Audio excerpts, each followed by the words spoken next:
The next morning I decided I needed some friend time. So I went over to see Hiromi. While I made it up to their floor, it took almost 10 minutes after I hit the button for the doorbell before someone came to the door. "Oh, hello, Hiromi's mom." I greeted her with a smile as she opened the door. A scowl set on her face. "Hiromi is in class right now," she said as if that explained everything. Wait. I thought they closed the academy while everything was going on. They have. Hiromi is taking her class right now. Hiromi's mom explained, getting annoyed, and I realized what she was actually saying. Hiromi would be in the middle of her Group BD class. Thing. Oh, gotcha.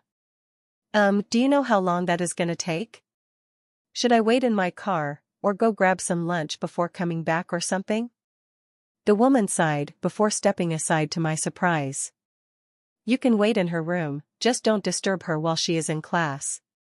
Hiromi will be happy to see you, the woman offered, sounding kind of stilted as I slowly walked in.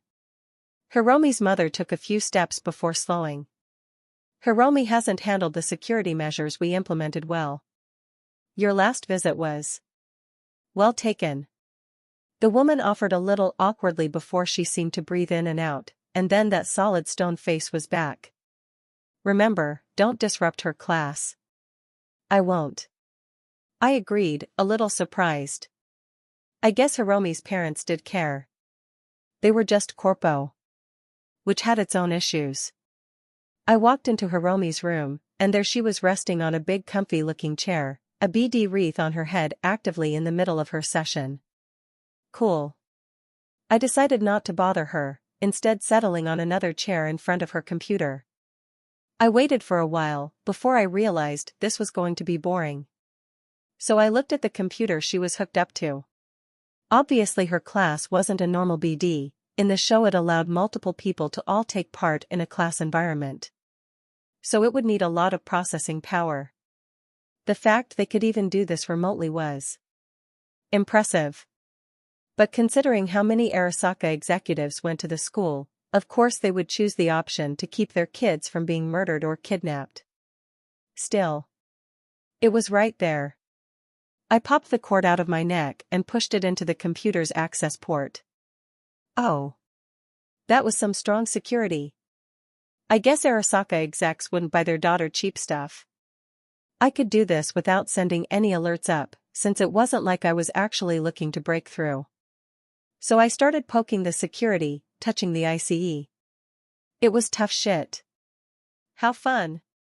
Without any need to worry about time or anything, it was like opening a puzzle game while I waited. 100 intelligence XP gained. I smiled happily as the alerts for upgrades came in. 100 breach protocol XP gained. Both skills were being tested with this security. But long before I would have broken through, especially with how slow I was taking it, Hiromi moved. I looked over as she sat up, groaning a bit as she stretched her arms as she was taking off her wreath. I held up my hand. Hey Hiromi. Eee. She squealed, arms jerking and sending her wreath up into the air. I pushed on the floor, letting the chair I was on roll a bit as I held out a hand and snatched the wreath out of the air. Safe. Motoko. Hiromi. I greeted with a smile that had her blinking a bit as she looked around like she wasn't sure what was going on. What are you doing here? I wanted to come visit. Your mom let me in as long as I didn't bother you while you were in your class. Have fun? No. It's boring. But I'm glad you're here, she said instead with a smile that I returned. Anyway, let me unplug out of this. I told her my neck cord was stretched to its limits in order to save Hiromi's wreath from the floor. Wait. Why are you plugged into my system? Mostly because I was bored. But you have really good security. I was practicing breaking through the ICE, it's really good shit, by the way. I told her as I rolled back to the system and unplugged. Wait. You were trying to break through my ICE? Motoko. That. I have private stuff on that system, she said, face going a little red. Oh, I wasn't gonna look at anything Hiromi, I promise. I've just been working on my net running stuff recently, and I was curious what the ICE would be like. It was really advanced Arasaka stuff. It was cool. I didn't mean to make a pun there. I admitted, Hiromi rolling her eyes at me, but at least she wasn't mad anymore. Nobody says, cool anymore, Motoko. Were you watching old shows or something? Hey, cool is cool. You can't just replace cool. Preem's so much better. She said, but she was purposefully teasing me, I could tell. Anyway. Want to play some games? Or watch some TV? I'm taking a cool down day after last night. What happened last night? Well, June invited me to another kamikaze raid dash. Wha? How was it? Was it amazing? Hiromi asked, looking so much like a kid wanting a fun story. I laughed, I couldn't help it. So I recently clept this absolutely preem. Nikomata. Its previous owner came down with a case of ripped out throat, so I took her, and she is a dream. He might have been Maelstrom, but he did take care of his girl. A sniper rifle? Do you even know how to shoot one? Course I do. My arms make it super stable too. Anyway, so I dash. Geez, you're out there doing so much stuff. I'm not even able to leave the house. She sighed. During the story, Hiromi had cuddled up and was now looking up at me from my lap. I'm sorry. You always tried to drag me into stuff, but I'm just a coward. You're not a coward, Hiromi. If I had any sense, I wouldn't be running around with all the crazy shit going on. But you are. You aren't afraid. I'm afraid sometimes. Just not like in the moment. I told her, being honest. Besides, fear is good. Fear is that little voice in your head telling you that you are being stupid. It just means you are smarter than me. 'Cause I don't listen. I told her, making fun of myself a bit to earn a chuckle from her. It still sounds so preem. So cool. You gonk. She added, poking me, making me laugh as she used my slang. I couldn't help it. Even if everyone looked at me weird when I shouted cool. Well. Do you want to see? I forgot to tell you, I made friends with some Mox a while back, saved him from getting jumped, but he offered me a job idea, and I thought it was a good idea. So I went to Vic's and got a BD recorder implant. Motoko. Hiromi jerked out of my lap. You can't. The Mox BDs are dash. I couldn't help but laugh at Hiromi's reaction. It was just like June's. No, sorry. Nox wants me to make BD recordings of my gigs. I told her as I put my finger to her lips to keep her from exploding. So I recorded the last couple of times I've been out. Including last night's raid. So do you want to see? I was planning on dropping a visit to the Mox's BD editor today to drop off the recordings. I don't know how long it will take to edit them, dash. Of course. I want them. She assured me. Hiromi was sitting up now, staring me in the face. But Motoko. You should be more careful. The Mox aren't as nice as they like to make everyone think. How much are they even paying you for the recordings? Not much at first. Ugh. Motoko. BD recordings are hot items. If you have an awesome recording, you could sell it for a ton. Hey. I'm not a complete gonk. Nox, the guy that came up with the idea, is our age, so I'm giving him a break to get started, but if it works out, you're right, a lot of eddies will start flowing. Besides, if he ever does fuck me over, I can always just hunt him down and kill him. I kinda do that for a living. I remind her with a shit-eating grin. Hiromi looked at me for a minute before chuckling, shaking her head. You are such a gonk. Hiromi and I hung out for a while after that until her next class was starting. I promised to see her again soon and headed out. This time I went to Lizzie's. The streets were more populated than usual, I noticed as I drove down the street. Every time I stopped at a red light, people were crossing the street. It felt more normal. Like the city was returning to what it had been before. Yet the NCPD were still missing. The effects of that meant I could visibly see crime as I drove down the streets. Theft was everywhere.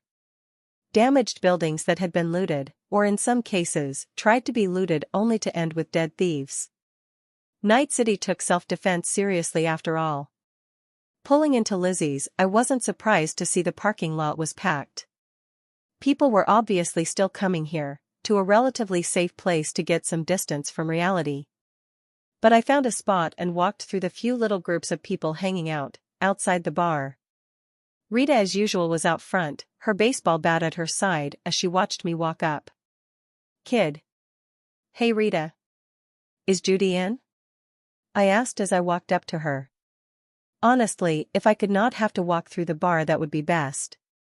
Rita's eyes narrowed a bit at my question. Holding out her hand. "Why do you want to see Judy?"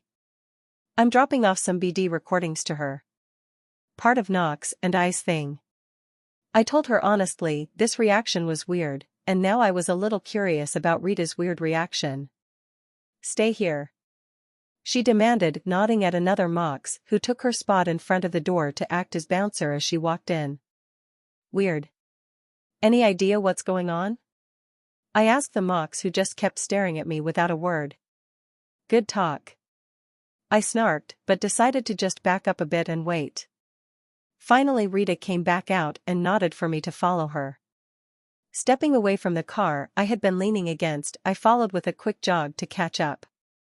"What's going on?" "I've met Judy before, never had this much concern."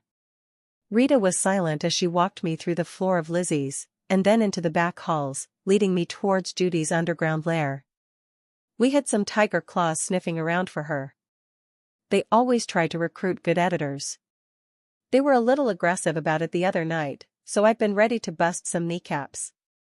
Rita finally said as we started down the stairs. "I gotcha. That explains a lot. Especially since you're TC." She said with a firm look. "I'm really not. My brother is though." I admitted as we wandered down, but Rita didn't respond any further, just keeping an eye on me as she led me to Judy, who was already free of her wreath and waiting. "Motoko. Hey Judy. I got some recordings." I greeted with a smile. "Rita said you had some trouble the other night? You okay?" I asked, and she just waved her hand back and forth. "I'm fine. Nothing Rita can't handle, just some pushy bastards wanting access to my skills. Come sit here, I'll pull the recordings," she said as she pointed me at a chair and wandered over to her computer. Pulling a cord out with a connection port, she rolled over to me as I settled into the chair. "Alright, go ahead and connect to this, and start the upload," she says, and I nod, pulling the cord out of my neck and slotting it into the port. Instantly the connection locked and I started transferring the files. I had been recording at the start of all the gigs Wakako had given me, and the raid last night. So hopefully 4 missions would be enough, even if the Wakako gigs were pretty slow. I mean, I hadn't even killed anyone. "And 4 files? 4? Judy asked, as she typed away at her system. "Yeah.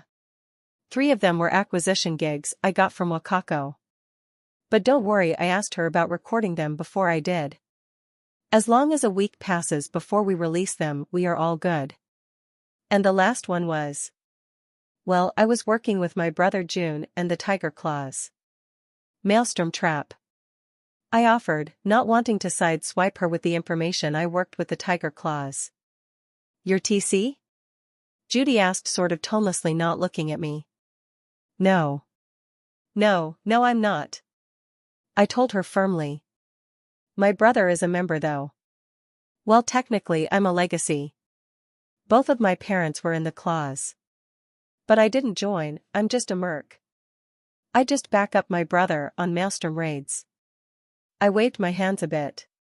"Mostly for payback for what they did to me," I said, kind of showing off my arms a bit. The chrome glinting in the dark studio's light. Judy didn't respond, but Rita kinda stepped closer and sat on the edge of the big chair Judy had sat me on.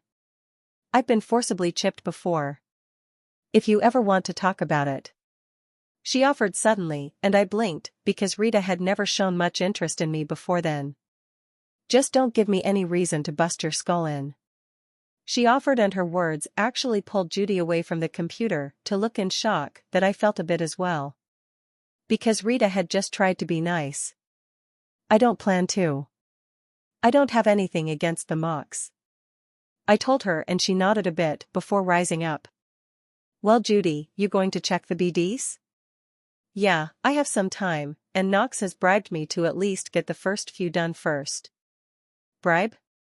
Did that kid seriously sneak you some of that disgusting pure caffeine shit we banned? Maybe. Judy offered, smiling, before she sort of glanced towards me.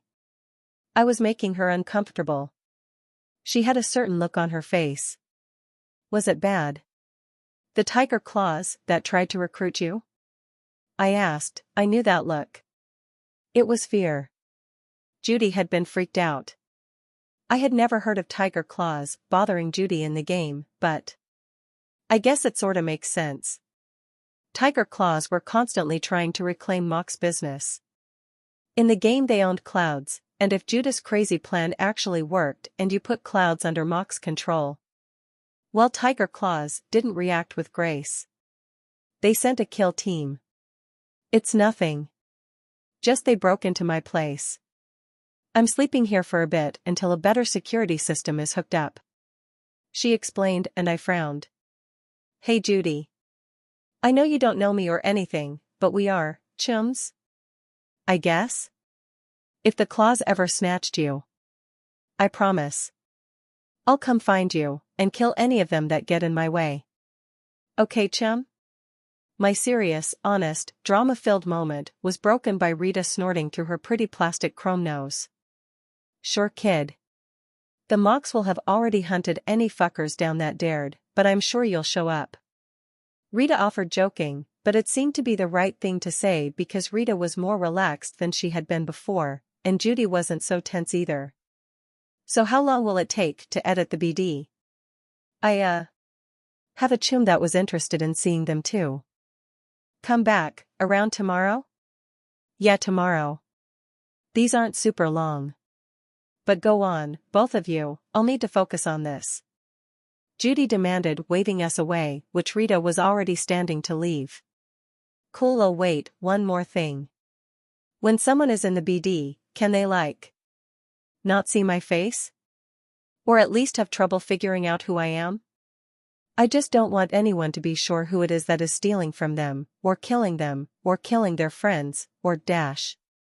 Whoa. Chill, chum. Your face would already be blocked by those karoshi of yours, but I'll be adding a body filter in. Whoever is in the BD will feel like it's them doing everything. It works way better on action BDs.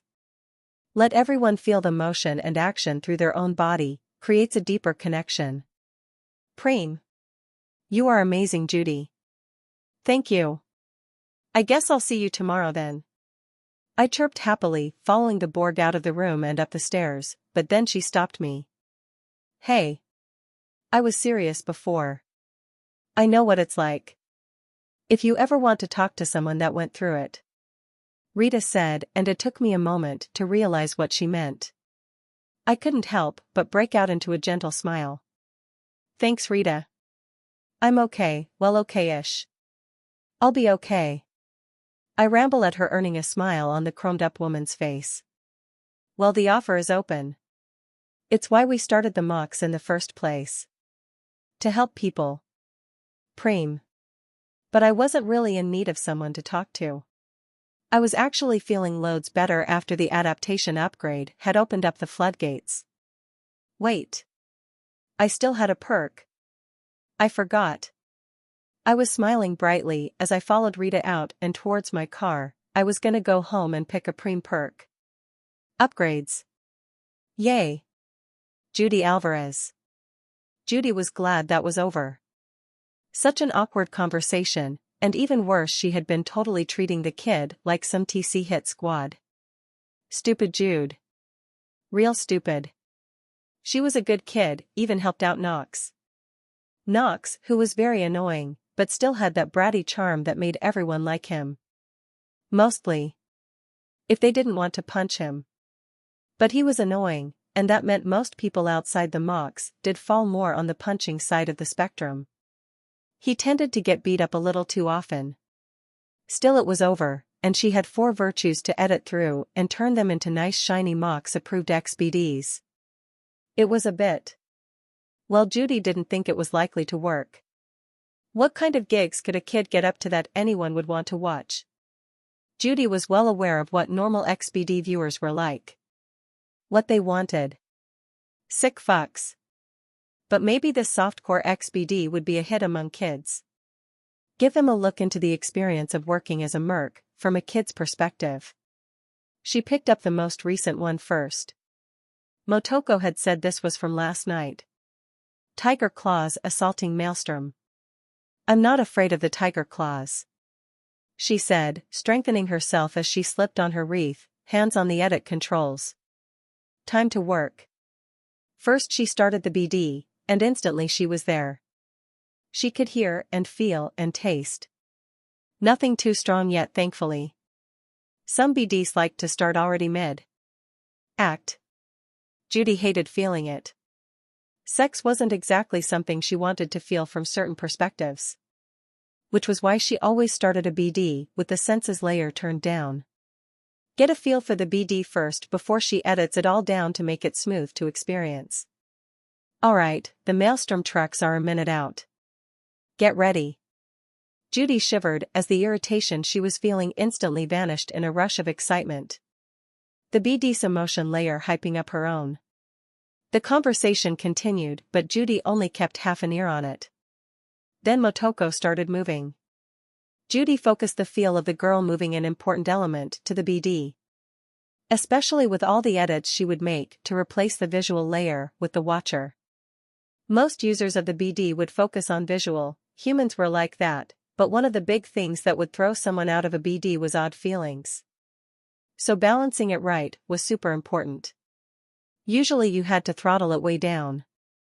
If you were scrolling someone fat, and you weren't, that sense of disconnect would be pretty intense. Although some people scrolled BDs like that on purpose. Everything was someone's fetish. But this? Just through the motion, Judy could feel live muscle, shifting balance. Motoko wasn't just some kid with a gun, she definitely worked out. It was pretty intense. Judy wasn't exactly the type to hit the gym. She left it playing without delving heavily into editing, just to see, when suddenly Motoko went from a walk to motion in an instant, a blitz up the side of a building that by the time Judy realized what was happening she had to pause the recording, take off the wreath and actually step away. Judy didn't really like heights, and the feeling of free climbing up a building made her stomach flip. But it was so sure. No hesitation, no slipping, or stumbling just up the building like climbing a ladder. No faster than a ladder. Grabbing her secret stash of Mega Jolt.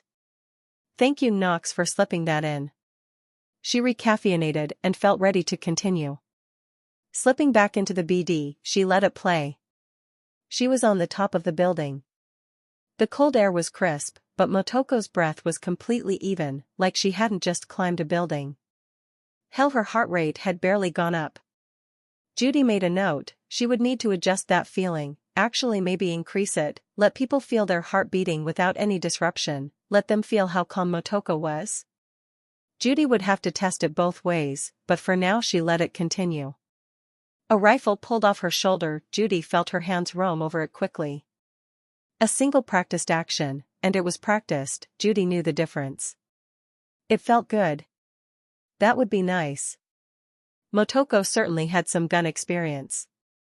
Then Motoko stopped.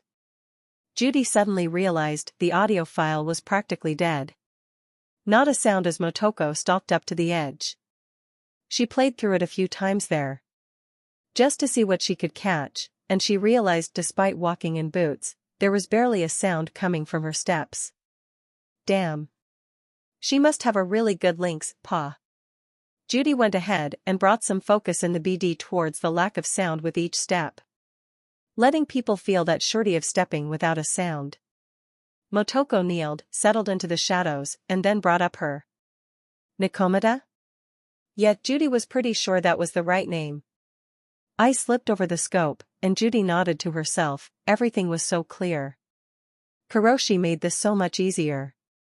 The visual file was actually higher density than a normal BD. Kuroshi were expensive after all.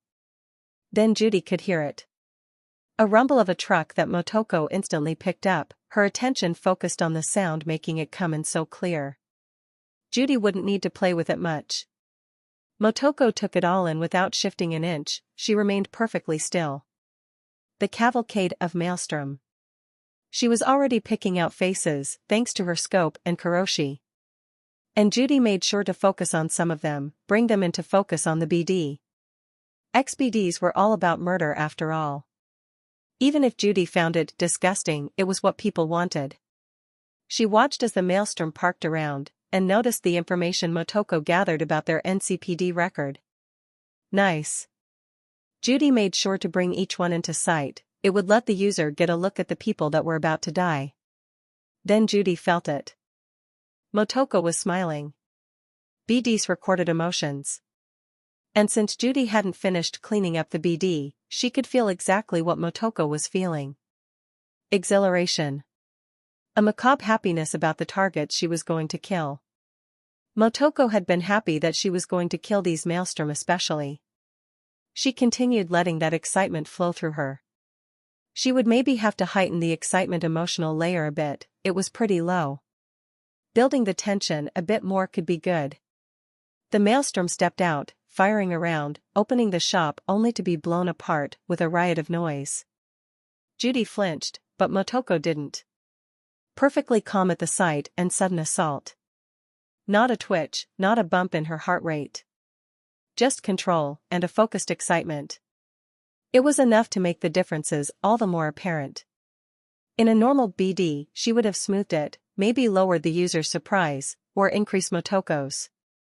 Just to make sure it felt like a smooth transition. But there was something about the complete calm that was noticeable.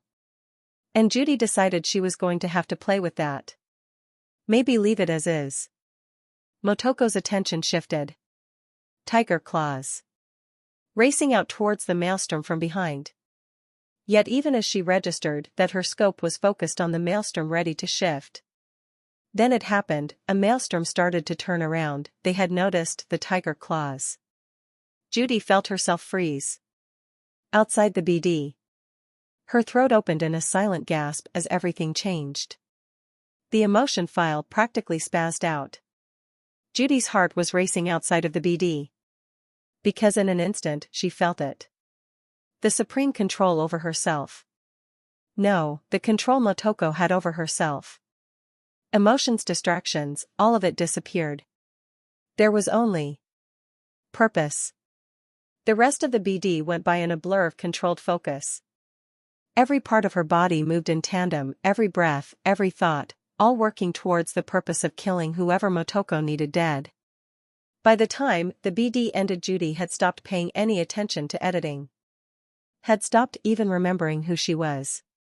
Because for a while she wasn't Judy experiencing a BD, she was Motoko. Every instinct, every movement felt so sure. So right. Perfect. Judy pulled off the wreath and nearly chucked it away before controlling herself. She couldn't control herself like Motoko. Already the feeling of her own heartbeat speeding was so strange. Especially after feeling so in control. But Judy couldn't. Her heart raced, her body twitched. It was wrong.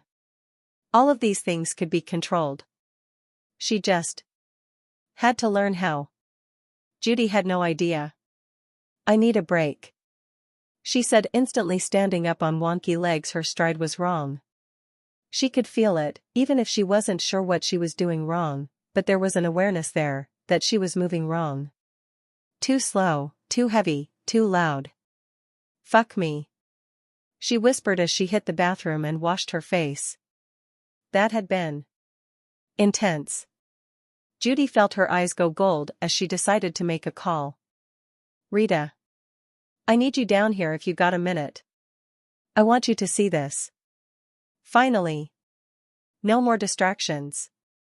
I settled down into the apartment with an armful of components I had needed, and set to work. I had CAD. I had some knowledge, a full toolkit, and some peace and quiet. Time to get to work. The idea I had come up with while I was killing Maelstrom had been percolating in my head. I needed a way to listen into conversations.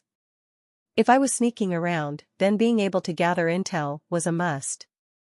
Luckily, this was the future. Parabolic microphones were outdated tech. Long-range microphones were easy enough to tack together. Even I could do it. I had the basic know-how in my head thanks to engineering. The skill had flooded me with solutions and knowledge on not just how to tinker with something, but to have a needed idea and then what it would take to create it. It was dense stuff. Technical ability was knowledge about what exists. Sorta. Crafting was being able to physically put something together. Engineering was knowing how to design something from the ground up. And a bit of fixing problems while crafting. But then again, crafting had solutions to engineering as well. Or maybe I was wrong about all three. It was all so dense, and mixed together, it was difficult for my own head to split them into their own categories. It all fit together. All three parts were sort of needed to create a whole. But the knowledge dumps were insane. Comprehensive education was rare in Night City, especially outside of corpo kids. Rarer still was an education that someone could take and then immediately be able to use. Even with my low stat and skill points. I was probably more flexible than most techies, a wider base, if not as deep. Yet. So I started designing. I needed it to be small but functional. High range, good fidelity. With the ability to narrow down sounds. Can't have loud music stopping me from being able to listen in. Although that would be a later problem. Programming the damn thing came later. First was the engineering half. Design and create. The microphone was fiddly, but other than a bit of sloppiness, thanks to my manual dexterity still not being 100% perfect at times with the Chrome. My transferred skills helped me get it working. Then I set up a small transceiver, and went to work on the earpiece. Which I actually scratch-built. Since anything I made would be cheaper than one from a store. With that done, I set the two pieces of tech to the same channel, and activated it. Nothing. Fuck. It took me 4 hours to figure out what went wrong. The answer? Nothing. I was just a moron. I was under a jammer. Of course my wireless connection didn't work. Realizing that wireless access like that was just asking to become useless under a jamming system, I tore it apart, and decided to go a little analog. With my 3D printer I created some wires that would connect the two parts, even created a small wire storage that would wind up the wire when I was done. All done, the entire piece of tech was small enough to hold in my hand, and be stored in one of my pouches. But with that, I was able to pull it out, stick the earpiece in my ear, and stretch out the wire along my arm. The mic easily attached to my fingers, and was small enough it wouldn't get in the way if I needed to fight with it on. I turned on the TV to a very low level and walked across the room, to the point I could barely hear it. Then I pointed the mic. The voice of the news reporter came in clearly in my ear, only a static pop from time to time showing it wasn't a direct audio, but a long-range mic picking up a TV audio. Done. I did it. I couldn't help but breathe out as I looked at my long-distance microphone. I could listen into conversations now. But the alerts that I had ignored were my first stop. Engineering skill level up. Engineering 3, it had leveled up while I was working in CAD, designing my new toy. Apparently my system liked it when I designed the earpiece from scratch as well. But there was more. So much more. Technical attribute leveled up. Technical attribute was now level 4. And it had even leveled up mid-build because I had a bunch of alerts for crafting, ending with a level up. Crafting skill level up. Crafting 4. My entire tech tree had leveled up in one afternoon. which just goes to show how little I had actually built. I would really need to fix that. Tech was too useful a thing, plus it was fun. But leveling up engineering had reminded me, I still had an engineering perk. Hell, I had 2 perks. The assault perk was still sitting there too. I stretched and fell back onto the couch, instantly wincing and sitting up to move a piece of the wireless system that I had apparently dropped on the couch back to a table and then laid back down. This was the life. I had 2 perks to choose, engineering and an assault perk. I opened up the perk list to take a look. Engineering first, since I had forgotten about it for so long. Since I didn't really intend on going Mad Bomber, I ignored most of the grenade-focused perks. I was looking for tech stuff. And I found it. Like crafting, there were tons of perks here, but I ended up choosing the one I wanted the most. Design Wizard, your designs will always be beyond the average, you work faster and more efficiently while designing. I nodded as I selected it, feeling the rush of the perk coming into play. And instantly wished I had picked this before spending all afternoon working on my directional microphone. That would have made things a lot easier. I shook it off. No point pouting at what I could do better. I would constantly be improving, just take it as it is. I shook it all away and focused back on the menu. It had been a while since I saw the assault perks. I ran through them again, my eye catching on bullet counting, but I didn't really need that. My Karoshi and a smart link would take care of that. When I got a smart link anyways. But it was pointless. I didn't need it. Not for a perk point. Instead, I looked for other synergy perks. Perks that would upgrade not just assault weapons, but potentially all of them. I had already taken Gun Nut, which was incredibly useful in order to keep myself from looking like an idiot by trying to shoot a gun that was still unsafe. Most of the perks were assault skill focused. Accuracy with rifles, SMGs, or sniper rifles. Things that were useful, but that would come with just increased stats anyways. But I was tempted to do the sniper rifle one. Crack shot, while wielding a sniper rifle, if you are in range, you can work out a path for your bullet to reach its target. That sounded mildly terrifying. But it wasn't exactly what I was going for. Yet. No, instead I continued digging, until I found it. The exact perk I wanted. Because it didn't just deal with a specific series of guns. The name of it had made me pass over it at first. Rifle Ace. Long rifles of all types are deadly in your experienced hands. Ready your long gun to fire in a blink. It was literally quick draw for long guns. I was kicking my feet into the air and laughing as I selected it. Instantly I felt the information flow. That surety of motion and knowledge that I knew the best way to do something. It was amazing. I loved new perks and skill upgrades, that confusion, or amateur attempts at something simply washing away under absolute surety. The natural anxiety that everyone feels. That "am I doing it right?" feeling was gone. I sighed in happiness, deciding to take a break from any grinding for the night. I put on some wacky future cartoons, and curled up on the couch. The next morning I headed out to go see Judy. I did at least wait until afternoon, as I was pretty sure Judy wasn't a morning person. She just gave me that vibe. Pulling up into Lizzie's, I was greeted at the door by a different bouncer than usual. Rita wasn't there.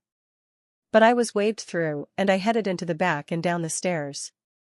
I slipped into Judy's studio, only to find Judy mid-BD. I shrugged and grabbed a chair and settled in waiting for her to finish her editing. Or whatever she was doing. Unfortunately, this was boring, and it wasn't like I could go and hack into her system. Judy wasn't Hiromi. So I just waited. Minutes passed as I watched Judy sort of mumble to herself as she rested on the chair. Finally she shifted, slipping the wreath up away from her eyes and letting her stretch a bit. "Hey Judy." Eee. She shrieked as I accidentally startled her. I should probably stop doing that. "Sorry Judy, you okay?" I asked after a moment as Judy was gasping for air and holding her heart. "Don't do that."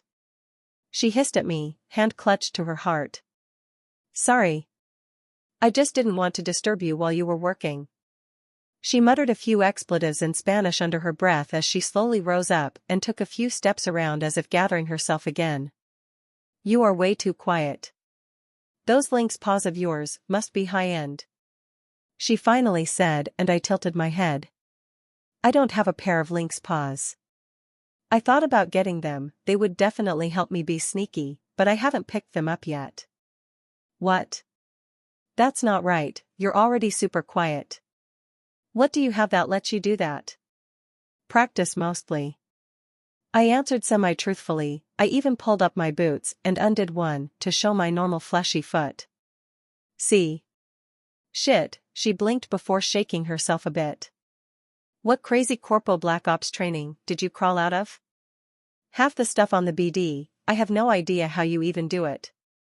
Really, Motoko? It was eye-opening. Where did you learn to move like that? I decided a lie was perfect here. Let people draw their own conclusions. Well, my mom used to be a net runner, and my dad was a solo. They worked together. I decided to offer with a shrug, as if that explained everything. Nailed it. Right. Crazy. Anyway. You here for the BDs? Yeah. Did you finish them? I did. I spent all night editing them. The side jobs were smooth, I actually thought they were pretty interesting. The Maelstrom one? It was preem work. Terrifying, but preem. Took forever to edit the Virtu, but it was good. You, do that a lot? Killing people? She asked nonchalantly as she was busying herself with her system, leaning back and pushing some keys on a keyboard. I hummed a bit. Sometimes. Depends on the gig and the people. I've killed a lot of Maelstrom recently, but that's more for personal reasons. I replied, wiggling my hand a little to show what I meant. Right. Right. Preem. She muttered, obviously uncomfortable with the thought. Not really your thing, huh? I couldn't help but ask. I don't like XBDs. There's a reason I do BD work for the mocks, and not anyone else. She mentions pushing a final key and looking over to me. Her expression was still uncomfortable, but I could see her try to get over it. I winced a bit. Sorry. Should Knox and I find a different editor? No, nothing like that. It just makes me uncomfortable, but it ain't the first time I scrolled some fucked up shit. This was less fucked up than most, to be fair. Really, it was the surprise at how it felt more than anything. You're more deadly than you let on. You know? She said quietly, looking me over as if.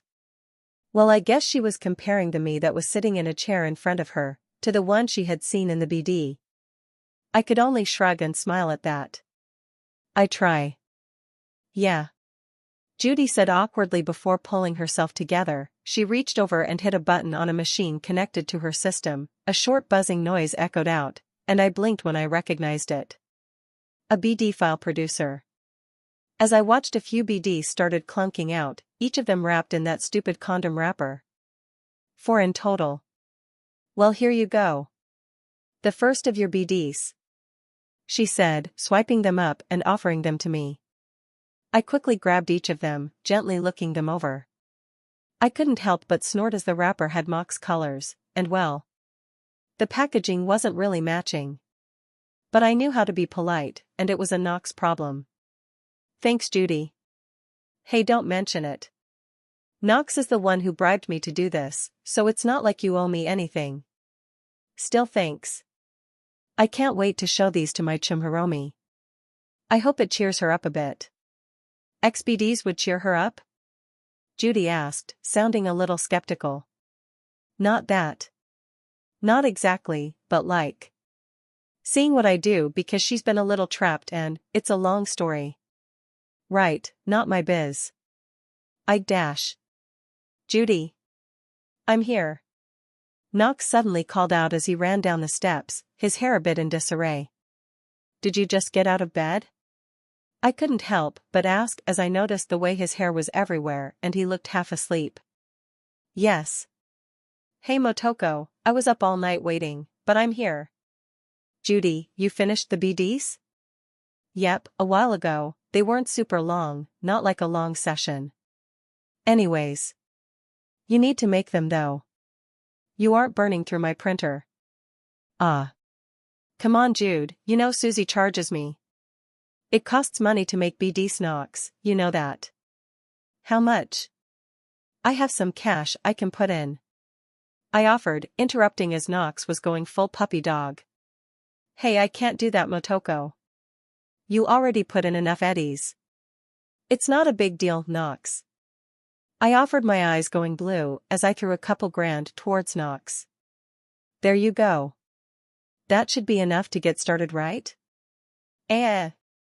He choked a bit, but Judy just snorted at his reaction. Just make sure you make more than you spend, Knox. She tells him as she pulls a shard out of her computer. Here. These are the 4 files. Go on, I got some work to finish up. After my break. She muttered, rubbing her eyes a bit. I guess I had been proven wrong. Judy was a morning person, she just stayed up all night to be one. Alright. Come on Motoko. Let's go. I'll show you how to make some BDs. I shrugged, willing to take a look.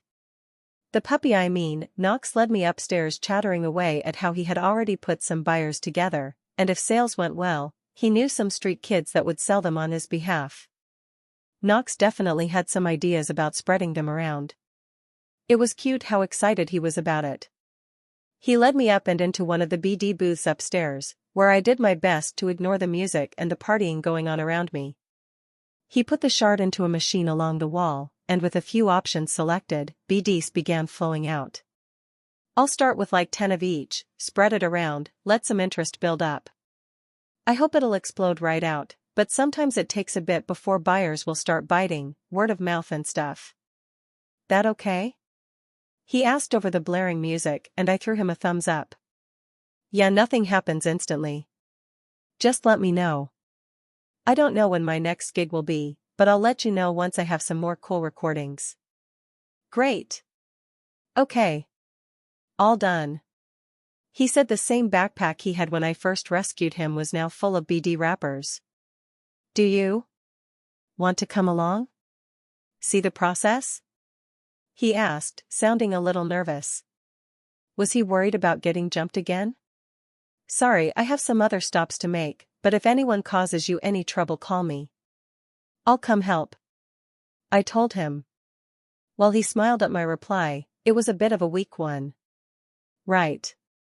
I guess I'll see you later? Of course. Keep in touch, Knox, let me know how the sales go. I'm super excited to hear about it. I'll send texts every day, to update you? Preem. Funnily enough, it was Hiromi that gave me the idea for my next grinding session. Her Arasaka ICE had been a good whetstone to grind against for my overall net running skills. So I headed over to Yoko's for my next adventure. The net running cafe was as busy as always, only one of the chairs was actually in use. But as always, Yoko was standing there already watching me behind her glasses as I entered. Oh? Back already? I need some ICE. Preferably something pretty high-end. I told her and flashed her a smile. You already know what I deal in. Any information to trade? Yoko's question made me wince. I really didn't have anything. I don't suppose what I just asked for is something I can buy with eddies? Not unless you want some over-the-counter wet. She said with a blank look behind her sunglasses. Wet? I couldn't help but ask. The way she said it was weird. ICE, that's melted. Already been solved. Useless. She informed me, and I nodded. That was good to know. It also gave me an idea. Actually, what would be just fine? Do you have something that was solid before it was solved? Yoko seemed to take in my words with a sort of confused stare, before she shrugged. Sure Motoko, I have some old copies of everything, it's sort of my thing. What do you want? How much will $2,000 get me? I asked, checking my account. Wakako had given me some good eddies for the gigs I had done plus bonuses. I could spend a little here. Splurge really. I'll go get you a stack. She replies, laughing a little as she disappears into the back. Cool. So I now had a ton of shards that had ICE programs. But I needed something to run them on, and I had a good option. But it involved going home. I still had another repaired laptop in the apartment. But I hadn't been back alone since. So I took a deep breath and drove over. Sliding into my parking spot in the parking garage and checking my guns. Making sure my barrier was loaded. I also grabbed my carnage. Just to make sure. Then I walked up to the apartment fully loaded for war. It earned me a few looks, but I was just happy there were people around again. In fact, I happily took a slight skip in my goal as the food cart guy that sold the tasty mystery meatballs on a stick was in his usual spot out the front door. Morning. I greeted as I passed over some eddies and got my usual order in return.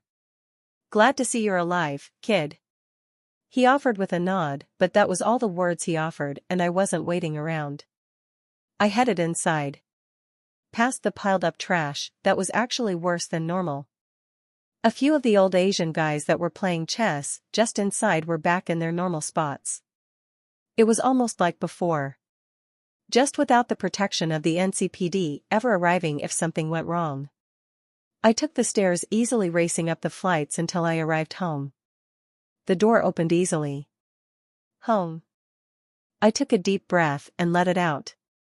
I finished off my meat stick, placed my carnage on the table, and flopped onto the couch. It was good to be home. The last time where we just grabbed stuff wasn't the same thing. Still, I wasn't here to relax. I was here to grind. I grabbed my laptop. I had planned on selling this one, but using it as training was good too. I installed one of the wet ice from the pile of shards, and locked down the laptop. Just because the ICE was solved, and wouldn't stop any net runner that knew what they were doing, doesn't mean it wasn't still good security if they didn't have the solution. It was like a lock that everyone had a key for. But if you chose not to use a key and instead tried to picklock it, well, it was still a lock. Really, it just meant I could pull out my cord and jack in, and start hammering the security. It didn't matter if the IC noticed. It didn't matter if I failed or succeeded. If I failed, I just tried again. If I succeeded, then I could just uninstall the ICE, chuck the shard in the trash, and grab a fresh one. I wasn't going to stay at home the whole day. So after just a couple hours of intense grinding, I locked everything down and decided to head back to the dojo. I couldn't let June start freaking out when I didn't come back. But I left with plenty of alerts. Intelligence leveled up. Intelligence 6. Breach protocol skill level up. 1 perk point gained. Breach protocol skill level up. Breach protocol leveled twice in just that amount of time.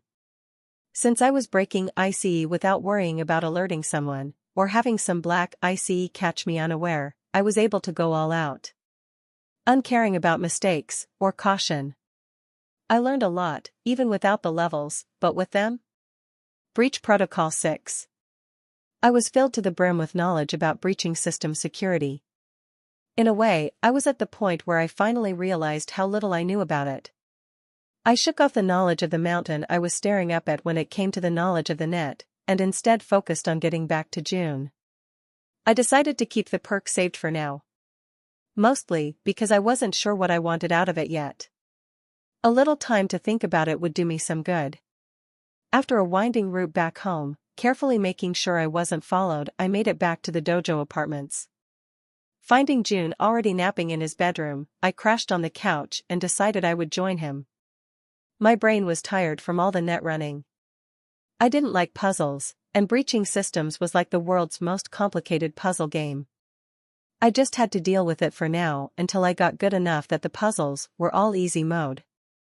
I set myself a sleep schedule for 8 hours and activated it, passing out instantly. I did not sleep for 8 hours.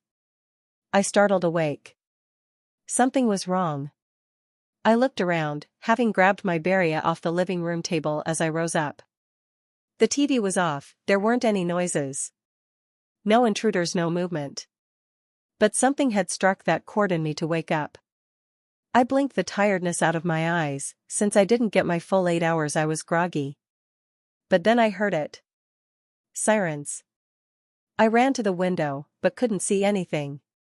But I could hear them. I turned on the TV, switched to the news, and got my confirmation. Are once more on the streets.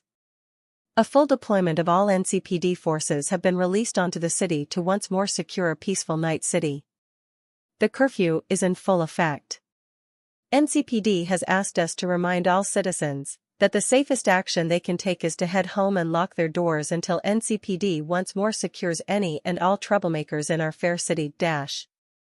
I turned away from it then, opening June's room to see him still passed out as I flipped on the lights. Wha? He surged up and looked around confused. June. The NCPD are back. Listen. I demanded, and he blinked confused at me for a moment until he heard the sirens as well. Shit. He cursed as he jumped out of bed and grabbed the first clothes he could find. Before rushing out of his room and towards the dojo. Since I was wondering what the Tiger Claw response was, I decided to follow. Benefits of June being higher up in the gang, I guess. We both slipped into the dojo, only to discover it was surprisingly calm. June looked around before finding Sensei. Sensei. Kusanagi. Kusanagi. He greeted us both, but focused on June. So you heard? Motoko woke me. Are there any orders? No, the voice that responded wasn't Sensei. Instead, Fujimura walked out from around the corner. If memory serves, there was an office over there.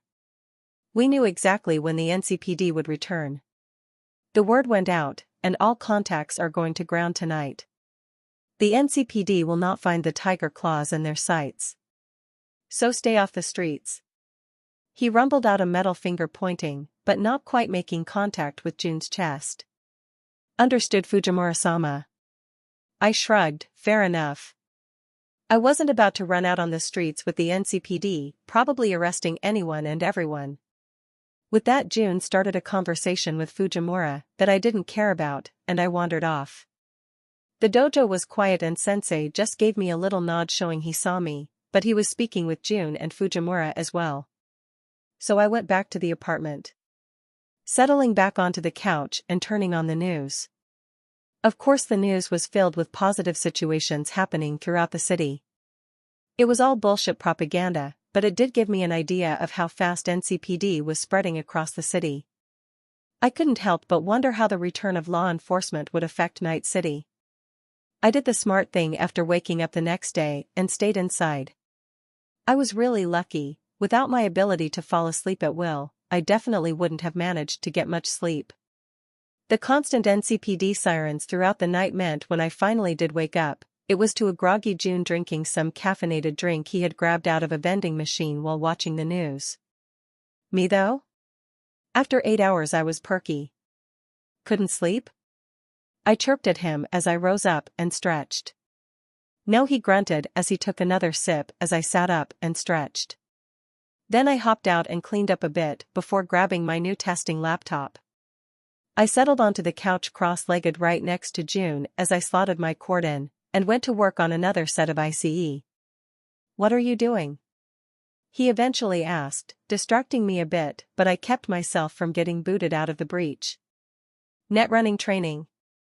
I'm getting used to breaching through ICE. I told him with a smile, one eye on him, the other taken over by a screen displaying the ICE countermeasures. Huh. He offered, turning back to the news and taking another sip of his drink. Silly June.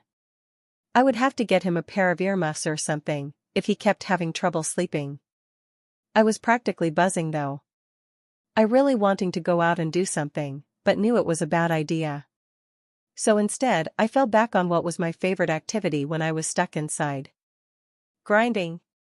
Although. Hey June? Yeah? Do you mind if I mess with you a bit? I asked only to have June slowly turn towards me, mouth still buried in the can. Whatever you are thinking. No. He responded after a moment deadpan. Ah. I whined at him. You don't even know what I was thinking. And I know I wouldn't enjoy it, so no. I just wanted to send my quick hacks at you for practice. You probably have better ICE than most people I would see on the street. Right? You do have ICE, right? I have the ICE provided for me, and my ECM. Oh right. The tattoos were actually not just tattoos, but a ECM system, the Tiger Claws, preferred. Preem. I told him. So can I quick hack you? It's just ping. No. You are boring when you are sleepy. I grumbled at him, but went back to my breaching. Of course. He might not even notice. I looked towards him out of the corner of my eye, and just before I managed to send the quick hack his hand reached out and grabbed my face, covering my eyes. Ow, ow, ow, ow. I hissed as he squeezed a bit. I said no. I give. Surrender. I whined, not really wanting to start a fight with my laptop in my lap. Plus June was obviously grumpy right now. And I wasn't sure I wanted to mess with grumpy June. He let go, and I sighed as he gave me a single look before turning back to the news. Fine. See if I ever act as a netrunner for you. You'll be like Motoko. My beautiful and genius little sister, please save me by hacking into this evil mainframe. And I'll just be like, no way you jerky-faced older brother. You didn't believe in your glorious and slightly eccentric little sister. I would never say that. More like annoying brat. June replied, and that I couldn't allow that. So I kicked him, which unfortunately was a mistake. Grumpy June had no chill. Okay, if I offer a ceasefire, can I at least reach my laptop? I mumbled into the couch from beneath June. The jerk had literally sat on me, and knocked my laptop out of my lap in the scuffle. So I wasn't even able to grind. Trapped beneath my stupid heavy brother, who was definitely eating too many burritos. The fatty. I managed to swivel my head a bit and catch his eye. Then I realized, to my horror, what I was seeing. Those weren't my Nichan's eyes. They were the eyes of a cyber psycho. June was too far gone. No, he told me, smiling the look of a monster as he reached down and continued to poke my face. I couldn't even retaliate. He had managed to pin both my arms while I was still playing around. My vengeance will be legendary. I told him, but he didn't seem to mind. A few minutes of my pleading getting nowhere, we were both interrupted by the door to the apartment opening. My inability to grab a gun and do anything was the only reason I wasn't pointing my Lexington at whoever walked in without knocking. Akari. The door was closed. June said grumpily as he glared towards the door, which is when Allery appeared in my view. First she looked at June, then down to me, then back up at June. Then she sat. The bitch sat on my struggling legs. Vengeance. I mumbled into the couch because I couldn't even kick or wiggle with two heavy bore gases on me. Now June boy, you should really knock on the door before entering my apartment. Got any more of those? She asked, pointing towards the can of soda June was drinking. Akari. June growled out. Oh fine. You are as always boring. Far too serious. But getting better since your cute little sister came around. How is she, by the way? Not too flat? She asked, but the fact I could see her wave her hands over her own plastic tits told me she was making a double joke. At least mine are real. I hissed. Ow. I yelped as she took a sharp nail and poked the bottom of my foot that was trapped under her plastic ass. Oh, I'm sorry, I thought I heard a dash. Akari. Don't stab my sister. June said, sounding totally done with this as he stood up. Freeing me. Come on Junbi dash, that was as far as Akari got. Now freed I rose up, arching backwards, my knees digging into the couch as I slammed a bit into Akari's side, grabbing her shoulder, wrapping my arm around hers and then flexing to literally toss her over my shoulder and off the couch. Her absolutely shocked yelp was glorious as she went flying and landed off the couch in a massive thud. That's for calling me flat. I huffed a bit as I rolled a bit to get onto my feet. The Borg woman laying on her back staring up at me with a dropped jaw. Yeah, Motoko does that. Jun called out as he grabbed a soda and we both heard the hiss as it popped open. Then he just started drinking. Don't mind me. Carry on. He offered, waving his hand. Asshole. Akari though, instead of getting up and going on the assault, just started laughing. You really are a fearless little thing, aren't you? Last time I nearly went off on someone, they started running away every time I met them from then on. Look at you, willing to literally throw me around? June, your cute little Amudo is gonna either get herself killed or become a monster. I'll be a monster. More like get me killed. June and I said at the same time. I just snorted at June being a jerk as Akari rose up chuckling still. It's kinda nice to be treated like a normal person again. Just be careful little Amudo. Akari said, and she was suddenly beside me, her arm over my shoulders. You might set me off someday. She whispered into my ear. Akari. Fine, fine. I'll leave her alone. You big overprotective brother you. Fujimura-sama is calling everyone in. She said, and June quickly put his kin down. When's the meeting? Now? She asked, sounding innocent, but June sighed as he instantly rushed for his room. Hurriedly getting dressed and ready. You should come too little Amudo. This isn't a war meeting, so they are likely shutting down our little headquarters. The excuse of the Gungwar keeping the dojo closed isn't going to fly much longer. She offered, poking my nose with her thin claw-like chrome. Seriously, Akari had this thing, where she had to be constantly poking, or prodding, or stabbing someone. Sure. I said, shrugging as I slipped out from her claws and started getting dressed, if not as quickly as June. A few minutes later I was following after June as he stalked to the dojo, trying to pretend he was put together, and not grumpy, running on barely any sleep. Akari as usual, being annoying, but not to me this time. Inside the dojo, the main room was full. The entire kamikaze group were here, most were sitting Saiza around as Fujimura stalked around. A few couldn't sit that way, thanks to wounds, or simply how their legs worked. But otherwise that was the room. The only one that wasn't was Sensei. He stood against the far wall. I decided to do like him, resting up against the wall, and not joining the group. I didn't want to let them think I was one of theirs any more than they already did. NCPD have already done much of our job for us. Maelstrom has been pushed back. They were caught unaware by the return of the cops. Fujimura called out suddenly as June slipped into a spot, Akari settling in nearby. There were nodding heads and sharp grins from the group at that. There has already been communication from the Maelstrom leader, Brick. He called out, but this time only a few of the kamikaze looked pleased. June most of all was now frowning. Yes. That means there will likely be an end to this war with Maelstrom. Fujimura called out and I could see June's tension ratcheting up. That does not mean we will stop killing them, of course. Fujimura added, his eyes happened to be passing over June, but the full-out assault to push back the Maelstrom is over. We won. There will still be plenty of blood for those of you with grudges. But it does mean that the kamikaze will no longer act as a fast response unit. You will all return home. Duties will come slower, and in smaller groups. You bled for your people. Kamikaze. He said something at the end. Something in Japanese that I just couldn't figure out. Stupid America brain. I only knew 2 languages, English and bad English. But all of the kamikaze offered a bow, as Fujimura did the same. Huh. The rest of the little cyber psycho party was pretty boring.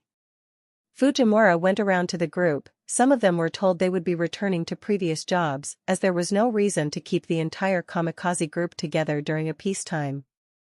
Jun wasn't one of them. Instead, he was told the dojo apartment could be his if he liked, but otherwise, he was free to return home. The jammer wasn't needed anymore, and everything was going to sort of go back to normal? If anything could go back to normal. If I thought I was feeling a little confused about all the changes that were happening. Jun looked like someone had tugged the rug out from under him down a massive flight of stairs. He was just kinda staring into the distance. I walked over since the Borgs were milling around or wandering out of the room, and plopped next to Jun. I didn't say anything. I didn't need to. He was feeling lost. His goal pulled out from under him. It's okay, Jun. We can figure out what to do next. Together. I followed Jun around for the next while as he finally stood up and headed back to the apartment. Once he was inside, he made to move back to his room, but I finally spoke up. Jun. I called out loudly enough to startle him. Motoko? Take your time. Get some sleep, and don't worry. We will figure everything out. I'll be here when you are ready to talk. I told him before walking over and flopping on the couch. He watched me for a minute before snorting, and then turning and walking back inside his room. Idiot. He said as he entered his room, but I let that pass. I was totally going to wake him up in a day or two by jumping on him. Let him get settled and not think about the revenge that was coming. Until then, I had some grinding to do. I really wanted another point in intelligence. It was time for the system to properly acknowledge my brain. I spent the rest of the day grinding out alerts, but it was coming in a lot slower, plus Jun kept interrupting me with watching the TV, which kept drawing my attention away from my grind. Another afternoon passed with me grinding away trying to get enough intelligence alerts. When suddenly my head started beeping. I was getting messages. I looked at the small list of messages, some from Hiromi, mostly just talking about how boring her classes were. But I got a few from Nox, and one from Judy as well. Nox, got some clients lined up. No sales yet, like you said, but I'm putting out feelers, Nox, managed to snag a few more kids interested in your gigs, haven't gotten any responses back yet. Nox, hey. Haven't heard from you, that jammer again? Gave someone a sneak peek, interest was super high. Even managed to get him on the line, all 4 BDs. Nox, big day today. Word is getting around. The NCPD, coming back, is making things hard though. Might be slow sales at first. Since it'll be dangerous to get around. Shame. If we could have the BDs on the market now, all the people stuck at home would have something to check out. Haven't heard from you, I nodded along at Nox's messages. I would have to send him a text letting him know the jammer was down. Well, for once I might want to hold off on that just yet, he was a mox. So I continued on reading the other messages. Judy, Motoko, I feel like I was a bit bitchy last time we talked. Just wanted to make sure you know, you are welcome with the mox. Regardless of your TC connections. I was just freaking out a bit, Oh. That was kinda sweet of Judy. I didn't really feel that I couldn't. I mean, she had just been threatened by the TC with kidnapping. I'd be a little uncomfortable too. As I was browsing through the sudden deluge of messages, Jun came out of his room. Jammer is down. He said suddenly as he walked past the couch towards the fridge, pulling out a drink and hammering it down. Yeah, I just got a ton of texts. I'll have to call Hiromi. Do it after, pack up first. We're going home. He said, and I actually hooped as I jumped off the couch. It would be sorta nice to return to normality, that and the jammer was such a massive pain in the ass. I hurriedly gathered up everything, arms overflowing with my treasures, as I raced it down to the car. It took a few trips. With that, Jun slipped onto his Kusanagi. My quadra ended up being stuffed with junk that Jun had gathered since he left, since he couldn't carry it on his motorcycle. Then we raced home. Well, June did. I followed the traffic laws, and at the first red light that June blew through I lost him. Seriously, June. I don't care if your butt is made of metal, you are on a motorcycle, drive safely. Finally I reached home. I parked out on the curb where June was waiting. I stayed with the car to make sure nothing got clept as June ran up and down the stairs, toting everything inside. Then I parked in the garage and headed inside. Home. The streets were crazy busy, I couldn't help but notice as I crossed the street, even more than usual. It's like with the NCPD returning everything that hadn't wanted to leave their homes were now on the sidewalks. That and I supposed with the curfew no one wanted to be caught outside after dark when the NCPD were feeling more trigger-happy than normal. I walked through the throng of people, some heading towards the cherry blossom market, some to other shops down the street, and some just hanging out. It was nice. The tense atmosphere of the city was gone, returned to this constant mishmash of people. I ran up the stairs and entered the apartment to hear June shuffling around in his room. I peeked in and saw him going through a backpack of stuff. Slowly taking it out, looking it over, running his fingers over the items and then putting them somewhere around the room. It felt like a personal moment, so I went ninja and slipped into my room without him noticing. Ninja skills were useful for something other than on gigs. Inside, I shut the door and looked around. My bags and stuff were in a pile at the entrance. I walked inside. It felt odd to be here. This had been my room since I woke up here in Night City. It wasn't quite nostalgic, but it felt good to be here.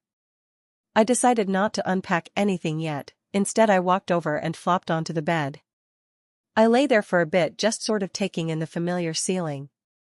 When I finally felt like doing something again, I opened up my menu and made a call. Ringing. Asterisk hey. Motoko, asterisk. Asterisk hey Hiromi. How are you? With the NCPD back on the streets, did your parents lift the lockdown? Asterisk. Asterisk ugh. Not just yet. But school is opening next week with normal classes, so they have to by then. How about you? How are the TC reacting? Asterisk. Asterisk not sure about most of them, but kamikaze are spreading back out, the secret headquarters they were using is emptying out. June and I are actually back home asterisk. Asterisk whoa, Nova. So it really is over then? Asterisk. Asterisk looks like at least the gang war is over. Not the killing. Lot of the kamikaze still looked ready to go hunt more maelstrom. June among them, but it's okay. I think everything is getting better with him. He seems more stable now asterisk. Asterisk that's great. I know you were worried, but I knew June would be okay. He is too cute to cyberpsycho asterisk she said, and I could tell she was teasing me. Gag me with a spoon, Hiromi. Her giggles were my only response for a while until finally they ended with her going quiet for a bit. Asterisk so hey. Chum. Choomer. Kumiist? Asterisk Hiromi suddenly asked, sounding a little quiet. What do you need Hiromi? I answered, trying to keep from laughing at her words. Asterisk my bike is still wrecked. Can't exactly drive it right now, and I'm gonna wait a bit to give an excuse to the rents so they don't freak on me. Mind giving me a ride to class and back? Asterisk. Asterisk huh. You want your street punk merc friend drive you right up to Arasaka Tower? I'm down asterisk I answered after a pause, making her laugh back at me. Asterisk thanks chum. Just for a day or two? I can tell my parents I crashed after that, and get my bike fixed up asterisk. Asterisk no worries. I'll act as a chauffeur. Will milady need anything dry cleaned as well? Or perhaps someone assassinated, asterisk I asked, trying to sound as snooty as I could, which caused Hiromi to break into giggles. You're such a gonk. Asterisk speaking of damaged vehicles though. I should probably take my quadra into the shop asterisk. Asterisk wait what? Why? What happened, asterisk? Asterisk didn't I tell you? That night I hit the maelstrom, the damn gonk side swiped me asterisk. Asterisk oh that's right. Is the damage bad? I know you were pretty pissed about it asterisk. It's not terrible, the car is armored, paint and dents mostly, I'll just need I stopped. Wait. Fucking hold on a second. I could fix it. Mechanic work was well within the bounds of all the knowledge dumps I had been getting from the system. Asterisk Toko? Hello, asterisk. Asterisk I'm here. I just realized I actually do know how to fix it. I think I'll go fix up my car. It'll be a nice little grind session asterisk I said without thinking. Asterisk grind? Why would you need to grind your car, asterisk? Asterisk oh. No? No, grind like doing a task and keeping at it until it's done asterisk I added, making up an excuse. Thank you slang being so common in Night City. Asterisk alright. Let me know how it goes. Do you think you could fix my bike? I mean dash asterisk. Asterisk probably. I'll have to look it over, but I can do that for my chum, asterisk plus if I could repair it that means more grinding. Motoko you're a genius. Asterisk preem. If I don't have to make an excuse for my rents, that would be best. They are fully up my ass still. How has it been out there? Is it better? Asterisk. Asterisk people are everywhere. More than usual, all the people that were hiding are out on the streets now. The TC knew the NCPD were coming and hid away, and so Maelstrom got hit hard, they are making peace even asterisk. Asterisk wait. Maelstrom and Tiger Claws are making peace. Why didn't you tell me, asterisk? I just did though? Asterisk ugh. Motoko, asterisk. Asterisk sorry. I didn't think about it. Yeah, the kamikaze leader told everyone, apparently there is going to be an end to the TC Storm War. At least officially asterisk. Asterisk wow. That's huge. I actually should let my rents know. That might be useful to them. Listen, call me later? If not, see you Monday, asterisk. Asterisk sure. Chat with me later Hiromi, asterisk. The call clicked off and I nodded, already jumping to my feet. I had some grinding to do. I grabbed my toolbox from where June had dumped it on the floor of my bedroom, and rushed back out. Going out to the parking garage. Call me if you need me. I called out to June who was now in the kitchen going through the fridge, and I was off clanking down the stairs as I carried the toolbox I ran across the street, although my head was swiveling, and my right hand free in order to quick draw if I needed. Not going to make that mistake again. Barrier was in its holster and ready to go if needed. But nothing happened. I ran into the garage and reached the car. The side of my Quadra was still suffering from a nasty dent all along the side. The paint utterly ripped off. Fucking Maelstrom. But I knelt down, popping my toolbox open. With a deftness I grabbed the needed tools, instantly my hands went to work humming lightly as I slowly worked out the dents in the armored side. Honestly, the fact it was armored made my job harder, but it just needed more force to even out, and the few places that some internal circuitry was crushed I simply spent a few minutes scanning and then remaking a replacement, a bit of testing to make sure it worked and I was set. I hadn't even known that one of my rear lights was out. That was so dangerous. What if someone rear-ended me? Well, it was fixed now. I stood up, sure the paint was more trashed than it had been before, but with a few going over of a magnetic tool that let me smooth out the plate. It was done. Now to check on all the spots that had been hit. And probably a car wash, I forgot about the hole blowing someone's head off on the hood. The bits of gore still stuck on the hood was a little gnarly. I probably should have taken that to a car wash before this. EW. I almost turned and walked all the way back inside when I remembered. My eyes turned gold. Asterisk Motoko? What's wrong? Asterisk June responded nearly instantly. Asterisk nothing. Nothing. I'm okay. Just calling to let you know, I'm gonna need to hit a car wash. Forgot to clean up my poor quadra after everything asterisk. Asterisk O. Thank you for telling me. Drive safe asterisk. Will do.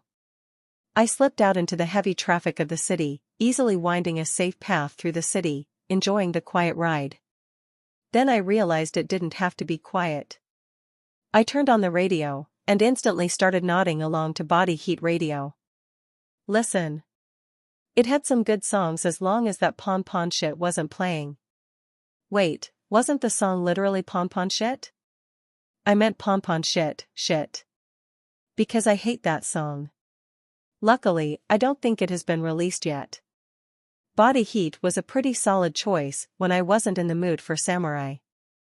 Anyway, I found a nice car wash, went through, and did my best to pretend there wasn't a massive wave of red bloody water flowing off my car as I went through. The one attendant that was sitting behind a bulletproof glass was doing his best not to notice. So I pretended it wasn't happening too. Best for everyone. As I went through the car wash, I had some time to think about what else I needed to do, which reminded me of a promise I had made. But then I realized I had no idea where to go. So I made a call. Motoko, Ichi's voice answered after a few moments, and he sounded sleepy. Asterisk Ichi. Hey Achum. How's things? Did I wake you? Sorry about that. Also, can you slip me Malcolm's address? I want to stop by and check on him asterisk. Asterisk oh yeah, you did say you were gonna do that. Sure Motoko. He mumbled, obviously groggy enough. My rapid fire took him a minute to parse. I got a text from Ichi a moment later. Asterisk thanks Chim. Maybe tonight we can all meet up again? I can probably get Hiromi free too. Omida too maybe? Are you working tonight? Asterisk. The line was quiet for a minute. Asterisk why yeah. If Malcolm is willing. I'm down. It'll be nice. To just hang out again asterisk. These last few weeks were rough on you, huh Ichi? I couldn't help but ask. Well, he had said he wasn't working with Malcolm anymore. The way he spoke. They had a fight. Definitely. Asterisk heh. I guess I could say the same to you. If you can get Hiromi and Malcolm, that would be great. Ho-Oh Club, asterisk. Asterisk ugh. That place gives me a headache, but I get it. Sure we can hang there asterisk I answered, it was our spot I guess. Actually, I had no idea. Had we hung out there before the coma? Or just after? Asterisk alright. I'm gonna crash for a few more hours asterisk. Asterisk sounds good. CYA, asterisk. I hung up and started up the engine. Malcolm wasn't too far. Made sense. We were all in the same area. Street kids that grew up together. I drove out into the streets, following the path to Malcolm's address. The small apartment complex a couple blocks north of the Cherry Blossom Market. It took me a while to find a good parking spot, but it didn't take me long to slip inside and find apartment J24. I rapped my chrome knuckles on the door. Waiting, I could hear something. The door was suddenly pulled open, a large man with a tired expression and holding a tactician in his arms was there. Whatever he was trying to say was cut off mid-sentence when he noticed me. Oh, hello? Hello. I'm Motoko, is Malcolm in? I chirped trying to look cute and innocent. Despite being fully armed. Yeah. 1 second. He turned away from the door. Malcolm. He yelled and I could hear a yelp and a bit of cursing. What? Door. The man yelled back and I was laughing a bit at how normal it seemed. Doesn't matter if it's the 2000s or 2070s, parents and teenagers really don't change. I heard a bit of grumbling as things were knocked around before Malcolm suddenly jogged into view. A bead wreath around his neck, he was about to yell at his pops when he noticed me. Motoko? Hey Malcolm. I waved a bit and Malcolm's father looked from me to his son. Well, don't be a gonk, invite the girl in. the old man rumbled before walking into the house. Dad. It's not like that. I just laughed. His dad seemed pretty happy, so I guess Malcolm wasn't bringing cute girls home very often. Motoko? What are you doing here? Stuff got crazy, you know? With everything. I figured it was a good idea to see all the chums.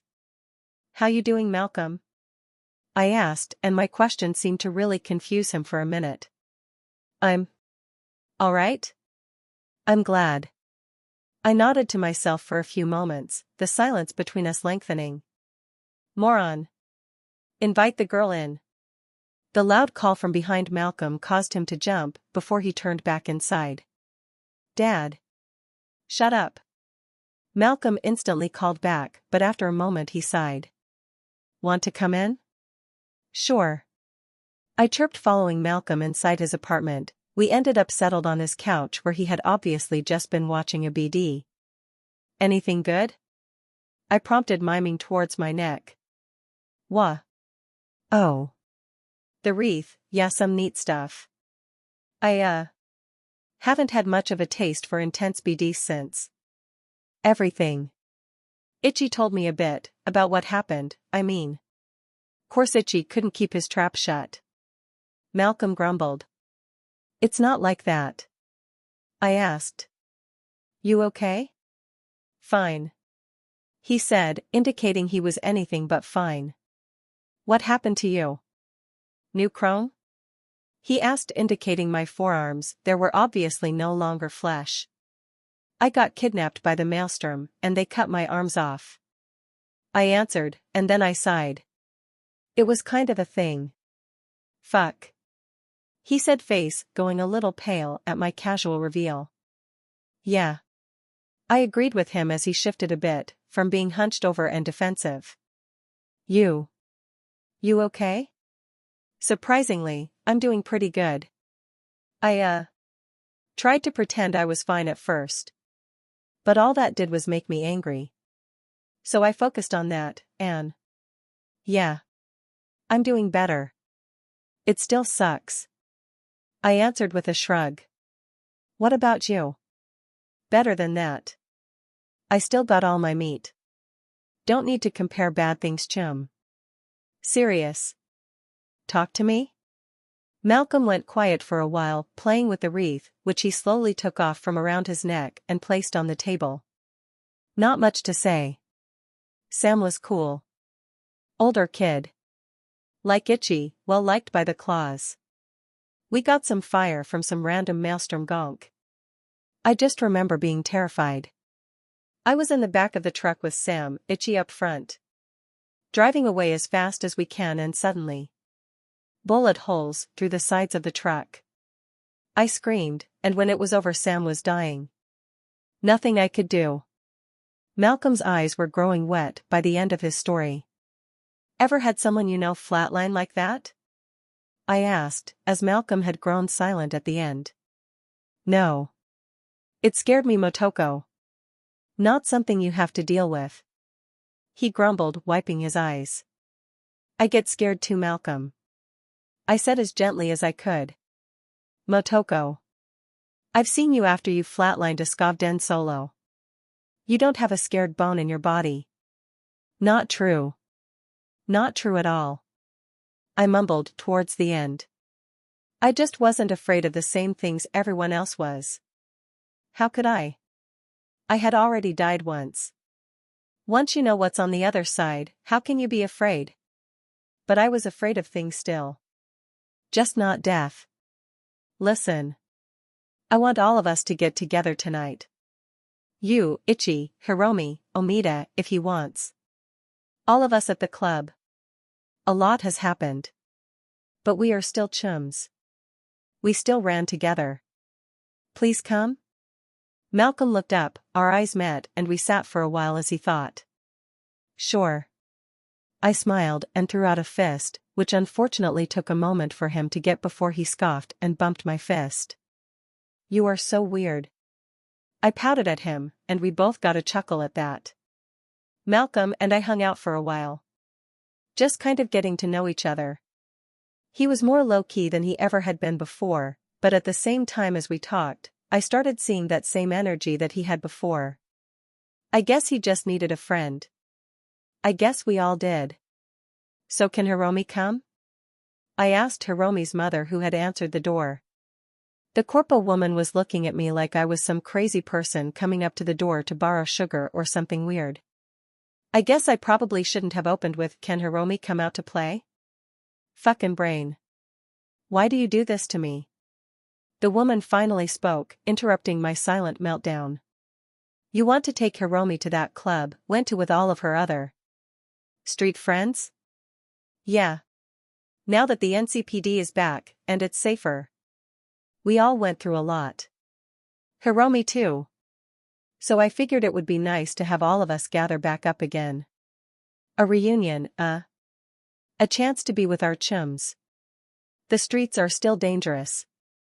Nothing will touch her, I said suddenly, feeling cold flowing through me. I'll kill anyone stupid enough to think they can even make the attempt. I promised. Motoko. Hiromi called out suddenly as she ran past her mom and jumped me in a hug. Hiromi. I cheered back as we hugged for a moment. Save me. I'm bored. Moom. Don't be weird with Motoko, you should have said she was here. Hiromi turned on her mother, scowling. Motoko was asking if you could leave tonight to go visit that club of yours. The woman interrupted Hiromi. Do you wish to go? What dash? Yes. Please. Very well. Motoko will be your bodyguard for the night. Don't leave her side. I expect that is an acceptable requirement, Motoko? The woman asked to my surprise. Of course. Then you may go. The older woman said, simply turning around and heading back inside like the matter was finished. Does your mom actually like me? I couldn't help but whisper to Hiromi, because it almost felt like that. Not sure. I think mom thinks someone well-armed is a good thing for me. I wouldn't say they like you. More like they want to use you. Hiromi muttered, a little irritated at the end. Whatever. Let's go. I urged her on, and Hiromi actually smiled as she grabbed me and pulled me inside. She needed to get ready to head outside. As she was in the bathroom doing her hair a bit, although not into her usual mohawk, I remembered I had something. Oh, Hiromi. I have the BDs from my gigs. I'll leave them here on your desk. Wha? She called out as she poked her head through the bathroom bead curtain. Stupid bead curtain. You got them. I want to see. Right now. We don't have time. I told her. It was already getting late, and we were supposed to meet Ichi and Malcolm soon. Yuck. She whined but spun back into the bathroom. To finish up. It was just lucky her makeup was mostly cyberware neon lights, so I didn't have to wait long as she finished. The quadra purred as I pulled up to the Ho-Oh Club. I almost preferred Lizzie's. No, I actually don't. I sighed to myself, why did my chums all want to hang out in sleazy clubs and bars? Well, at least they were BD clubs, and not clouds. As I stepped out, Hiromi happily bounced out a moment after, as she had been in full energy since we left her apartment. I noticed the damage to the club had been fully repaired. In fact, there were now more concrete barricades blocking part of the tunnel entrance to the club. I guess Shobo, or whatever his name is, had done some work increasing the defenses of the club. As we entered, the place was actually pretty packed. Plenty of tiger claws hanging around drinking and having a good time, alongside some civvies. I guess the gang war ending was spreading around, and now everyone wanted to blow off some steam. Is Ichi or Malcolm here yet? I asked Hiromi, and she shrugged, looking towards our normal table that was occupied by some random people. Let's check the bar? I asked, and she was already walking that way as I kept up. The bartender nodded to the two of us, ready to take our orders. No one cared about serving alcohol to minors in Night City. Especially not a gang hangout like this. Hey, we're looking for Ichi. Has he come in yet? I asked the bartender, but got a shaken head. Haven't seen him, girls. You want something to drink? Yees. Hiromi instantly jumped and started ordering something extremely alcoholic. I just ordered something fizzy. I'll text him. I tell her as she is already happily watching her drink be made. At ho-oh. Then since I didn't get an immediate response, I settled into the stool at the bar, besides Hiromi, who was already happily chattering with a few of the tiger claws sitting at the bar. Hiromi is gonna Hiromi, I guess. A few minutes later, I got an update from Ichi. Itchy, runnin' a little late. Malcolm and I had it out a bit. Be there soon, I blinked. Ichi says he'll be here soon. I told Hiromi, who turned away from the tiger claw guy she was chattering at that was visibly getting irritated at her chatter. Preem. 'Bout time we've been here forever already, Toko. Hiromi whined at me, and she purposefully made her voice annoying as she leaned into me. And that I guess was just enough. The tiger claw sitting beside Hiromi that she had been annoying for the last few minutes pounded a fist into the table. Will you shut the fuck up, you punk? You've been blabbering away. Fucking punk brats, thinking they are hard shit ruining my buzz. He snapped, rising up. His buddy on his other side was also standing up. Which is when I slipped past Hiromi, stepping in front of her. I didn't say anything, just making sure that I was between Hiromi and this gonk. Hey, fuck off yourself, then, you gonk.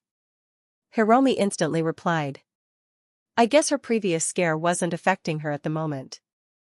Made sense. This was our club too. She had been going here for a while. While she and the gonk got into it, I stayed between them. My increased vision took it all in. The two gonks, the tiger claws and the club all looking quite ready to jump into a fight. I noticed a few of the old-timers, the ones that had been coming here before the war, look over, and look like they were going to get involved, only to sit down as the emotions of the club turned against us. This wasn't the same club Hiromi and I were used to. The tiger claws were more on edge. I guess the war hadn't been easy on them. It wasn't just Hiromi that was getting looked at angrily. Hiromi wasn't as decked out as she usually was, a lot of her TC gear left at home. She was almost dressing down from her usual. But I wasn't wearing anything that marked me as Tiger Claw. I didn't even have my katana on me. This could get dicey. Diplomacy or shock and awe? I considered my options. Even as Hiromi kept barking back at the guy, obviously getting pissed at how he was acting like she was an outsider.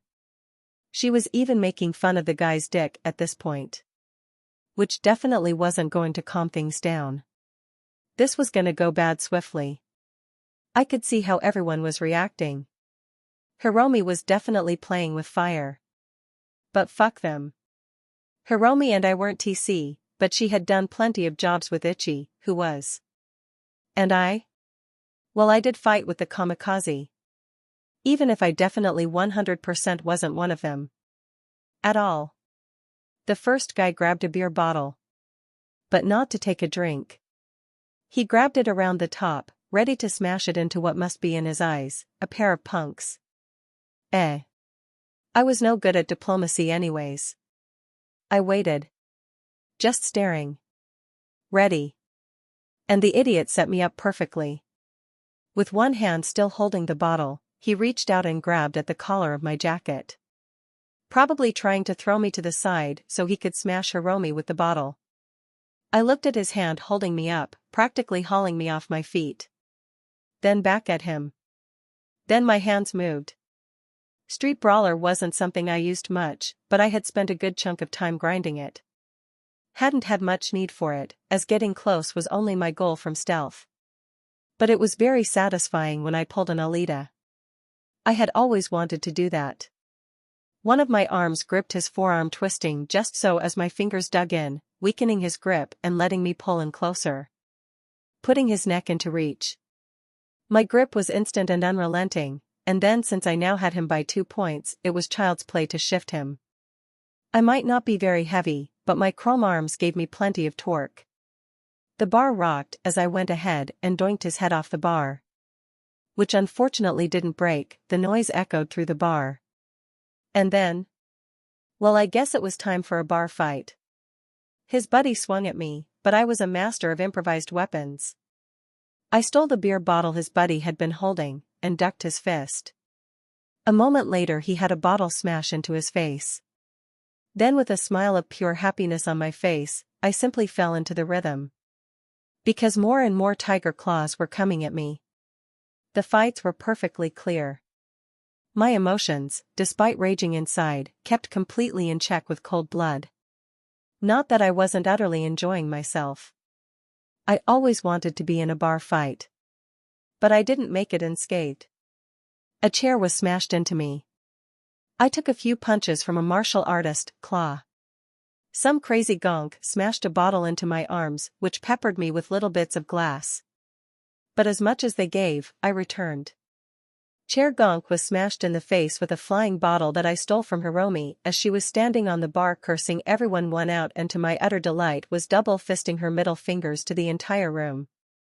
Stirring up shit in the middle of an outnumbered bar fight? That was my crazy bitch, alright. Martial artist fucker knew how to fight, and he was even better than me. His longer arms and legs also helped. But he managed to slip in and started beating on me. Cold blood fully active was the only reason I wasn't crying out in pain as he managed to slam a few good fists into my face. But a martial artist wasn't always a good street brawler. So when I grabbed a stool, I threw off his assault, and then it was my turn. I don't want no trouble. I yelled out happily, purposefully playing up the Chinese accent, and not sounding at all like that was true. While screaming that out, I used the stool to keep catching his fists until I managed to tangle him up just right and smash the flat rim into his nose, sending him to the ground. Bottle guy got his neck grabbed after smashing the bottle on my arms, because he got too close, and a flying knee broke his face. I felt a grin on my face, as I was getting alerts for not just body, but a full level up from Street Brawler. Street Brawler 6. Just for a bar fight? I would have to do this more often. But then one of the gonks ruined it. He pulled iron. The room went still as the bastard drew his pistol with a Japanese shout at me. Everyone was waiting to see what would happen. Everything went still, but I wasn't intimidated. The unkept, fucked up, rusted piece of shit Lexington wasn't the piece that was going to flatline me, not today, not ever. So I reached up, put a thumb to my nostril and blew out a glob of blood before speaking. Careful. I'm armed too. I warned him as I gently opened my jacket with my left hand, showing the barrier in its holster. Don't turn this into a gunfight. Bitch. You think you can come in here? Fuck with us. I'll sell you on the street as a whore. I'll turn you into a fuck dash. Enough. The voice cut through despite the man yelling, and every tiger claw in the bar stiffened, as Jotaro walked into the bar proper from the back. What exactly is happening here? He demanded, looking around, first towards his guy that had his gun out, then towards me. Listen, it wasn't my fault. I was surrounded by groaning tiger claw men, they shouldn't have started it. Listen, I don't want no trouble. I offered, despite my own brain telling me to just stay quiet. But damn it, I never got a chance to make such perfect Jackie Chan references before, so I guess my mouth was going to take its chances. It was also pulling into a smirk at the words. Seeing the gunman lowering his weapon, waiting for Jotaro to say something, I took a few steps back and settled against the bar. Hiromi was looking at me in shock from over the bar. She had totally bailed over at the gunman pulling his pistol. Smart girl. I threw her a smile and turned back to the boss. He looked pissed. I flashed him a smile when he turned to look at me. What can I say? A fight actually put me in a good mood. At least until the dumbass decided to pull a gun. I was still ready to quick-draw my barrier in an instant if he decided to raise that pistol back up. Clean this mess up. All of you. Does this look like a fighting pit? Jotaro demanded, and he was definitely pissed, His eyes kept flashing to the non-Tiger Claw people that were cowering in the corners, trying to avoid getting dragged into a gunfight. I guess, he wasn't happy about potentially losing customers over this. Only after all the Tiger Claws started cleaning things up and returning the club to order did he stalk over towards me. "And you? Do you think you can walk into my club and cause such a commotion?" He said only after fully entering my personal space, his voice a hissed whisper. "Listen, chum. This guy decided to start the fight. I'm on the job protecting my client, so this is his fault, not mine." I tell him, idly poking my boot at the poor gonk whose face now decorated the bar. Jotaro's eyes narrowed. "It is. Kusanagi? Is it not?" I remember the face. "Do you think that what you have done here will go without punishment? Do you think this sort of disrespect will be tolerated?"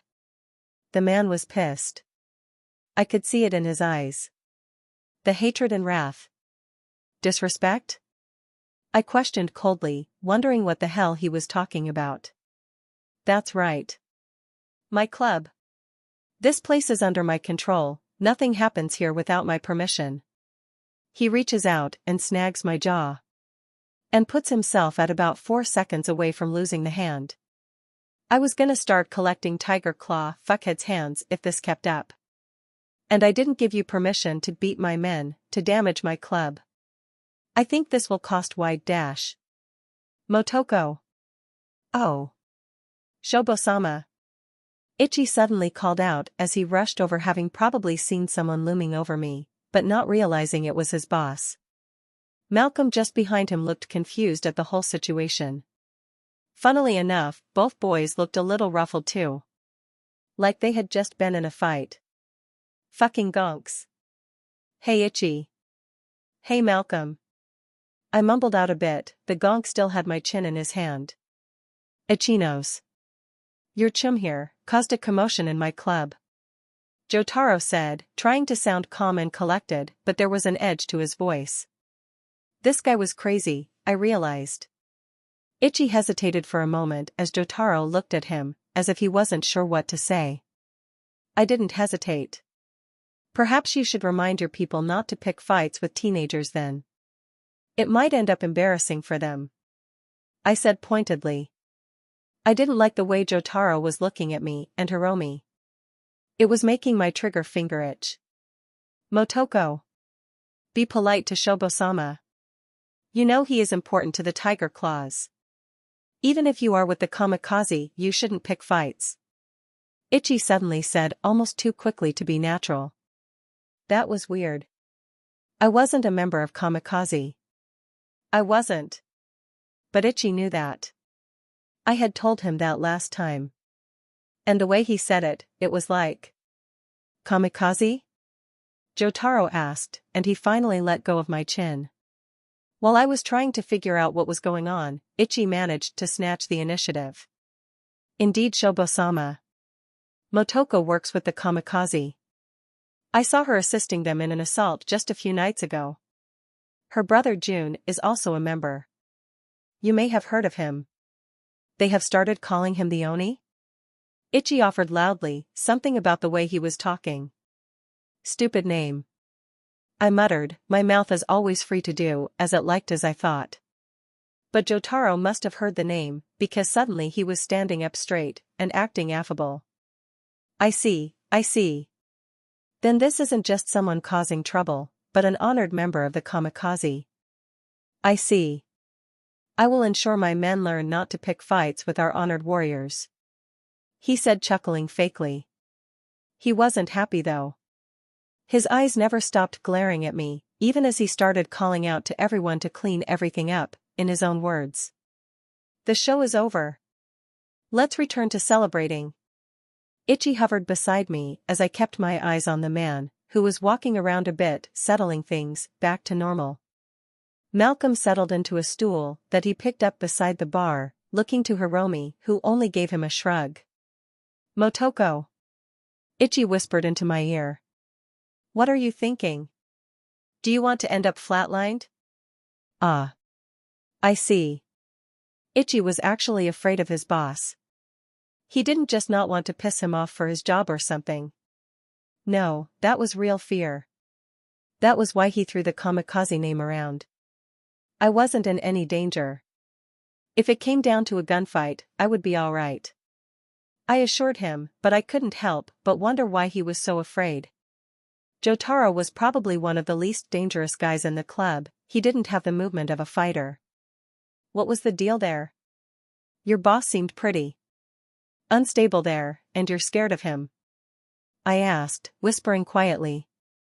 Shobo-sama is extremely talented in managing businesses, but he has a dangerous reputation for a reason. Ichi whispered to me. I turned to look at Hiromi, who was still hanging out on the other side of the bar, looking a little spooked at the sudden bar brawl turning almost gunfight. I flashed her a smile and a thumbs up, which earned me a whispered gonk in return. But she did crawl back over the bar and settle into a chair next to Ichi. Malcolm was doing a great job actually. Despite everything settling down, his head was looking around the room, and I could see the way his hand kept close to the pistol hidden in his jacket. Doesn't strike me as the dangerous type. Not exactly a fighter. I mentioned. Jotaro was soft. He didn't have any of the muscles or movement of a fight. I could tell. Every inch of him was the rich man used to sending others to die. Shobo-sama can be plenty dangerous. He is very useful to the Tiger Claws. Every business he takes over starts making massive profits. He gets away with a lot because of it. Ichi answered before he sighed and took a seat at the bar, flicking a finger at the bartender, who obviously recognized him. The bartender had returned now that everything had calmed down. The moment the fight started, he had rushed for the back. Smart guy.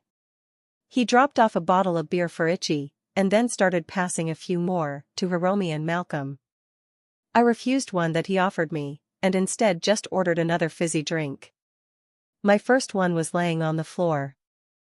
Hiromi kind of fussed over me, trying to put a wet cloth up to my nose that had been bleeding a bit, but I was waving her away. I'd be fine with a shower and a nap. But then the four of us all sort of become aware of each other. It's been a while since we have all been together, I mentioned, with a chuckle, and my declaration had the whole group sort of relax. Yeah, no shit. To the four of us. Hiromi offered, instantly raising up her bottle, which the boys hesitated, but it was with a resigned air that they brought their bottles up. Mike clinked among them. It's been a hell of a time for all of us. I started realizing what we all needed. Did you know I got my arms chopped off? It sucked. How about you, Hiromi? I immediately pinned the next target for sharing. It took her a moment as she was mid-swig, making her choke a bit as I threw the attention at her. What dash? Motoko. Come on, chum. Share. You'll feel better after. We've all been through some real shit. What? Motoko. Nothing happened to me. Come on, Hiromi. You told me. How long have we all been friends? I mean, I only remember so much, but we are all chums. You have to be kidding.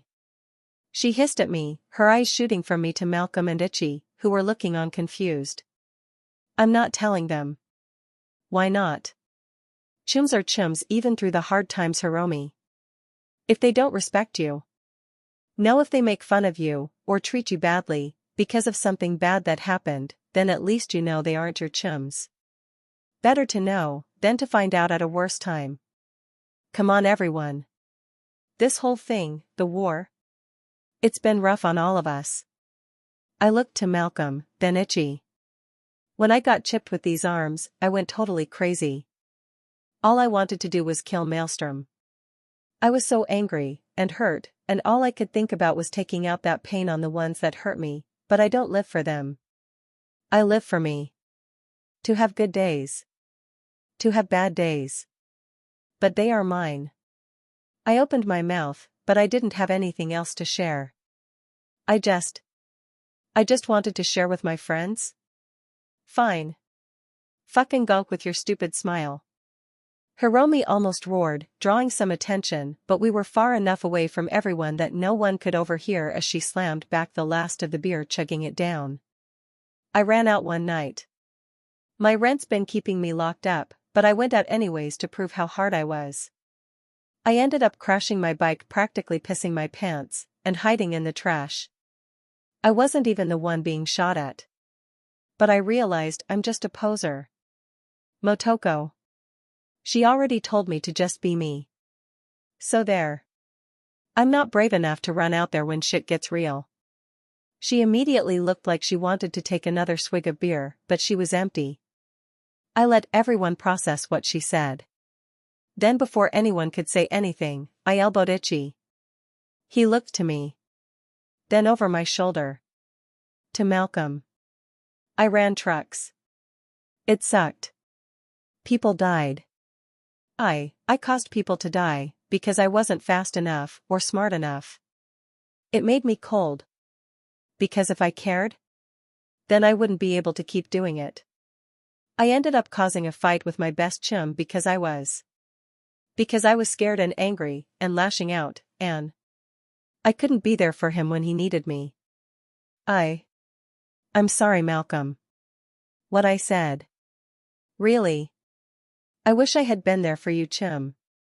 Malcolm had an utterly hilarious expression on his face as it looked like he was holding back tears. I went out with my best chum.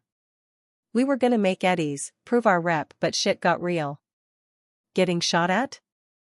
That ain't something anyone is ready for. A guy that was guiding us got flatlined. Died in my arms. I tried to get my chum to go to the hospital, to a ripper. But he was already dead, and Ichi, you were right. He was already dead. I knew that. I just couldn't accept it. I freaked on you when you refused. The two chums were both teary-eyed, and then suddenly I was pushed aside a bit as two guys hugged it out, back-slapping each other and hiding tears. Adorable. Once they were settled, I had moved over to let them sit together as they knocked back the beers. I decided to break the tension. I killed a guy with a knife in my teeth. It was after they cut off my hands. They threw me into this pit and forced me to fight to the death. But I did it with a knife in my teeth. It was preem. I told them out of nowhere, earning shocked looks from the group. Yeah? Well, I ran over this maelstrom Borg with the truck. Malcolm was there. Oh yeah. When you did that, I was hanging off the back, and as we drove by I was flipping the Borg off and telling him to suck my dash. That's so not fair. All I did was trick that gonk Tomaru into loading up an XBD in the middle of class. She grumbled, but instantly both of the boys were on her. Deets. Come on, Hiromi. I want to hear about you burning this corpo gonk. I'm interested as well. I told her with a smile.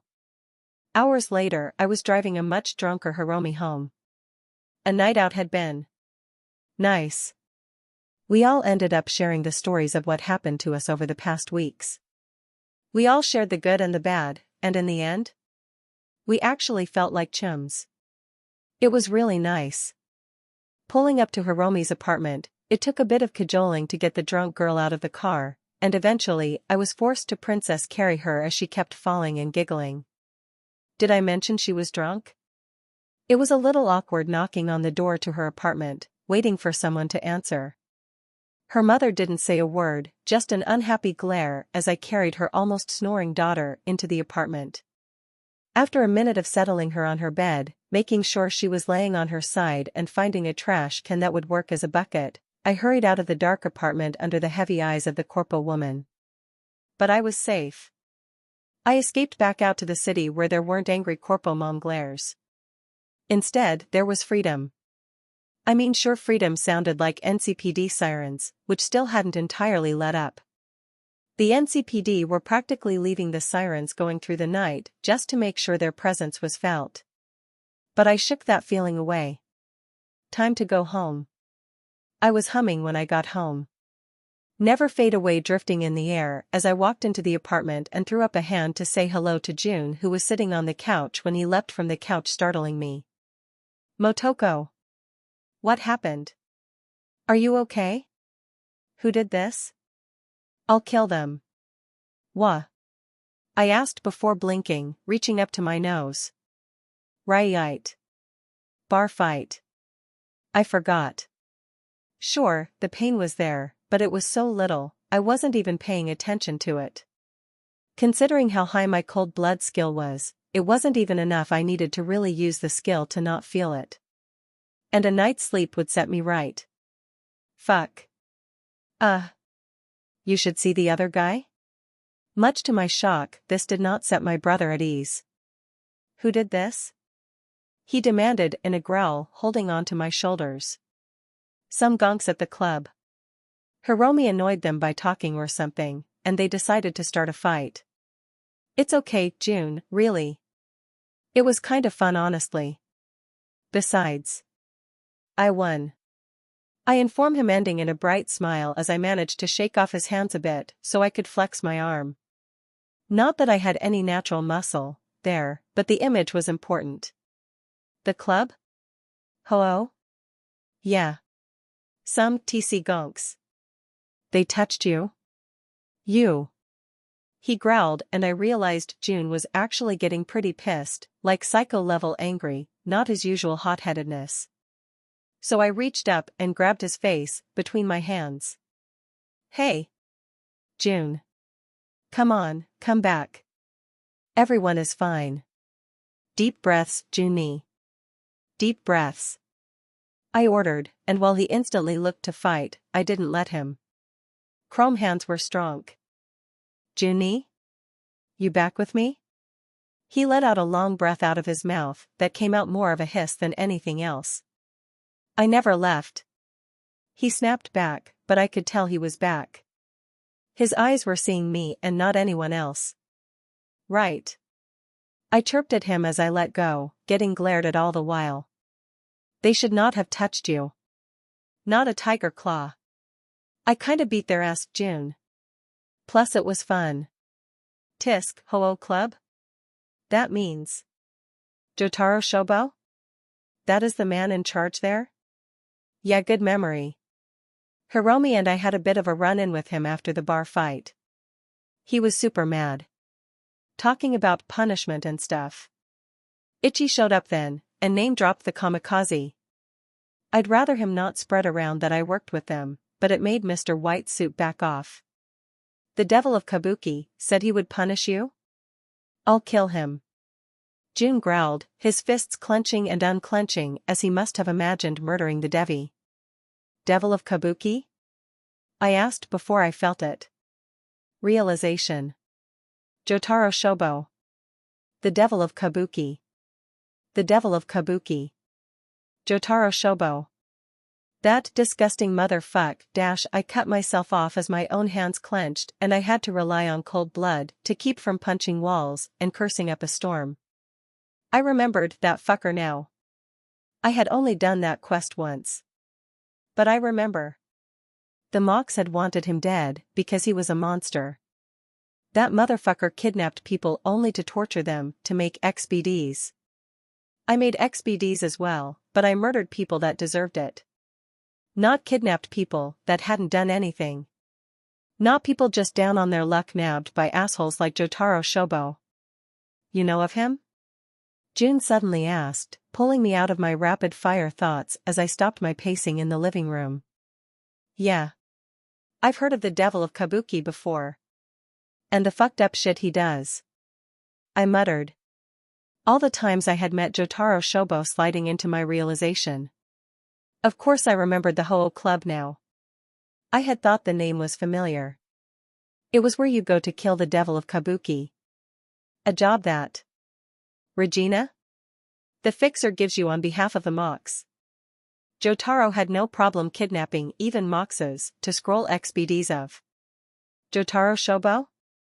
Jotaro Shobo was a dead man walking. The decision was made. All I had to do was figure out how I wanted to get it done. Loud or quiet? No, I took a breath. I would need some advice on this. This would be complicated. Very, very complicated. My connections with the TC was useful at times, and at others it was a noose. So I shook the disgust at myself for talking to that man, and not knowing a way. I was in the moment. "It's okay, June," I told him, June having been hovering around as I went off in my own head at the realization of who I had been interacting with. "Doesn't seem okay." "Motoko? Emuto?" June asked, his face worried, and I could see the stiff way he held his hands as if wanting to grab me, but not sure if he should. "Really, June-ni?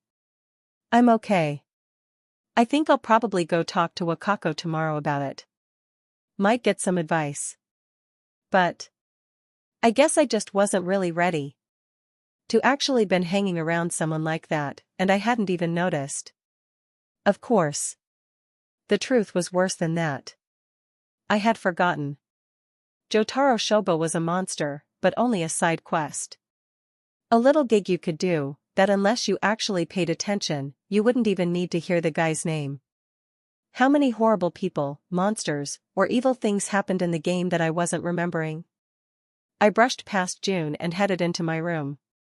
I had taken to mostly sleeping on the couch surrounded by parts and pieces of my tinkering or my laptops to grind with, but what I needed now was no distractions. I sighed once the door closed behind me. I started stripping weapons settled on a dresser, their holsters ready to be buckled on when I got dressed, as I slipped out of my leotard, out of my armored clothing that made me feel like a badass, and into something comfy. Then I sat on the bed and laid back. What else did I forget? So rather than sleep, rather than spend a night grinding, I started thinking back to the game. To the anime. To everything I hadn't been thinking about as I'd been either having too much fun grinding, or too murderous to think about. Jotaro was just one mission. Were there any other gigs that I should remember? So I started thinking back. The first thing that popped into my head? That fucking sick fuck. I gasped, remembering the farm. River and his stupid quest. The creepy fucking cartoon that I swore if I ever had to watch again I was gonna uninstall the damn game. The creepy bastard and his farm. Fuck. I don't remember the name of the farm. I would have to jump onto the map I had installed, and see if I can't find it. Hopefully it will actually be listed. I took a deep breath and let it out. Okay. That was one thing that needed to be dealt with, maybe even sooner than Jotaro. What else? Wait. That's Skav Ripper. Shit. I can't remember what his name was, but he shouldn't be hard to find. He had an open Ripper shop. Hopefully he is already set up, and I'll go and put an end to his bullshit. Anyone willing to pretend to be a doctor only to rip them apart for pieces for scavs deserved a messy death. Maybe even get some more Scavden data from it. That made me think of Fingers. He was disgusting, and I definitely felt like putting a bullet in his head, but he wasn't scaving people. Just being a disgusting molesting fuck. But the joy toys that go to him, do it because he was cheap thanks to what he did. I would have to talk to Vic. He would know best. Would killing Fingers actually be a net good? Fuck. This is why I said I wasn't a hero. I don't like these kinds of complex good and evil choices. I hated good and evil alignment choices in games. I guess it was good that I didn't have one. I couldn't think of anything else directly relevant at the moment. Except for edge runners. Faraday was on my list too. That four-eyed fucker needed to get put in the dirt, but he was dangerous. He had plenty of guards. That was enough for now. I had my targets. I should sleep. Let the night pass and be ready the next day. But that kidnapping fuck was out there. Right now. I pulled up my map. Farms in the Badlands. It took an hour to narrow down my options. Unfortunately, it had been way too long since I had actually played 2077. I didn't remember which farm it was, and despite most of them closing down, there were still a few of them around the city. So I had a list. I would just hit all of them until I found it. I should sleep. I could do it. Just a push of a button and I would be out for 8 hours. But my knee was bouncing. my fingers tapping. Every piece of me wanted to get up and go kill that creepy fuck. Fuck it. I wasn't some hero, but I wasn't going to let that bastard live for another day if I could help it. Making me watch that creepy cartoon in the game was enough to earn his death certificate, even without the kidnapping and creepy shit he does. I got up and started packing my equipment back on. I stepped out as I zipped the leotard back up to see June was still up watching TV with a half-eaten burrito in his hand. "I thought you went to bed?" he asked, noticing I was arming back up. I even had my nakomata over my back. I was. But something came up. "Don't wait up for me. I might not come back in before morning. Might take a while to find him," I say as I finish strapping everything on and walk over to June to give him a kiss on the cheek. "I'll see you later, Dash." The hand gripping the back of my jacket kept me from walking. "Not a chance. It's late, what are you doing?" "Gotta kill a guy. Gonna take a while to hunt him down first," I answered truthfully, which unfortunately didn't earn me my release. "Details. Now," he said, standing up to block my way. "Fine. I got some info on a serial killer. Some crazy fuck that kidnaps kids, does weird shit to them. I know generally where he is. Gonna need to hit a few locations to find him, but I'm going to assassinate him and rescue anyone he has kidnapped." June blinked at my response. My reveal obviously surprised him as he seemed to mull it over. "Fine. I'm coming too." I sighed. I really didn't need June and his big stompy feet following me around. "Juan," whined at him, irritated at him trying to interfere in my Moore assassination. "It's an assassination. One is a job, the other is mental sickness." "No. It's late, and I know I can't talk you out of leaving," he said, standing up and looming over me. "Since I know how you are, I'm coming with someone to watch your back." "Fine. I'll wait for you to get ready. It's gonna be more of a stealth job, you know? The guy has like a ton of mines and turrets defending his farm, last I heard." He looked at me for a moment and then he slapped the back of my head. "If that is the case, you definitely need someone there to watch your back. Emuto. You can rely on me. You have other chums as well. Stop trying to take on everything alone," he added as I gaped at him as he walked off. "I can handle myself just fine." I called out to him, but he ignored me as he headed into his room to grab his gear. I stood there at the door, a little huffy, rubbing the back of my head. Jerk. Stupid face. A few minutes later, June walked out, yawning a bit as he was now kit up in his kamikaze gear, face mask included. I rolled my eyes and headed down, June following after. June kept yawning, so I actually stopped at a vending machine and bought a couple of drinks, stuffing a few into his arms, making sure they were the type he liked before heading to the garage. He didn't say anything, but he was giving me an amused smirk as he followed after. "Shut up." I didn't say anything. He replied instantly, but he was still smirking. Jerk. We reached the car, but June was walking over towards his Kusanagi. "June. Come on." I pointed at my car as I set the cans down on the roof for a moment as I opened the door and started arranging my nakomata. "I'll just follow you," he said, side-eyeing me. "Not a chance. We are leaving the city. Unless you want to drive your Kusanagi through the Badlands?" I asked, and I saw him wince a little. NC streets could be bad enough with potholes and general debris, but the roads out of the city were rough. The nomads drove their cars with off-road tires and alterations for a reason. Like my Quadra. "Come on. Just drive slowly," he demanded as he relented and moved to the passenger seat. I always drive safely. Driving out of the city was easy enough. It wasn't like many people drove out of Night City in the middle of the night. If only June would stop trying to change the radio. "June, if you change my radio to that garbage one more time, I'm gonna start driving fast just to end this torture." I told him out of the corner of his eye. June wasn't a fan of oldies, which samurai were. Technically. I mean, they were over 50 years old. Of course, kids that grew up in NC thought the music was for old people. They just had no taste. The original sounds? Johnny might be a real piece of shit, but he had some monster vocals and guitar work. Ugh. Why do you listen to this scop? It's terrible. He grumbled at me. As someone who listens to us cracks, you have no right to talk about my music preferences. Us cracks are at least modern. I groaned as the argument went around again. But I finally had an actual distraction. Heads up, I said, suddenly turning off the engine. The headlights had already been turned off as we left the city. My Karoshi could see just fine, and there wasn't exactly a lot of traffic. June sat up from where he had been slouching in the seat. What is it? First of the potential targets. Poppy Farm. Be careful.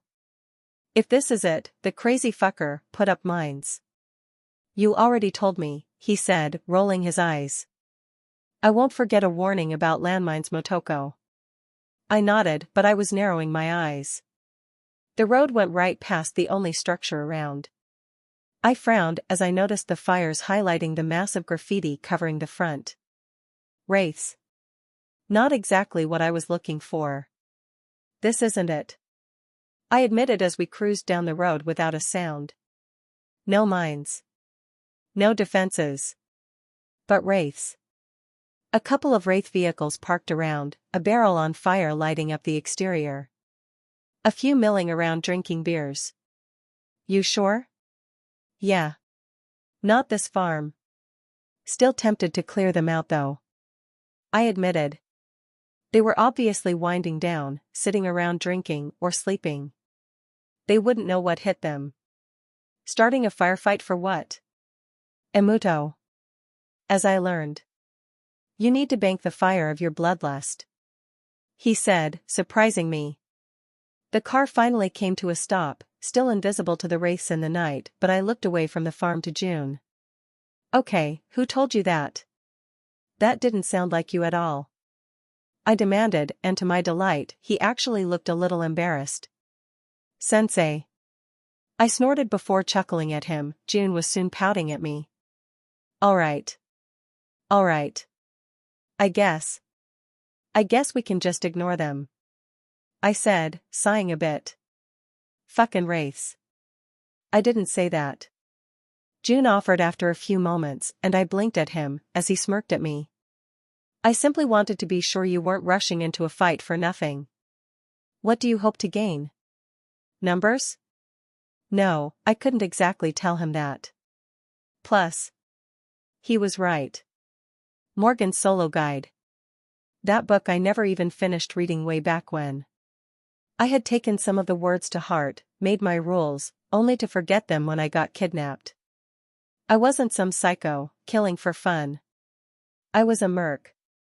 A solo. Someone that did what she did for a reason, and what reasons do I have for killing a bunch of wraiths? I know a nomad. We clear this camp, we can let him know. Probably make some good eddies for the sale of the wraith cars. That plus we get any weapons, and eddies the wraith have on them. And what is the risk? I blinked. Risk? From a bunch of sleeping wraiths in the middle of the night? June, you are vastly overestimating those gonks, or underestimating me. I could probably kill every wraith in that camp without them ever knowing I was there.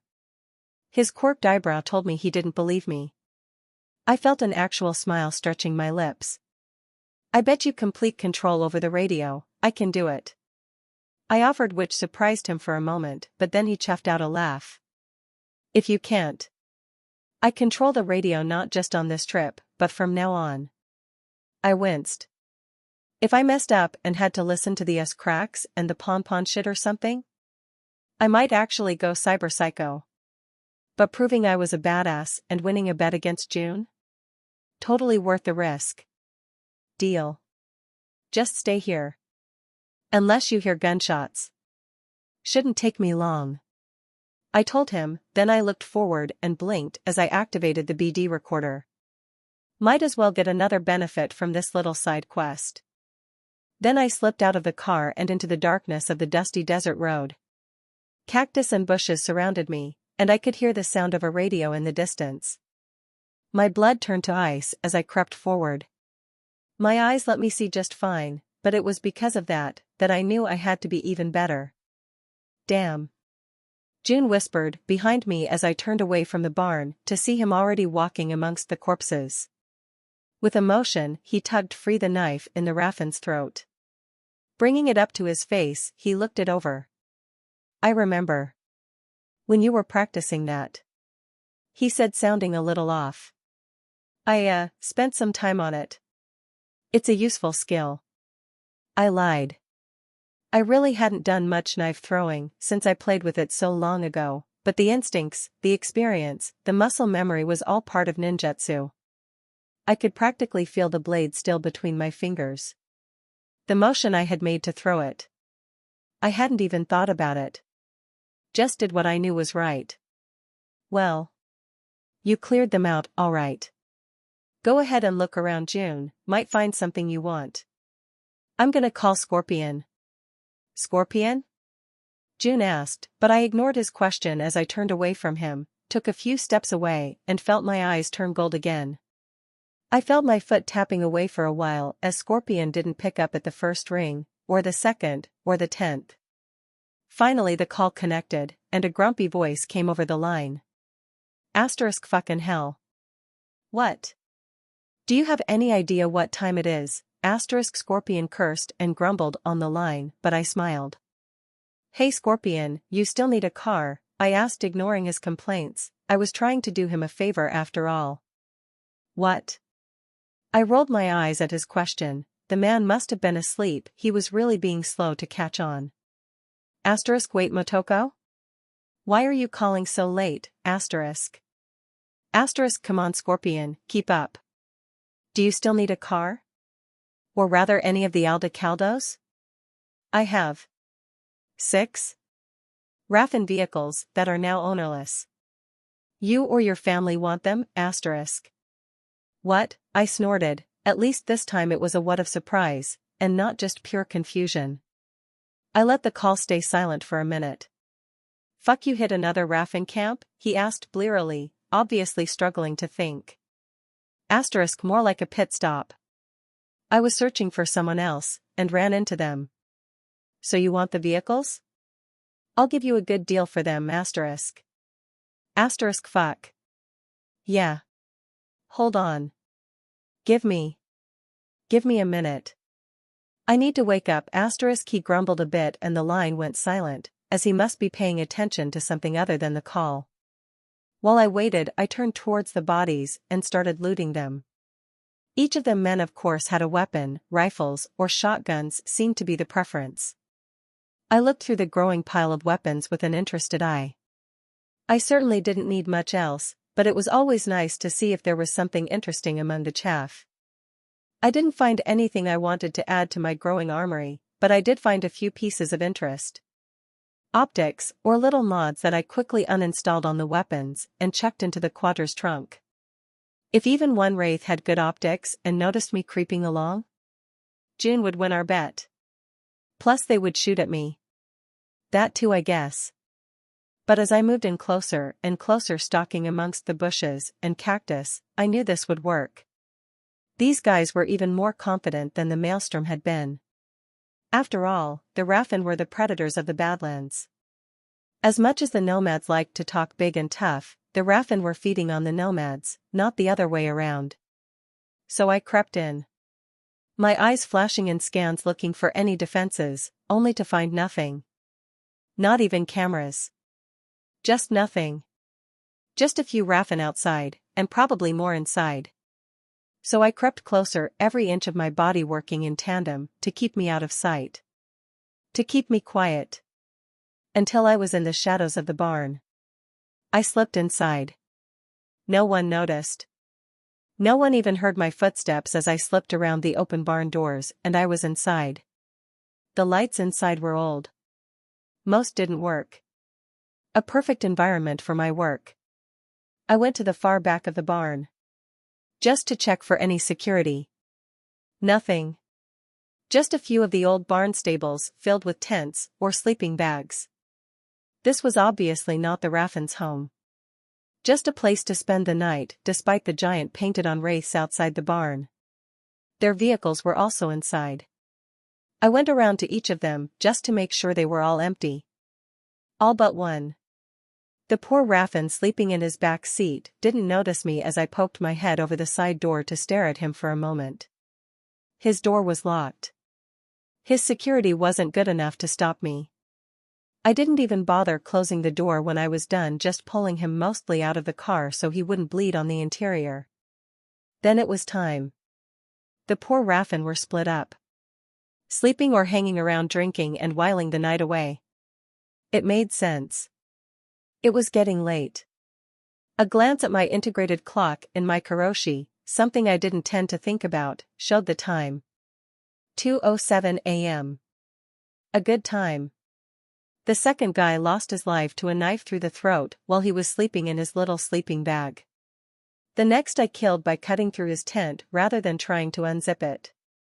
He died just as quickly. I didn't feel much as I slowly cleaved through the sleeping Raffin.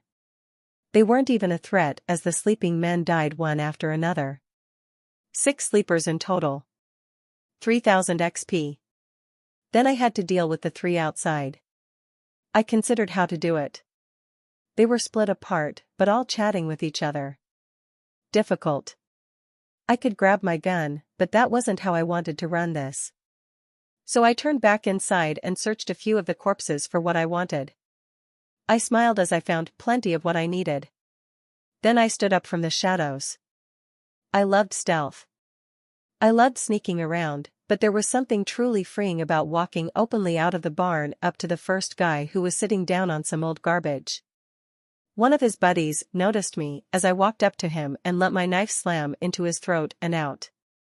My other hand was already moving. The knife I had looted whistled through the air. Hitting. Mostly where I wanted. It was a little off. I really needed to up my reflexes some more. On the other hand, even as one man died, and the other gasped as a blade appeared in his chest, I was pulling a third blade from my waist. With a little flourish I lined it up even as the third Raffin tried to react. Tried to rise up and draw her rifle sitting at his side. The whistling blade put an end to that, as she fell crying out breathlessly. I swiftly threw another blade, this one actually landed where I wanted. Her throat suddenly blocked by a solid piece of metal put an end to her as she writhed on the floor dying. I had checked every inch of the inside of the farm, and I hadn't seen any of them wandering around in the night, so I was fairly confident I was done. My eyes turned gold. Motoko? I reached down and slipped my blade into the second Raffin's throat. He was bleeding out on the ground, a knife in his chest, lung pierced, but I put him out of his misery as I answered June. All clear, June NII. Come on over, let's loot up, I told him before dropping the call. I could hear my Quadra's engine start up a few moments later as the car rumbled off the road and towards the farm. Perfect. Loot. XP. And I could send a message to Scorpion. Maybe the Aldecaldos could use a few more cars? I peeked into the barn, noticing there were a few Raffin vehicles, now ownerless. I could have some fun with some of that. Motoko. You there? Course Scorpion, feel a bit more awake? Yeah, at least I'm alive. You said you had 6 vehicles? I didn't respond right away, instead looking into the barn and taking a picture of the vehicles all parked. Then sent that. Yep. Holy. Preem. Very preem. Motoko, you know we don't have the cash reserves for all of them, but I'm still stuck on my bike, I wouldn't mind an actual roof over my head, That's fine, listen, if you can come pick them up, we can count it as an IOU. I don't really want to try and hold these until other Raffin decide to come find out where their buddies are, and I don't have the desire to try and sell them to a bunch of gonks. Pay me what you can, and maybe we can barter out some other stuff, but I know you're reliable, so I gave you a call. The line went silent at my offer for a long while. Long enough I started to wonder if I had lost connection. Scorpion? Yeah. Yeah, I'm here. Fuck chum. I don't know what to say. Say you'll come take these off my hands and pay me what you can later, I told him with a laugh, which I got an almost strangled sound in turn. All right. I'll get the Aldecaldos together. We'll come take them off your hands, won't be difficult to get them repainted and keyed to us. Listen. Kid, I still owe you one. A big one, and this. I'll pay you back somehow. I promise. Don't stress so much chum. Getting these out of the hands of Raffin is already a lot. Listen, I gotta run. I'll send you the coordinates, but I'm in the middle of something. Don't have time to hang around. Yeah, of course. I'll keep in touch. Don't hesitate to come by if you ever need something. Motoko. Are we going to be waiting around all night? June asked, interrupting, and I threw him a one-moment gesture at him. I gotta run. Stay safe, Scorpion. You too, kid. I nodded, as I finally disconnected. Okay. Ready to go? Loot anything good? I asked him, but June just shook his head. I just clept some Eddie shards. They didn't have anything I wanted. Preem. Follow me, then I want to find that serial killer fuck before he can target anyone else. I jogged over to the car, pointedly ignoring June's eyebrow as he looked around at the dead bodies around him. We drove to another farm nearby, only for another miss. While I drove, I was looking over my stat screen. Since there was no traffic out in the Badlands, it was easy enough to split my attention. 4,500 XP from the Raffin. None of them were big guys, so I only got 500 XP ahead. Still, that leveled me up again. Level up achieved. 1 stat point gained.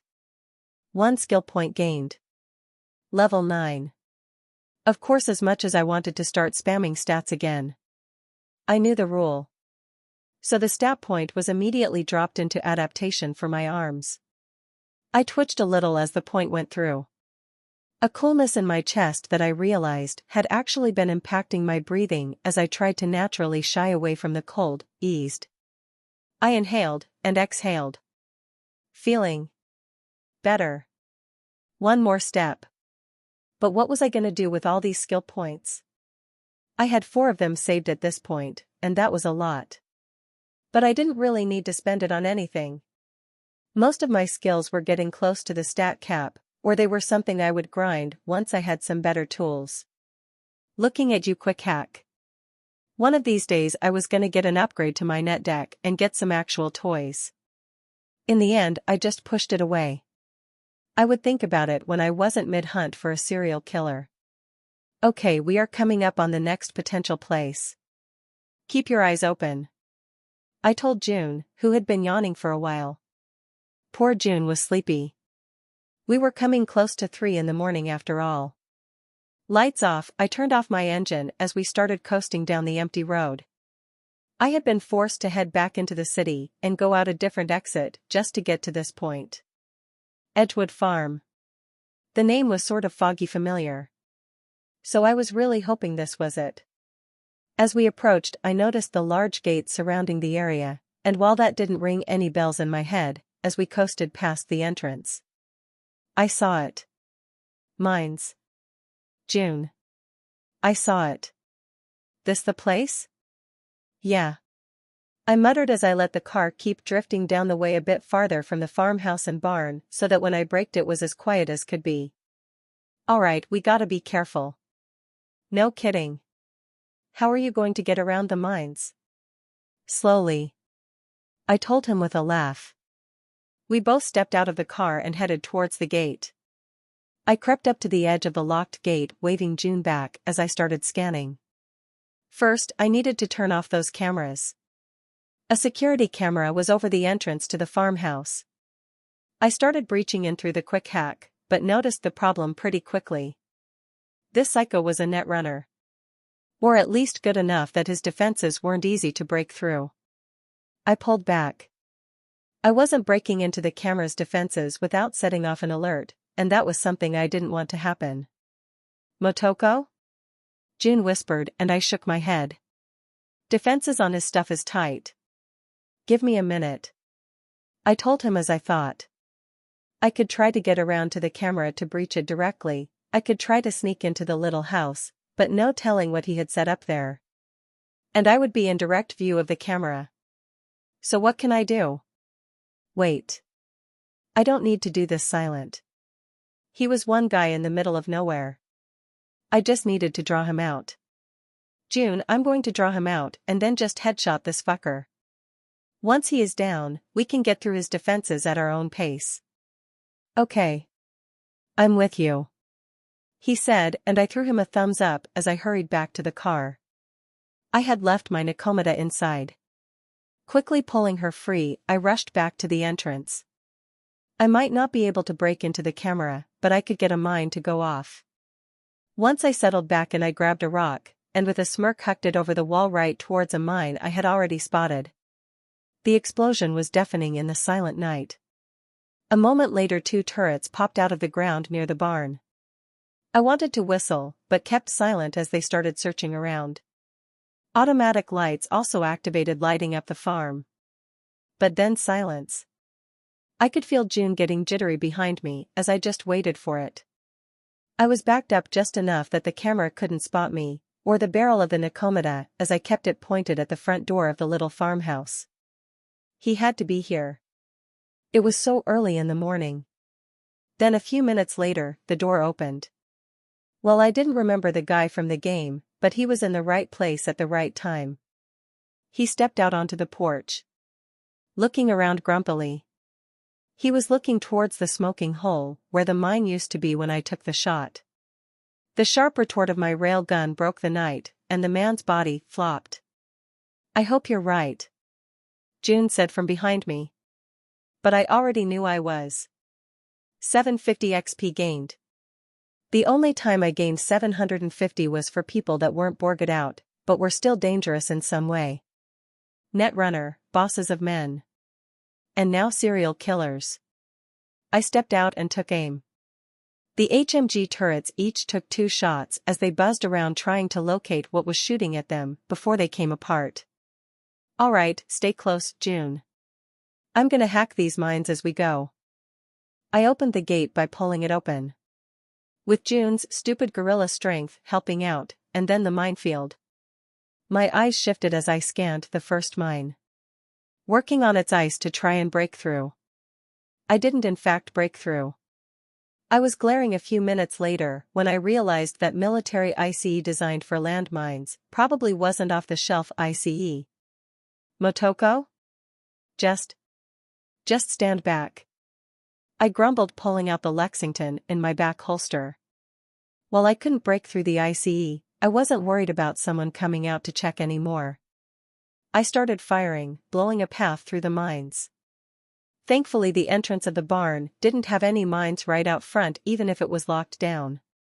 There just weren't any ways to actually get in. Wait here, I told June as I turned around and headed for the farmhouse. He definitely had a way in from inside. I passed the dead body without a glance.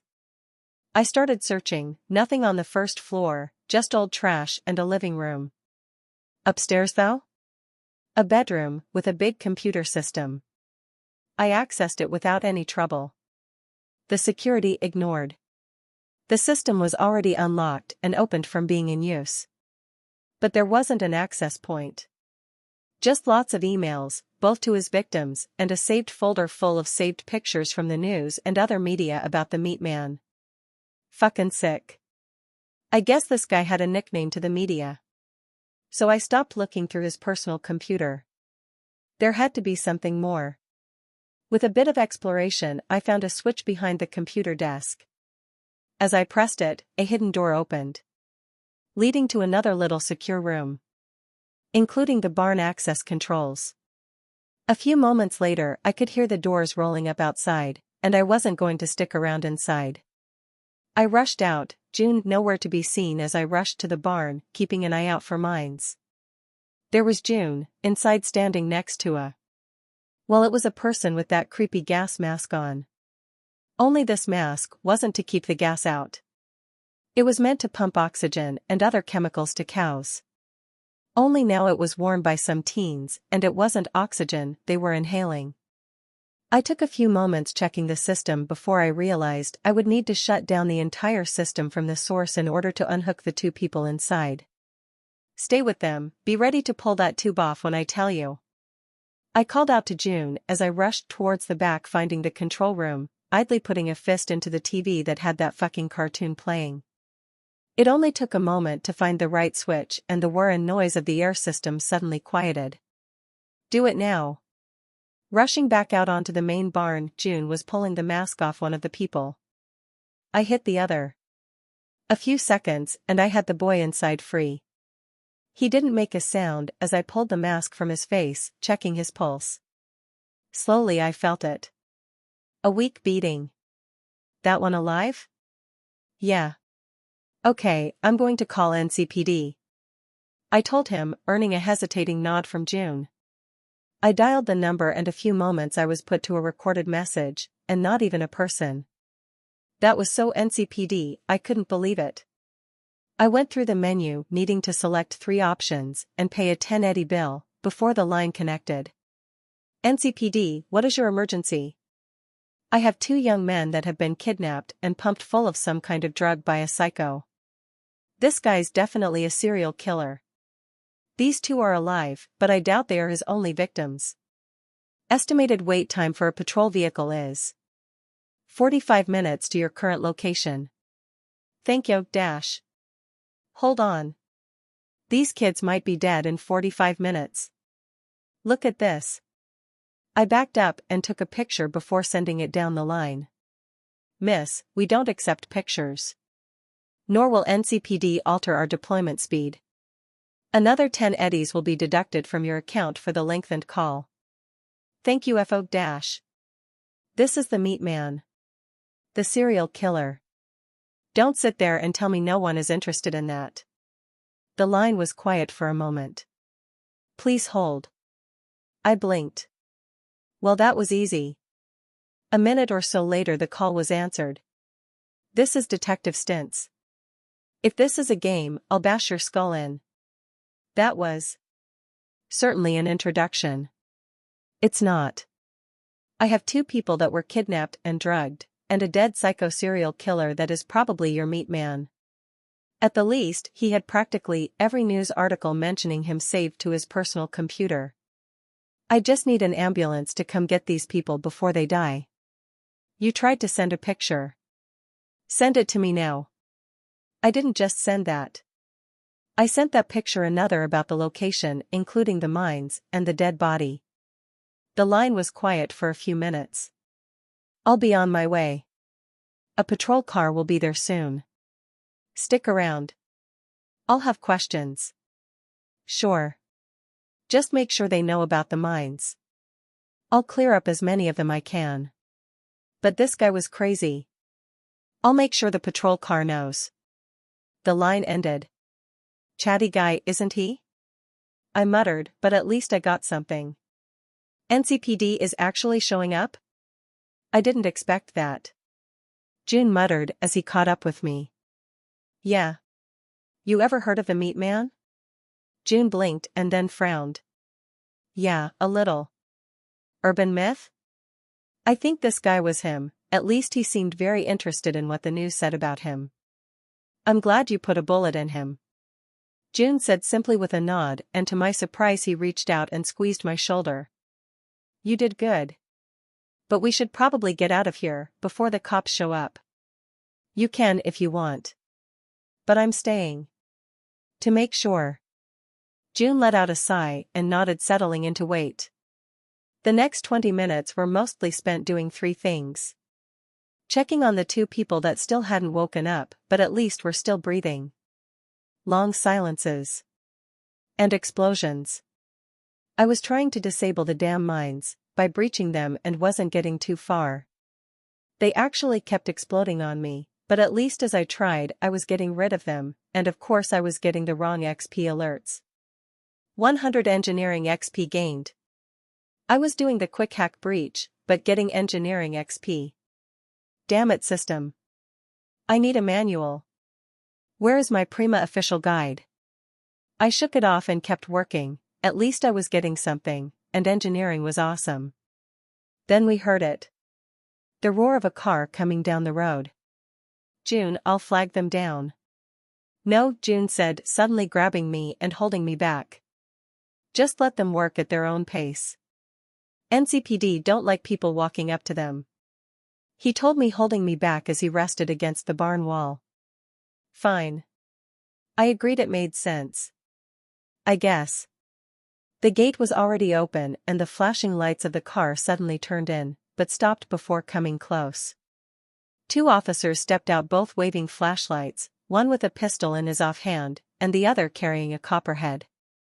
The assault rifle had a powerful flashlight on the end and he was waving it around, but kept an eye on June and I. Both men were like startled cats, looking at every step.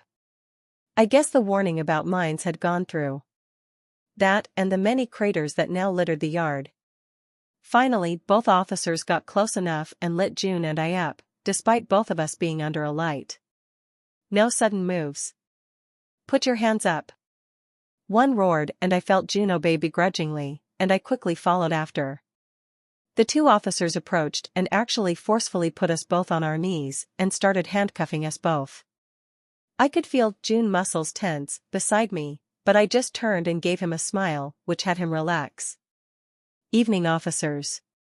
I mentioned, despite grunting around the harsh hands handcuffing my hands behind my back. The 2 dash. Quiet. The guy handcuffing me snapped, and I was thankful that he didn't actually strike me like he motioned to. Not because I was worried about him hurting me. Funnily enough, I actually knew ways to break free of handcuffs. Ninjutsu, as always, being the MVP. No, I was worried June would have ripped the cuffs off and started beating the cops to death. A few moments later, we were both secured by the officers, and the one with the handgun went into the barn to look around. He came out a minute later, cursing, and the 2 officers pulled away to speak in rushed whispers to each other. Although at least in the end they grabbed their radio and started sending messages along. Told you we should have left. June whispered, side-eyeing me.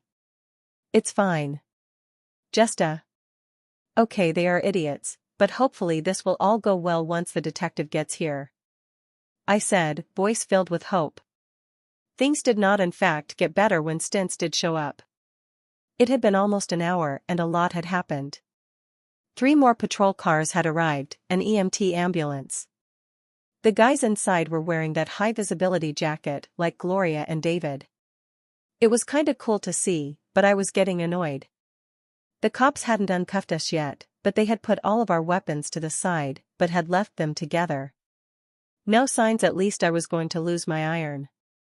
Finally, Detective Stints arrived, conversing with the other officers, and doing general police stuff, but ignoring us. Jerk.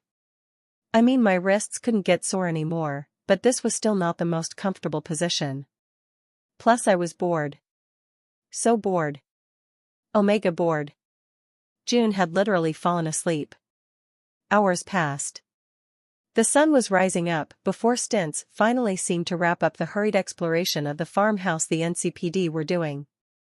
I was so ready to break out and leave by then. Hours of just sitting there. But finally Detective Stints walked over to me. I don't suppose you can uncuff me now? It's been an hour. I said before he could say anything, but the man just chuckled. Maybe I shouldn't? Hauling the Oni of Japantown in would be a good deed. Plus, Motoko Kusanagi. Mostly on record for petty theft, a bit of breaking and entering. Grand Theft Auto. Wait, I stole a car? That's pretty Nova.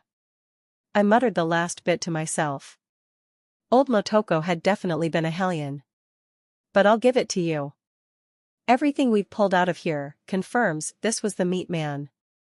Even found DNA from some of his confirmed victims. So congratulations, kid. You killed a confirmed bounty target. I've actually killed a couple of those before.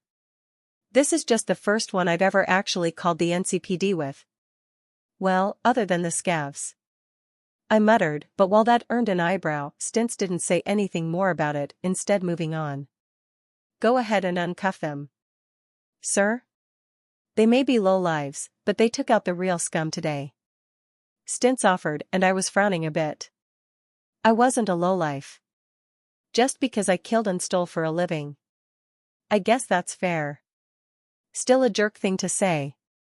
A few moments later, after June was startled awake, we were uncuffed, although all the officers still looked twitchy as June and I recovered our weapons.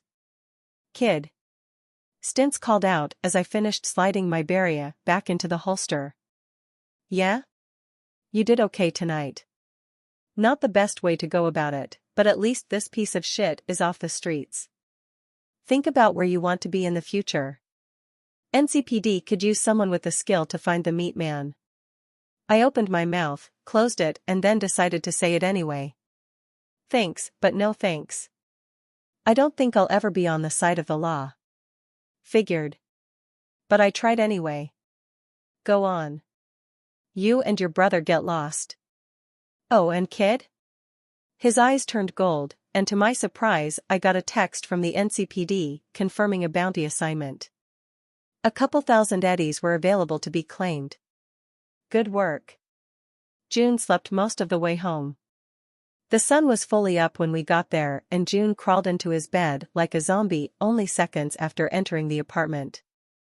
I, on the other hand, had a date. Once June was tucked in, I headed back out. Stopping only to fill up the tank of my car, which as always was a monstrously large amount of eddies. I drove over to pick up Hiromi. I was just on time. As I was pulling into Hiromi's garage, I got a text from her. Asterisk Hiromi, you didn't forget, right? Motoko? Chum, asterisk. I chuckled as I drove around the garage until I came to where Hiromi parked her bike. Finding her already waiting down there sitting on it and looking nervous. Her face changing to a happy smile was all I needed as I parked in front of her, popping the passenger door. You called for a ride? Yees. Hiromi cheered as she leapt into my passenger seat with a laugh.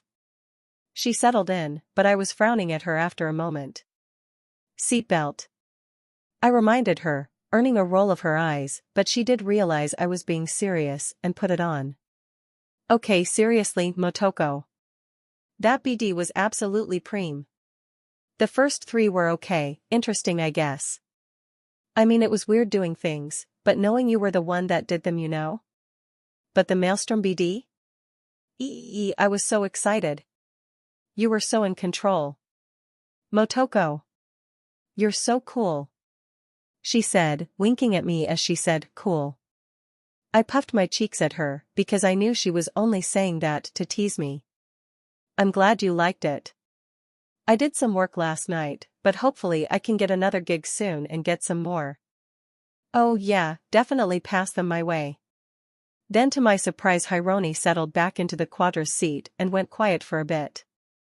You really are fearless. She offered quietly. I noticed she was also doing everything but looking at me. You don't. You don't need to compare yourself to me, Hiromi. I'm scared a lot too. Didn't I tell you? After that first gig with Ichi after I killed those Tino thugs, I hid in the apartment. June had to force me outside with a ramen bribe. I was scared of going outside again. You got over it. You go out and do amazing gigs and dash. And you are super smart, you make friends everywhere you go, and you go to Arasaka Academy, so you'll be some super important corpo executive someday. I'll be doing gigs for you soon, so Hiromi just be happy? Okay? If you aren't, I'll do whatever it takes to make sure you get to be happy. Just. You are such a gonk. She whispered, laughing a bit, and I smiled as her smile was back. Fine. I'll be happy if that is what you want. She said, laughing at me, but I was just glad she was back to normal. Sad Hiromi is a no-no. Ah. This sucks. Hiromi said, instantly doing a 360 on her previous mood. Mood whiplash. Her name is Hiromi. I was pulling into the front of Arasaka Tower and Hiromi was glaring at the stand of people gathering up and heading inside. What's wrong? Nothing. I just don't want to deal with Tomaru. She sighed as I pulled into a space in front of the building. There were actually a lot of vehicles stopping and going along the bit of circular road. Although rarely did I see parents, usually, it looked like taxi services, or personal drivers, dropping off the kids. My vehicle actually stood out quite a lot from the array of high-end expensive executive cars. Not that I cared. Will you be okay? I asked as Hiromi was pouting, but she looked at me and laughed. Tomaru is a gonk, but I can handle him. No worries. Then as I was parked she turned in her seat and threw a hug around my shoulders. Thanks for the ride, Motoko. See you later this afternoon? Yep. Gotta pick you up after all. I agreed and she was smiling as she nodded, stepping out of the car and sending me a wave as she walked backwards. Then as Hiromi started walking amongst the array of students I saw it. A yellow beat-up Thornton. Galena? I think the name was. The exact kind of car you would never see someone drive to Arasaka Tower. But there it was. And I knew who was in it. I remained parked for a minute as I watched it pull up as David Martinez stepped out. He was about the same as he looked in the anime. Same hair. Same uniform. No jacket, of course. Love you, Mijo.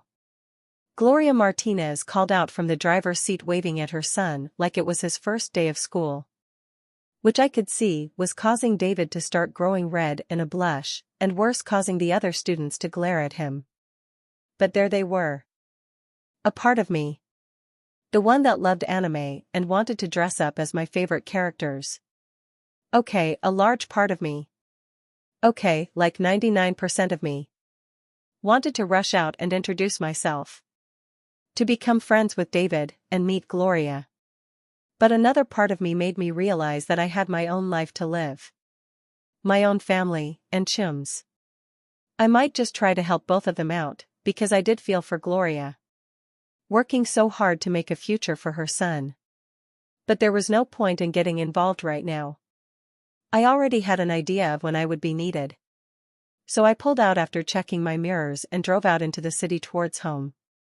I had a chunk of time before Hiromi was out of school after all, and I really needed to have a conversation with someone that trust was stretching it. Wakako's pachinko parlor was the same as always. I still had no idea why she chose such a chaotic place for her office.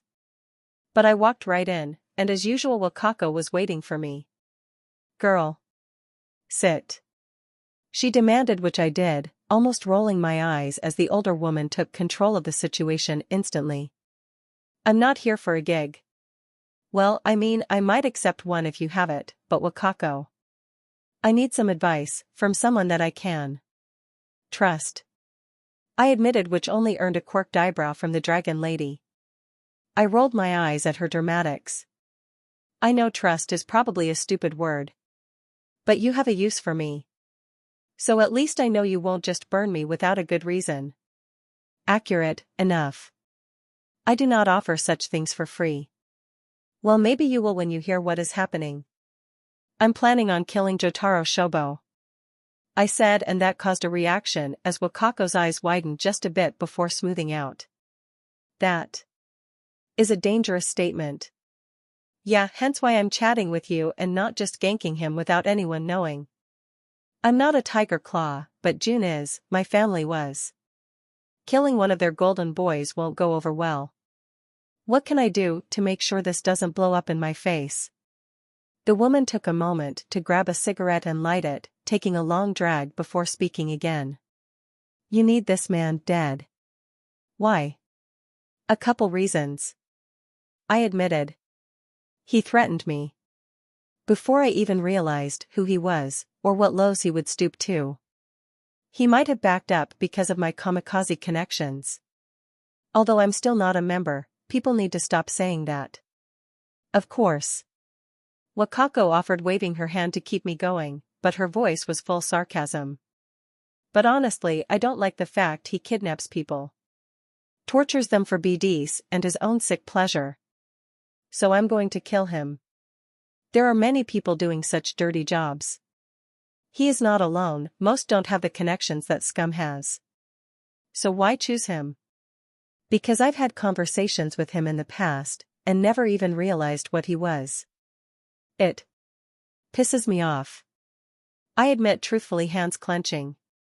He's a monster, Wakako, and at one point he said he was interested in me, wanted me to work for him. The very idea disgusts me. Troublesome. Certainly troublesome.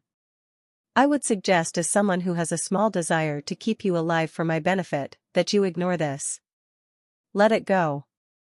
I knew you would say that. But you will not listen, yes. In that case, I would suggest you never speak of this conversation with me again, forget it ever happened, for I will. And perhaps find another fixer who already has a gig to assassinate a certain Tiger Claw. Wakako tells me, taking a drag and giving me a strong look. Can I even do that? I wouldn't want to offend you, Wakako. You're my fixer. I'm supposed to keep some loyalty to you. Right? She looks at me and just scoffs. Says the girl that has joined her brother on gigs left, right, and center. June needed me to watch his back. Girl, your brother has quite the rep all on his own. But still. We have no contract saying you only work for me, even if I would prefer to keep it that way. If you must do this, have a fixer ready to protect you from the backlash. Let them take the blame while you disappear like smoke. I nodded slowly. Do you happen to know? Now you ask me to tell you what fixer you should go to while betraying me? Truly, child, you offend me at every turn. She said, but the fact she was actually chuckled meant she was just messing with me. Right?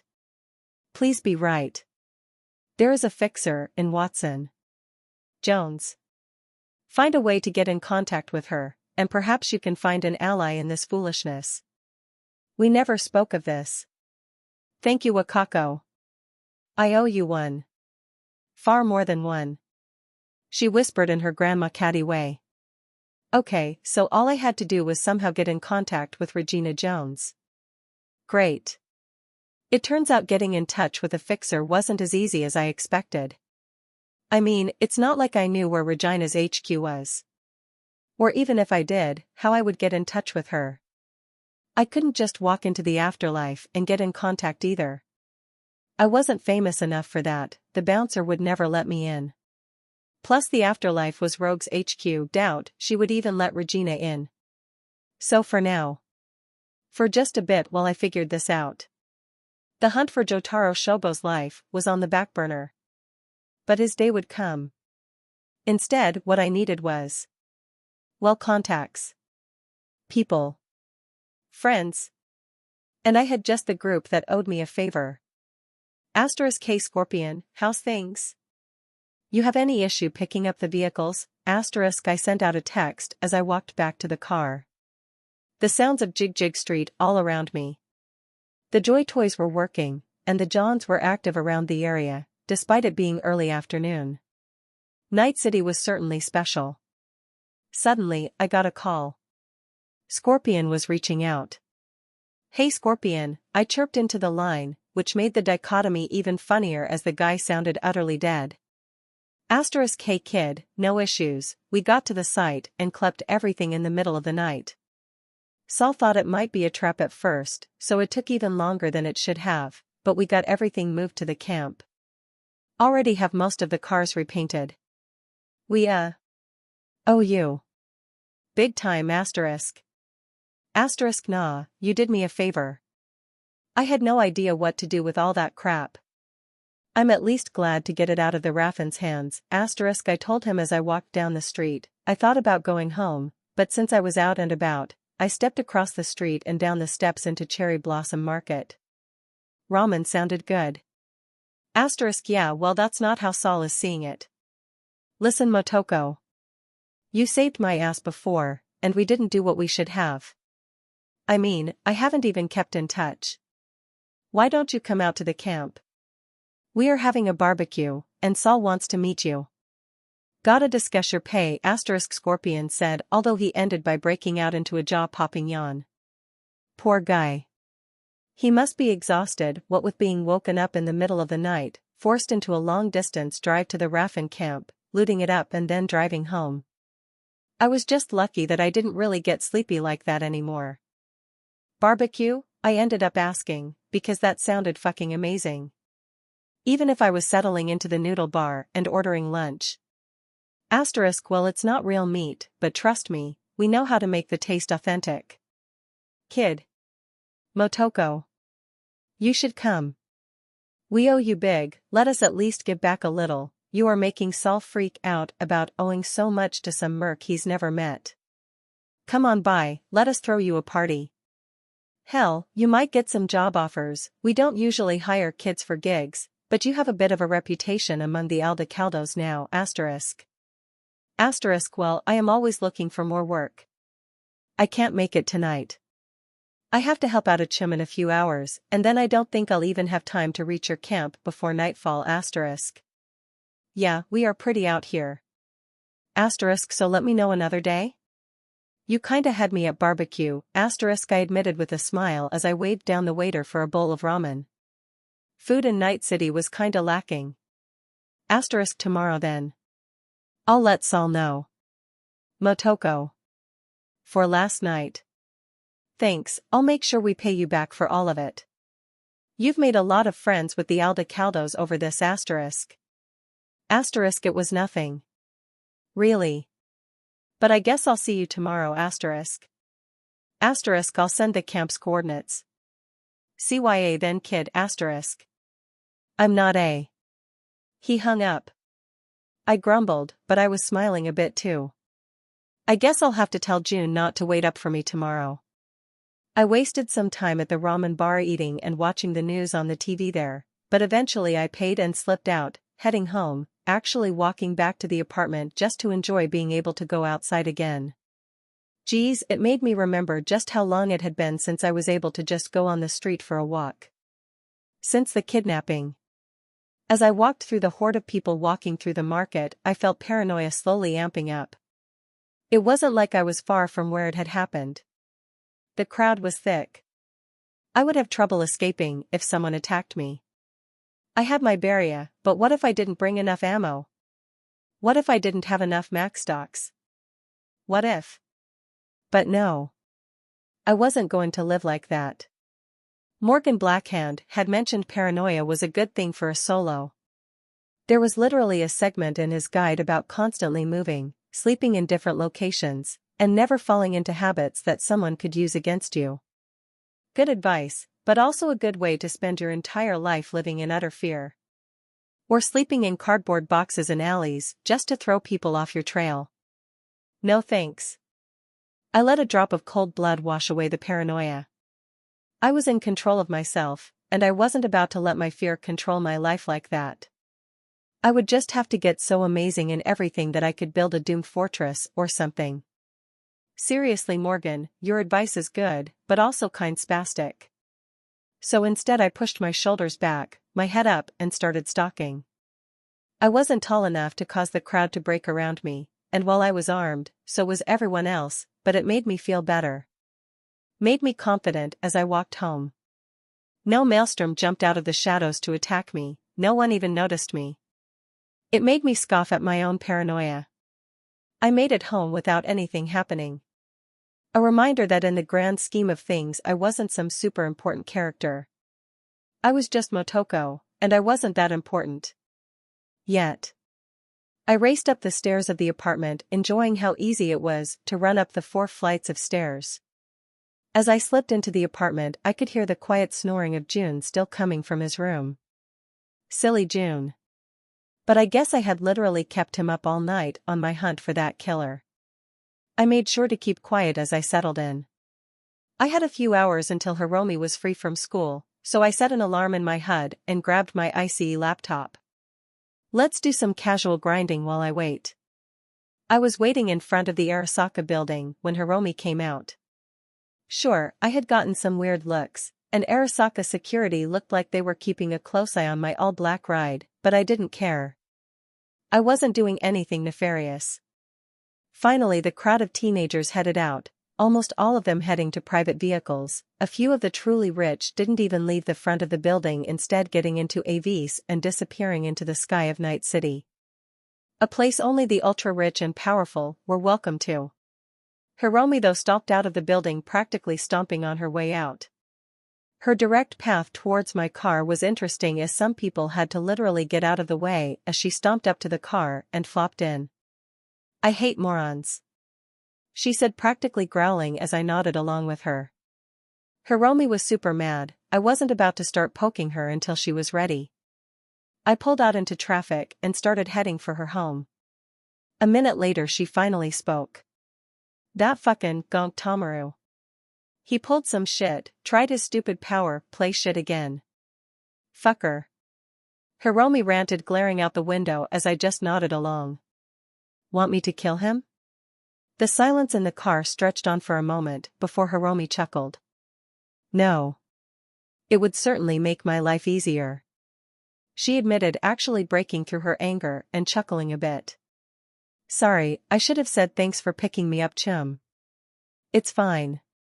School is the worst," I offered, earning a snort from Hiromi.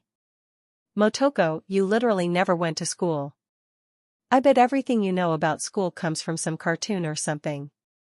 Hiromi teased, and the fact I couldn't just argue against that, my amnesia and past life made anything I could say come out wrong. So I just flushed and tried to ignore the way Hiromi's smile was turning shark-like. "When we stop at your place, how about I work on your bike? I can probably fix it up tonight." I interrupted whatever teasing Hiromi was about to do, trying to avoid my chum's assault. "Fian. I'll let you change the subject." "That would be great. Do you need anything?" "Nah. I have my toolbox in the trunk, should be everything I need." "Hang out with me while I do it?" "Definitely." Hiromi's Kusanagi was in rough shape. She hadn't damaged the frame or anything. Kusanagi, even the stupid Mizuchi with all the modifications going into it, that she owned. Most of it was just panel damage, although one of the magnetic brake calipers on the front wheel was bent a bit. I ended up needing to disassemble the front brake array, and with a bit of work with my auto fab and a bit of time, I had a new brake caliper reattached and the front wheel spinning as it should instead of grinding and stuck. "You're way better at this than I thought," Hiromi muttered beside me. We had been out here for a few hours and Hiromi had gone from standing around to sitting to lazily laying against her bike after I had put it on its side to fix the brakes. "I've been practicing with tinkering and stuff. Did I show you my gadget?" I asked, perking up a bit when Hiromi shook her head. Despite my hands full with one of her side panels actively undenting the piece of metal, I reached into my hip pouch and pulled out my distance mic. "What is it?" Hiromi asked curiously as I passed it over. She figured out the earpiece quickly enough, but I had to reach over and tug on the actual microphone before she realized the wires were set into a little assembly. I tugged it out and let it go, watching as it was pulled back inside. A moment of fiddling and she had it extended out. The microphone I had to instruct her to tie around her finger with the little strap on the end. "Pointed at me," I said as my hands continued on their task of fixing the dented plate. Only once she did so did I start humming quietly, purposefully keeping the tone low. "Oh. It's a directional mic," Hiromi chirped, figuring it out. After all, for her this wasn't some weird tech that is rarely used. It's Tuesday, it's normal. I've seen plenty of TV shows, and even cartoons mention gadgets like this all the time. Hiromi had grown up in a world where technology was easily accessible, and practically skewed towards corporate espionage. "Yeah. I ran into a problem at one of my gigs. The maelstrom were having a conversation and I couldn't hear what they were saying." That right there is step one on fixing the problem. I still need to go into some programming for it. I wanted to be able to focus on a conversation and ignore music or something." Arasaka has a cyberware that does that," Hiromi said, tapping at her lips. "I suppose I could find a piece and see what the programming is like, but I kinda want to do this all on my own. To see just what I can do. You know? Hiromi just gave me a smile as I admitted this was more of a challenge to myself than something I needed right then. I'm sure it'll be great, Motoko. It's way more than I could make already. You're making me look bad over here. She told me, poking me with her shoe as she teased me. It's just time and work. You have school, and rents, and stuff to deal with. Yeah, 'cause you don't have gigs, June, and all sorts of crazy stuff you are doing. I'm way lazy compared to you. I just huffed. Maybe, but you're still my best chum. I wouldn't want anyone else at my side. I told her, flashing a smile before going back to my work. I never noticed her flush at my compliment. Done. I called out suddenly as I pulled the newly repaired side panel off the floor, looking it over. The paint was still ruined, but that was a much easier fix than the massive dents in the thing. Really? Already? Sure. Easy peasy. Help me reinstall it? I prompted Hiromi, who jumped to help, and with her helping to hold it in place, I was able to use a small power tool to put it back together and pull her bike back onto its wheels. Ugh. Done. I grunted as the bike was righted. Want to give it a drive around the block? Yees. Come on, Motoko. Hiromi said, jumping onto the bike and patting behind her. New way, chum. I denied, holding my arms up in an X. I have to clean up my tools, and I don't want to be anywhere near you driving if I can help it. Mutu. Hiromi whined at me, eyes wet and lip puffy. Hiromi used puppy dog face. It's super effective. Fine. I grumbled, taking a minute to grab my toolbox and load it into the quadra to make sure it was secure, before climbing in behind Hiromi. The screech of wheels going way too fast had me gripping my chum a bit tight, but thankfully Hiromi didn't complain. Despite just needing a ride around the block to make sure everything was working, Hiromi headed out into the city, seemingly just happy to have her freedom again. While stopped at a red light, which I will admit I'm shocked Hiromi actually stopped at. The first 2 times Hiromi had just blown through them without a care. Maybe it was my screaming in her ear the entire time? If someone had been standing at the crosswalk as we passed by, they would have been treated to my Doppler effect scream as she raced through. Seriously, my heart was pounding more right now than it did when I was in a fight for my life. Hiromi, more dangerous than a gunfight. While paused at the light, I finally pulled away from the death grip I had on my chum. Where are we going? I finally asked. For the first time since we started racing through the streets, I could actually hear a response. Nowhere. I just wanted to get out. You know? Stuck at home for so long, I just needed to go. She called back and I nodded. Before stilling. Hey Hiromi? What are you doing tomorrow night? I know you have school and stuff, but I had an offer from some nomads I'm friends with to go to a barbecue. Want to come? I offered. If Hiromi needed to get out, away from her apartment that she had been trapped in for weeks, then the Badlands were super far away. Wha? Nomads. Motoko? What are you talking about? Oh, last night I was hunting down green light. I called out, startling Hiromi, when I realized we had both been distracted and hadn't noticed the light change. Grumbling, she started off, but instead of rushing down the street, she found a parking spot and settled in, even hitting the kickstand so we were properly parked. Now say that again? She demanded, and I nodded. Last night I was hunting down this serial killer guy. Total creep factor. Anyway, one of the farms June and I hit had a bunch of raffin. I mean, they were right there. So I took them out. I shrugged, miming a stabbing motion, to get my point across. It really had been an easy spot of murder. The raffin had literally been asleep on the job. Shit. You went out on a gig last night? Why didn't you tell me? I told you just now. I offered, rolling my eyes. Ugh. You're still a gonk. But come on, deets. Nah. I recorded it, you can see it for yourself. Eventually. I'll need to see Judy and drop them off. Anyway, all the Raffin had a bunch of wheels. So I called up some Alda Caldo's buddies, remember Scorpion? I told you about him when I went and did that gig? I called him and they picked them up, but the Alda Caldo's boss feels he owes me one, and I got an invite to a barbecue and a meeting. So want to come? Shit Motoko, your life is so crazy. You bet I'm in. 100%. Cool. Will your rents be okay with that? We'll likely be gone all night. Maybe all day even? I'll convince them. I can just tell them it's an in for me with the nomads as a work connection or something. She mumbled the last bit, starting to nibble on her bottom lip as she thought about it. Cool. I said, smiling. Honestly, it was a long drive out to the Alda Caldos camp. It would be nice to have a travel buddy. Hiromi was practically buzzing after, swiftly shaking off her thoughts of convincing her parents, and instead taking us back into the streets. Hiromi. Red means stop. After Hiromi finally got the need to drive around out of her system, we headed home. She needed to try and convince her parents to let her leave the city, and I wanted to go see Judy and Knox. I did have the Raffin assault to offer up now, although I wasn't going to share the one where I killed the meat man.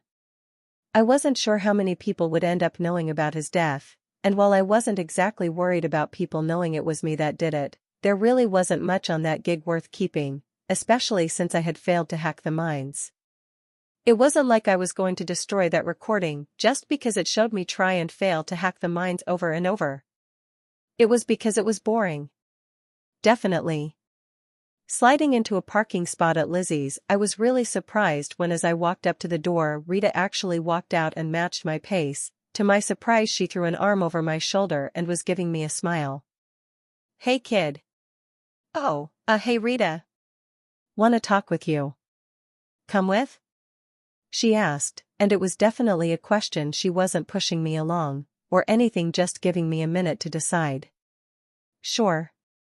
I just needed to drop off something with Judy, but I'm not in a rush. Preem. Come on kid. She said, smiling as she guided me inside. Nobody really paid us any attention other than the door bouncer that was replacing Rita, who just gave Rita a quirked eyebrow before sliding into her position. Then Rita walked me into Lizzie's, towards the back, and into one of the private booths. I might have been a bit uncomfortable about the whole thing if Rita was chattering away about something Judy had done a month or so ago when she had tried to spend 3 days working while staying awake drinking her crazy caffeine soda. Apparently Judy had a bit of a wild side after 3 days without sleep. So that's why we don't let her have those things anymore. Replacing the tables cost a pretty penny. Susie wasn't happy about it, but Judy is too good at what she does to really punish. Rita ended the story, causing both of us to laugh at Judy's antics. So what's going on, Rita? I asked, breaking up the funny stories. Well kid. No, I should do this right. Motoko, I wanted to make sure. Listen. I'm not great at this sort of thing. There's a reason I'm the bouncer and not one of the touchy-feely types. I watched that BD you had Judy do, she showed it to me that night, and I just wanted to say. Rita to my surprise looked uncomfortable as she sort of toyed with her bangs. Rita? If you ever need to talk to someone? If you just want to hang out with someone that gets it? That understands? I'm here. The Mocs are here. We aren't.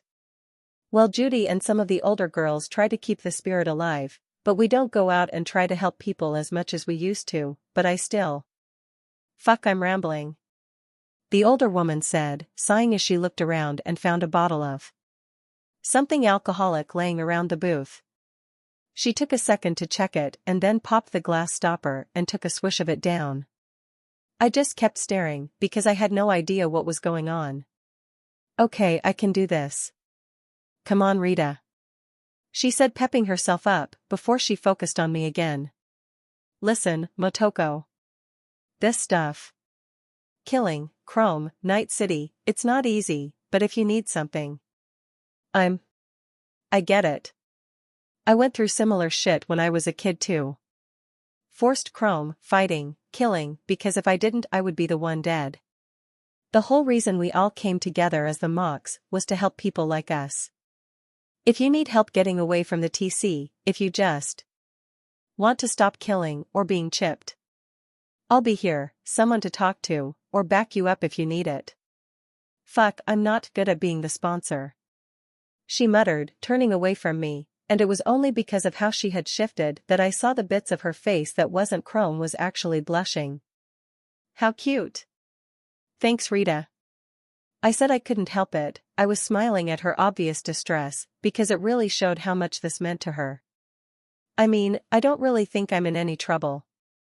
I mostly just work with the TC to watch my brother, and other than these arms, which was Maelstrom, I barely have any other chrome.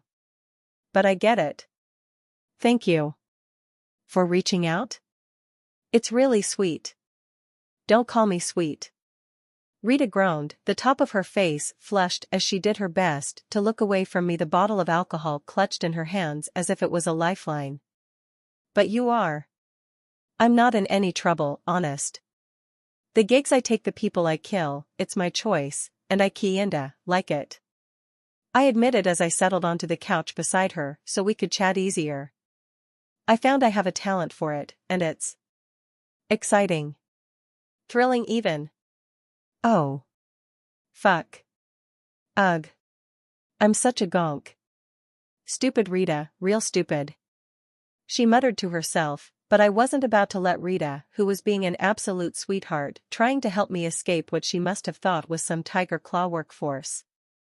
I guess if you saw me killing Maelstrom at the side of TC when I kept saying I wasn't with them, it could be interpreted that way. I reached out before she could berate herself anymore and pulled her into a hug. My arms wrapping around her own as I practically pinned her arms to her sides to give her the strongest hug I could. I nearly giggled as she went still for a moment. Thanks, Rita. Really. It's nice to know that one more person in this city is looking out for me. Honestly, not enough people do that. It's what the Mox are supposed to do. She said quietly, sounding a little uncomfortable at the contact. So I pulled away. I mean, there is a reason I think the Mox are the best gang in the city. We used to be even better. She muttered but shook it away as she finally seemed to focus on me. You're a real monster, kid. That BD, some of the stuff I saw, that wasn't normal. Wasn't something you see on a teenager, even the ones with a history like me. You sure you're okay? Someone isn't forcing you? Yeah. I'm okay. I promise. Well, I mean, I'm still recovering from the whole Maelstrom kidnapping, but I'm feeling a lot better. She frowned, nodding a bit at my response before seeming to come to a decision. I know what it's like to be forcefully chipped. I lost my arms the same way. Motoko, do you do anything creative with your hands? She asked suddenly, and I stilled before nodding. Yeah? I started tinkering. I even made a distance microphone the other day. From scratch? I said, pulling it out and showing Rita. Once more showing off my baby. She smiled, but shook her head a bit. Not what I meant exactly. Sorry, I'm not great at this, I mean like. Spiritually creative? Art? Or something? After I got out, after I realized I was stuck with these arms. I didn't handle it well. Took me a long time to get over that they were a piece of me and not just some monster attached to my meat. I started. Just don't tell anyone, okay? I started sculpting. It's something I did as a kid, and I came back to it. I make little figurines. Animals, just things that can't talk back or push boundaries. Every time I see them now, I'm reminded that they were created with these hands of mine. That my arms aren't just weapons. That they can do good things too. So just. It helps me. Try finding something, anything. Whatever suits you, and maybe it will help. She went quiet after that, looking extremely uncomfortable, which is saying something when most of her face was chrome. Wow. Rita was really trying hard to help. I didn't know what to say, what to do, so I just did what felt natural, I reached out and grabbed her hand. And gave her a squeeze. It was a quiet minute between us. Two women that had been assaulted and ripped apart. I felt myself eventually falling into a goofy smile as I took in Rita and what she had tried to do. Eventually, with no more words said, we split apart, Rita obviously having hit her maximum amount of emotional baggage for the day. I went to drop off the Raffin BD with Judy, who took it with some interest. But I didn't stick around. I'll admit I hadn't thought about it. Rita was right though. Everything I did since I got the system revolved around getting stronger for combat, for murder. Even my tech interests. It was like I was reacting to the fear of living in Night City. Trying to get strong enough to protect myself. But did I actually have any hobbies that didn't involve grinding? Did I do anything for fun that wasn't just the feedback loop towards combat? I ended up sitting in the quadra for a while just staring out at the people walking by as I was forced to consider the fact that I might have just been a little teensy tiny bit too obsessed with this whole Merc thing. What exactly did Motoko Kusanagi do for her mental well-being, other than rely on cold blood? What hobbies did she have that didn't involve fighting? This would need further thought. I spent the rest of the day resting. No grinding, no plotting. Just hanging out at the apartment and watching TV, or even reading a few shard books. I finally finished another chapter in the Solo's Guide, but decided to put that to the side soon enough because it too felt a little too much like training still. I had never been a particularly focused person in my last life. I wasn't dedicated to self-improvement. I liked TV shows, and games, and movies far too much for that. So why was it that I barely did any of my favorite things in this life? Was it a good thing? Some people would say yes. But I wasn't sure it was healthy for me. The closest thing I had done creatively had been working with tech, but that was just another aspect of grinding to grow stronger. Every aspect of my life was rotating around improving my ability to kill. Was that right?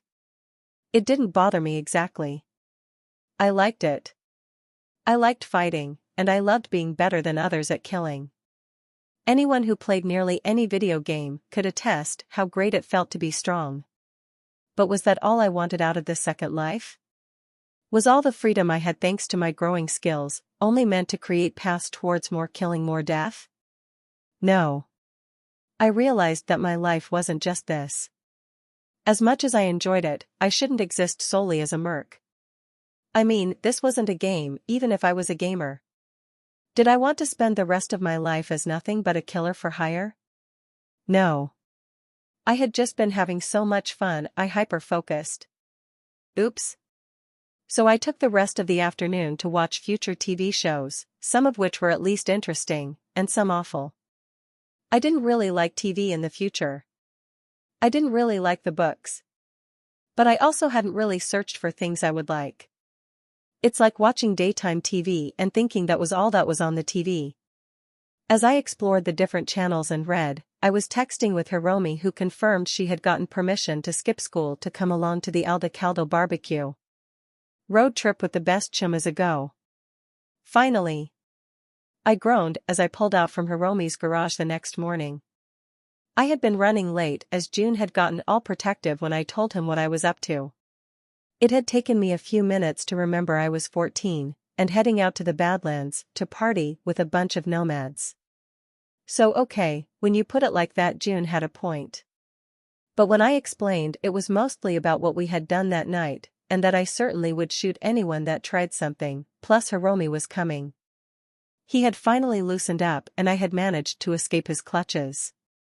Hiromi hadn't taken long to flop into the car. Her bag of snacks she was bringing along dropped onto my own bag of goodies once she settled in. Woo! She screamed out the window as we headed out onto the city streets. Freedom! Don't be too happy yet, chum. We have a long drive to get there. It'll be a lot shorter if you let me drive. She grumbled at me, and I just chuckled. She had no idea.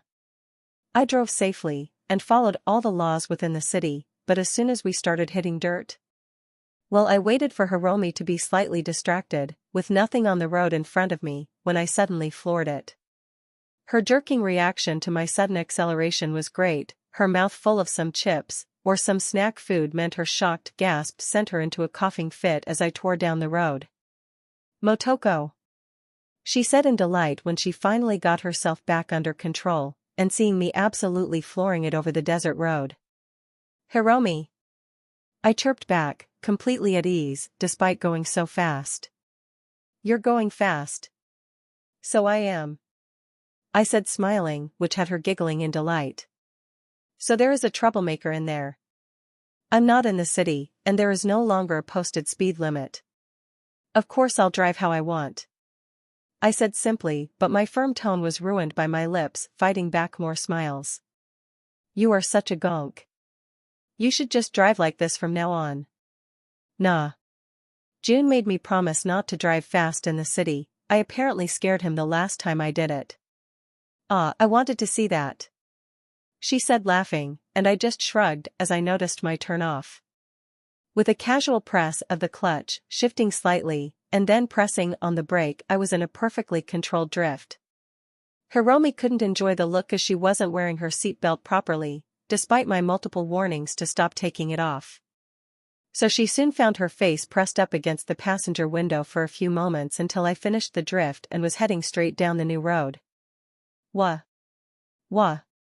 She muttered, looking delightfully confused at her new situation. "I told you to put your seatbelt on." "Hold on," I said as I was coming up to the next street I needed to turn onto. This time Hiromi was actually able to realize what was happening. I ended up pouting from then on, because she didn't scare like June, instead whooping and hollering in delight every time I drifted. It wasn't fair. I wanted to mess with her. I pulled up to the Aldecaldos camp, going a much more sedate speed. Despite Hiromi's badgering to speed up again, I didn't want to come in too hot with the nomads. I pulled up to the camp and parked off the road near where a few of their cars were parked, including a few familiar and freshly painted cars. I stepped out, Hiromi following me a moment later. Her head was practically on a swivel as she took in the new location. "Be cool, Hiromi," I reminded her as I walked up to a familiar face who was walking up to greet me. "Motoko." "Scorpion," I greeted right back, smiling as the older man laughed and to my surprise instantly invaded my personal space, pulling me into a hug and literally spinning me around. "Nice to see you too, Scorpion," I mumbled, a little dazed as he set me down. "I still owed you that from when you pulled my ass out of the raffin nest." "Who's your friend?" he asked, pulling away a bit, giving me some space. "I'm Hiromi, Motoko's best chum," she said suddenly at my side and grabbed my arm. "Hey, nice to meet you. Any friend of Motoko is one of mine," he said with a smile before turning and waving me on. "Come on, I bet you're hungry. The drive out from the city takes forever. Let's get some food in those bellies. Saul is distracted right now, so it's the best time to meet everyone," Scorpion offered with a laugh as he guided us deeper into the camp. A few minutes later, with a plate full of barbecue ribs, that were definitely not actual meat, but was tasty. And something that looked sort of like pulled pork, but wasn't. I was sitting around a table with a few nomads, all tossing around stories of their own run-ins with the raffin, made me realize how nice it all was. I get it. I understand the reason nomads live like this. Out on the plains and deserts of America. The freedom was only part of it. The other part was the connection you feel with everyone. These people weren't all blood related, but they were all family. All lived together, got along, and knew each other's jokes. There was an actual connection between them. Something that was missing from Night City. It was nice. And then she sits in the closet and waits for the guy to finish up, if you know what I mean. Hiromi's voice suddenly pulled me away from hearing about other raffin raids over the years. "Hiromi, don't tell people about that," I called out as I quickly put down the pretty tasty barbecue I was eating to yell at my chum. "Motoko, you literally recorded it. You can't complain about people talking about it," she offered, looking to Scorpion, who was sitting beside her, and who she was telling the story about. I don't know how, but the two had swiftly started swapping stories. Mostly about me, and seemed to be getting along. You really hid in the closet? Scorpion asked, looking half a second away from bursting into laughter. It was the only other door in the room. They didn't catch me or anything. And he was fast. At least. I grumbled a bit, but Scorpion was already chuckling. You said this was a BD. Where can I get a copy? I gotta see this. Motoko gave me my set, but it's the Mox, right? Hiromi asked, and I sort of twisted my hand. Honestly, I'm not sure it's officially a Mox thing. Nox is the guy selling the BDs. It was his idea and well, he is a Mox, but I'm not sure how official it all is. If you really want a copy, I can figure something out. I've been to Lizzie's before. I mean, dash. Oh. When did this happen, Scorpion? A voice called out, and I looked up only to be forced to fall into cold blood to keep myself from gasping in delight. Panem. I watched in delight as she threw an arm over Scorpion's shoulder and teased him about having visited the BD bar when in the city. She glanced over Hiromi and me with a curious look, before it suddenly struck her. Oh. You're the one that cleared up the Raffin. And saved Scorpion. She said, a teasing and drawl added on the end, but I could tell it was to tease Scorpion, not because she didn't care. I'm Motoko, this is Hiromi, my chum. Yeah. That's me. I added, smiling at the older woman. What else could I do? Panem was cool. And we wore similar outfits. She had a leotard and jeans on too. She was obviously a woman of excellent taste. Then I guess I owe you one. Name's Panem. You saved Scorpion, so you're owed one in my book. She said, reaching over and pushing Scorpion a bit on the shoulder, earning a slapping hand in return. A few moments of nearly sibling squabbling went on, much to my delight. Yeah, I guess I kinda liked the nomads. It was cozy. Then, a voice cut through all the chatter. So this is her. The man was instantly recognizable to me. Saul. The head of the Aldecaldos. Or at least this group FO them. The man in charge. Saul. Yeah, this is Motoko. Scorpion called out, pushing Panem's hand away, where she had been messing with him. Motoko, this is Saul, leader of the Aldecaldos. He introduced me and I nodded, grabbing a napkin and wiping away as much of the barbecue sauce around my mouth as I could. Thanks, Aldecaldos, couldn't have introduced me to your leader until after I was 2 hands deep into a plate of barbecue, huh? Nice to meet you. I added once I was cleaned up.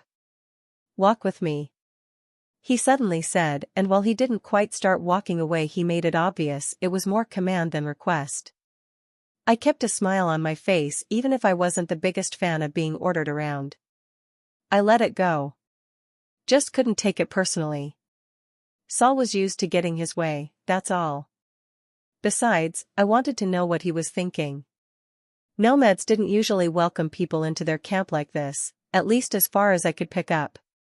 It's not like most people in Night City even gave more than a passing thought to the nomads.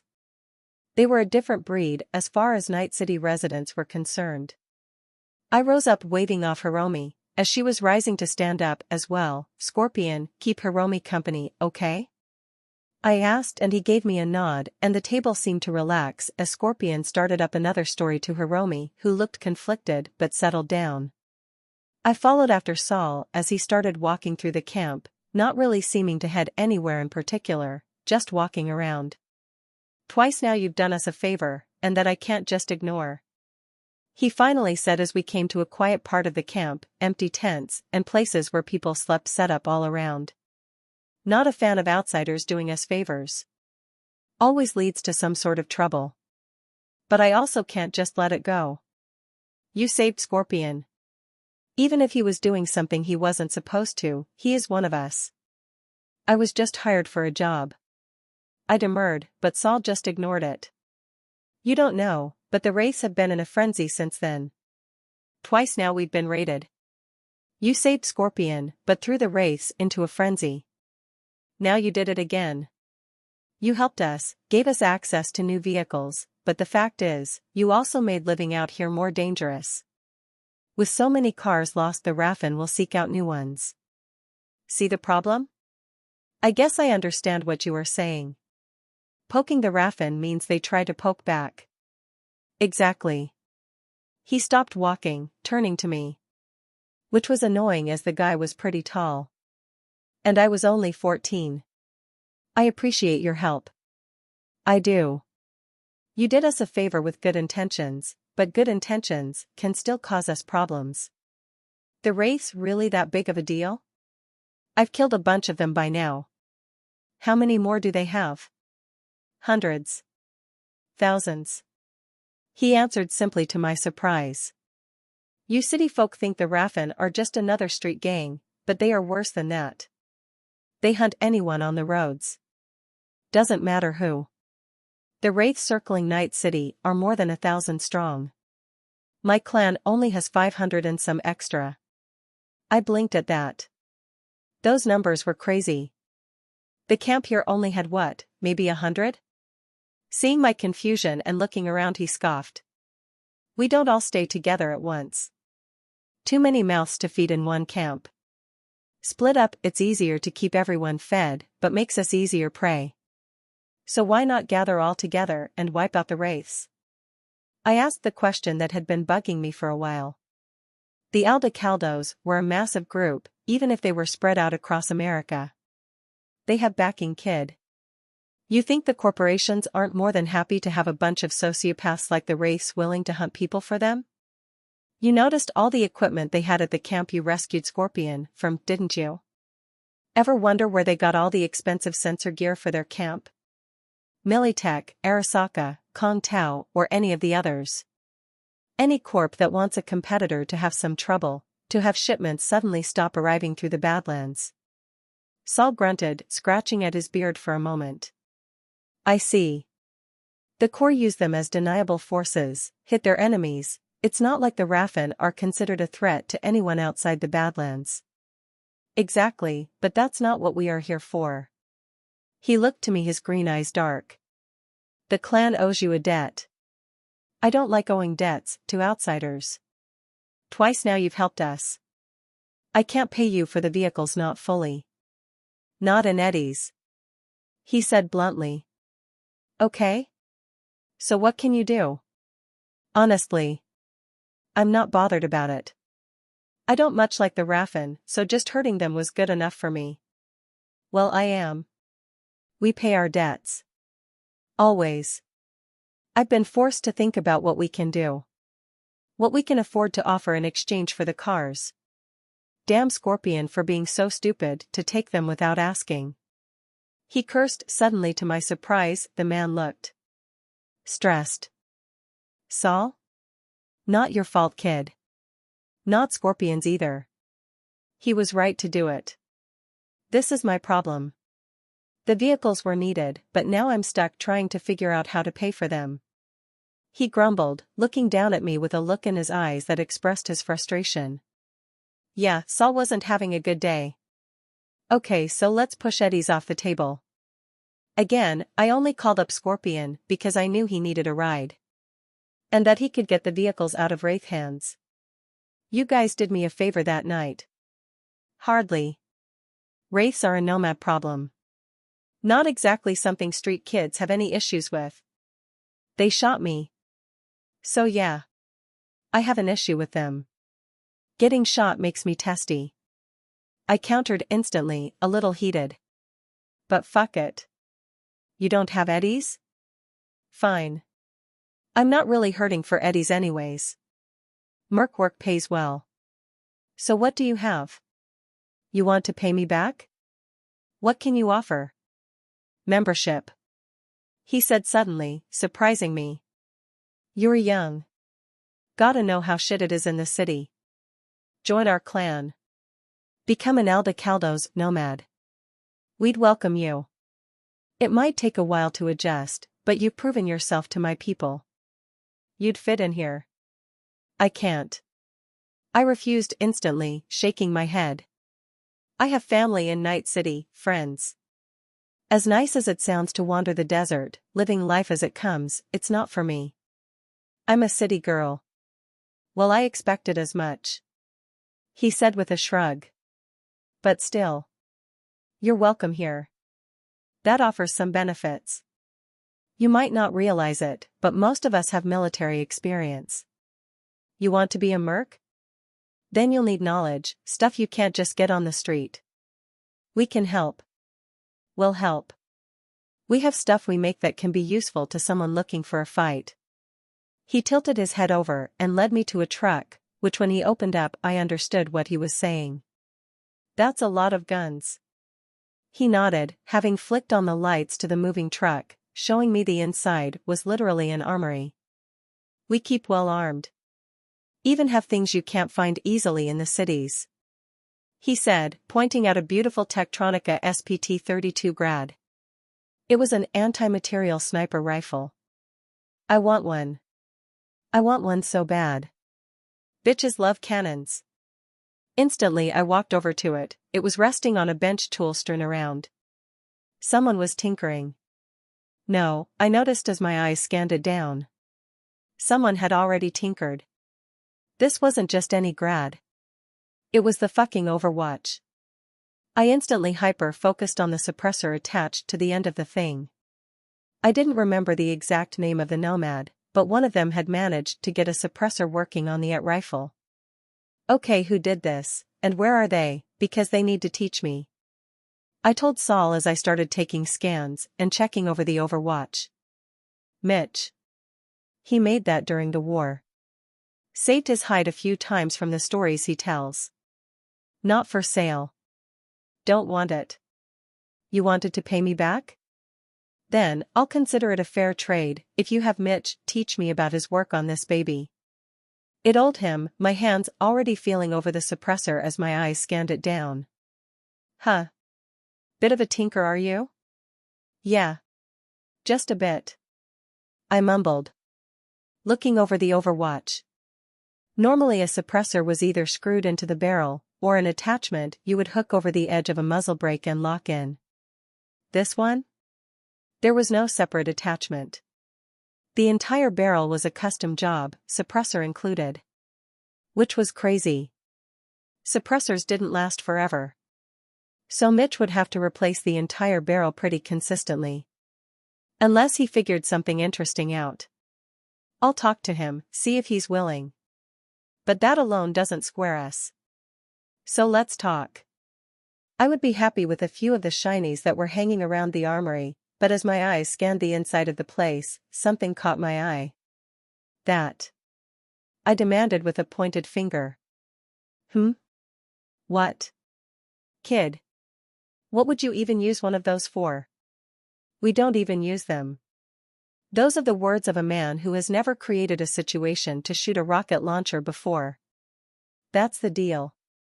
I said hungrily, looking over the stack of boxes that had Tektronika T40 Uragan stamped on the side. I recognized the name. They were rocket launchers. 10-shot homing rocket launchers. Why didn't I have a 10-shot homing rocket launcher? Saul let out a sigh and shrugged. Fine. But if anyone ever asks, you didn't get them from us. Deal. I didn't have any real use for a rocket launcher, but being able to say, hey, I have a rocket launcher, is all the reason I could ever need. It took a while to get everything sorted with Saul.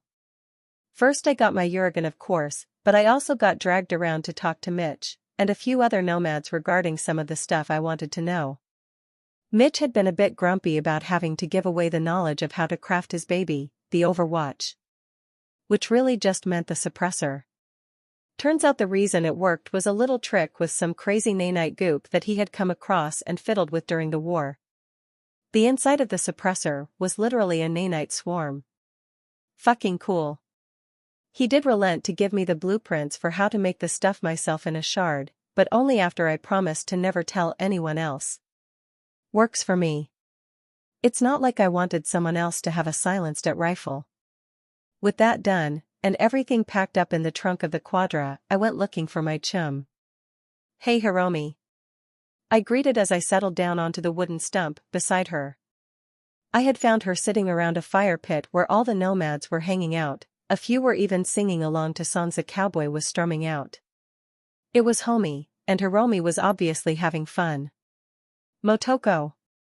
Done doing business? For now. Saul finally pushed enough stuff at me that he isn't feeling bad about a debt anymore. But we are welcome to hang around. What's this? I asked as I took the seat next to her. Oh, Daniel over here isn't bad with a guitar, and Nomad karaoke is hilarious. She tells me, the last part in a whisper. Grinning in delight as the singing continues, some weird country-sounding tune that was very cyberpunk being belted out at the top of the group of singers' lungs. They were obviously drunk, and having the time of their life. Preem. I said with a laugh as the voice cracks were making me giggle along with Hiromi. Hey, don't poke fun, unless you are willing to do it too. Scorpion said, over Hiromi's head. He was sitting on Hiromi's other side, laying back and seemingly enjoying the atmosphere. No way. I don't sing. I denied, instantly crossing my arms in an X. But this of course only threw blood into the water. Scorpion and Hiromi both turned to me with a sinister grin. Don't even think about it. I grumbled. But that only made it worse. A few moments later I was being pushed into the singing spot and watched over by my betraying chums. Come on. I don't even know the lyrics to these songs. I grumbled, but that only made Hiromi giggle all the louder. But you know the samurai songs. Hey hey. Mark, play Chip Pin In. Motoko knows the lyrics. Hiromi called out, but I was trying to smother her. No, I don't. I hissed, but then cheers went up around the fire as the intro to Chip Pin In started up. Fuck. That's not the lyrics. Scorpion cheered and I felt myself flush a bit. Fine. I went cold, which thankfully cleared out the embarrassment. Mostly. See, can you feel it? I belted out the first words to the song, only stumbling a little on the words as the drunk nomads cheered. Mark, the guitar player, wasn't perfect, but he did a pretty good job of keeping up with the tempo of the song, and I had listened to the songs pretty often while driving around Night City. Or just on the radio while I was tinkering, or grinding. So fine. Yeah, I know the lyrics. What of it? When the song finally came to an end, everyone was cheering, Hiromi laughing in delight as she hugged my side, and the nomads were just having a great time. I blew out a heavy breath, making Hiromi giggle even more. You're so bad, it's great. So embarrassing. I uttered now that I let go of the cold blood. Now kids, be nice. Relax kid, this is just meant to be fun. You should hear Saul trying to sing to his favorites. Man is completely tone deaf too. Anyway, you a samurai fan? Mark asked from his stump. I mean. I guess? Well hell, let's do another then, not often I get to play the classics. You aren't Silverhand, but I'm not Uridine. Just have fun with it. Mark, the guitar player, said, strumming a few notes and smiling up at me. No, I think I'm done playing Rocker Boy right now. I grumbled, which had Hiromi pouting. But the nomads laughed along and soon another song was playing. Which gave me a bit of time to check on my menu. I had gotten a beep of an alert coming in while I sang, and that was weird. What the hell was leveling up? Then I opened it and nearly choked on my tongue. Rocker Boy experience gained. Skill not unlocked, no XP gained. Rocker Boy unlocked. What the fuck? Rocker Boy. I was blinking away my shock, trying to process when I remembered. In the TTRPG, Rocker Boy was one of the classes, like how Solo or Netrunner were a few of the others. I guess. It made sense. 2077 had streamlined the classes as part of the system, just creating the skills as part of the skill tree. D hadn't had any Rocker Boy skills, but then again he also had Johnny Silverhand in his head, sort of acting as a max-level Rocker Boy. So I guess this was a thing. Fuck. It was so embarrassing. I had been singing. I was level 0, that meant my skill was garbage. If I had known, I could have grinded out a few levels and actually been amazing before I had to sing in front of strangers. Hiromi. This is all your fault. I groaned into my arms as I put my head against my knees. I could feel my ears burning. I was pouting for the next few minutes. I knew that. Hiromi knew that and was even teasing me a little for being all embarrassed about it. But it was. I was gonna go home and grind so hard. I was gonna be an amazing rocker boy the next time Hiromi tried to embarrass me, and then I would shock her. She would be like, "Motoko, you're so amazing. I'm so sorry for trying to embarrass you," and stuff. It would be perfect. Wait. It made me think. I did like music, I just was terrible at it. Wasn't music a pretty good hobby? I could play an instrument and sing, and it would give myself something to do completely outside of me being a merc. I could grind and practice it while having fun making music. There. See, Rita. I can do more than just merc stuff. Something that wasn't murdering people, or better ways to get to people to murder. This could work. Hiromi, poking my cheek, distracted me from my thoughts. Come on, Toko, don't be so grumpy. It was just one song. I shook my head, wiping the thoughts away. I wasn't going to let a little embarrassment hold me down. I'm fine. You want to grab some more food? I asked her as I rose up and she nodded, reaching up to grab my hand as we wandered back to the kitchen area. Barbecue. It was pretty good even if it wasn't real meat. As nice as it was, I did eventually get started on the drive home that night. I didn't really feel like sleeping in one of the nomads' tents, as nice as they were to offer. With everything decided between me and Saul, I packed up Hiromi in the passenger seat, as she was getting pretty drowsy by now, and started driving home. As we headed out, I left the headlights off. Honestly, my Karoshi let me see better without the light. Trying to see into the darkness through the bright lights was actually harder. Can you even see anything? Hiromi asked, surprising me, and of course my many years of filling my brain with movies provided me an answer. I see everything. I said back, mimicking Arnold's voice for a moment. Ah, Terminator 2. Such a good movie. Then I realized Hiromi had no idea what I was doing. Ah yeah. I see just fine. Want me to turn the lights on so you can see? Nah, ain't anything to look at anyways. You okay to drive? Not dash. She broke up her sentence with a long yawn. Tired? I'm fine. Actually a little energized. I talked to a mox I know the other day and she suggested I take up a spiritual hobby, something that won't just leave me running towards fights all the time. I think I found it. I told Hiromi. Although afterwards her many questions were ignored, I would tell her when I was ready. Because music was very spiritual. It wasn't directly related to me being a merc. I could grind and practice it while having fun making music. There. See, Rita. I can do more than just merc stuff. I was tempted to start grinding on the way home by singing along to the radio, but Hiromi was there, and my stat was still 0. And I hadn't gotten any alerts for doing that before. There may be more to grinding it than just singing along to a recorded song. I would need to experiment. After dropping off a sleepy Hiromi at home, I didn't instantly head home myself. Instead, I did a quick search and went looking for a store. Luckily, this was Night City. A 24/7 music store was pretty easy to find. It was mostly empty at this time of night, but it would do. I walked in. The instruments along the walls weren't open and free to take, all of them secured and under surveillance, and a pop-out turret if my eyes didn't deceive me. This was Night City after all. Instead, I found a guitar that I thought would work and let the man at the counter know. Only after paying for it did he go bring it down. I did grab a how to play the guitar shard as well on my way out. It was cheap, and I honestly didn't know how to play. I just needed enough of a start to hit level 1, and I should be good to go. So I headed home.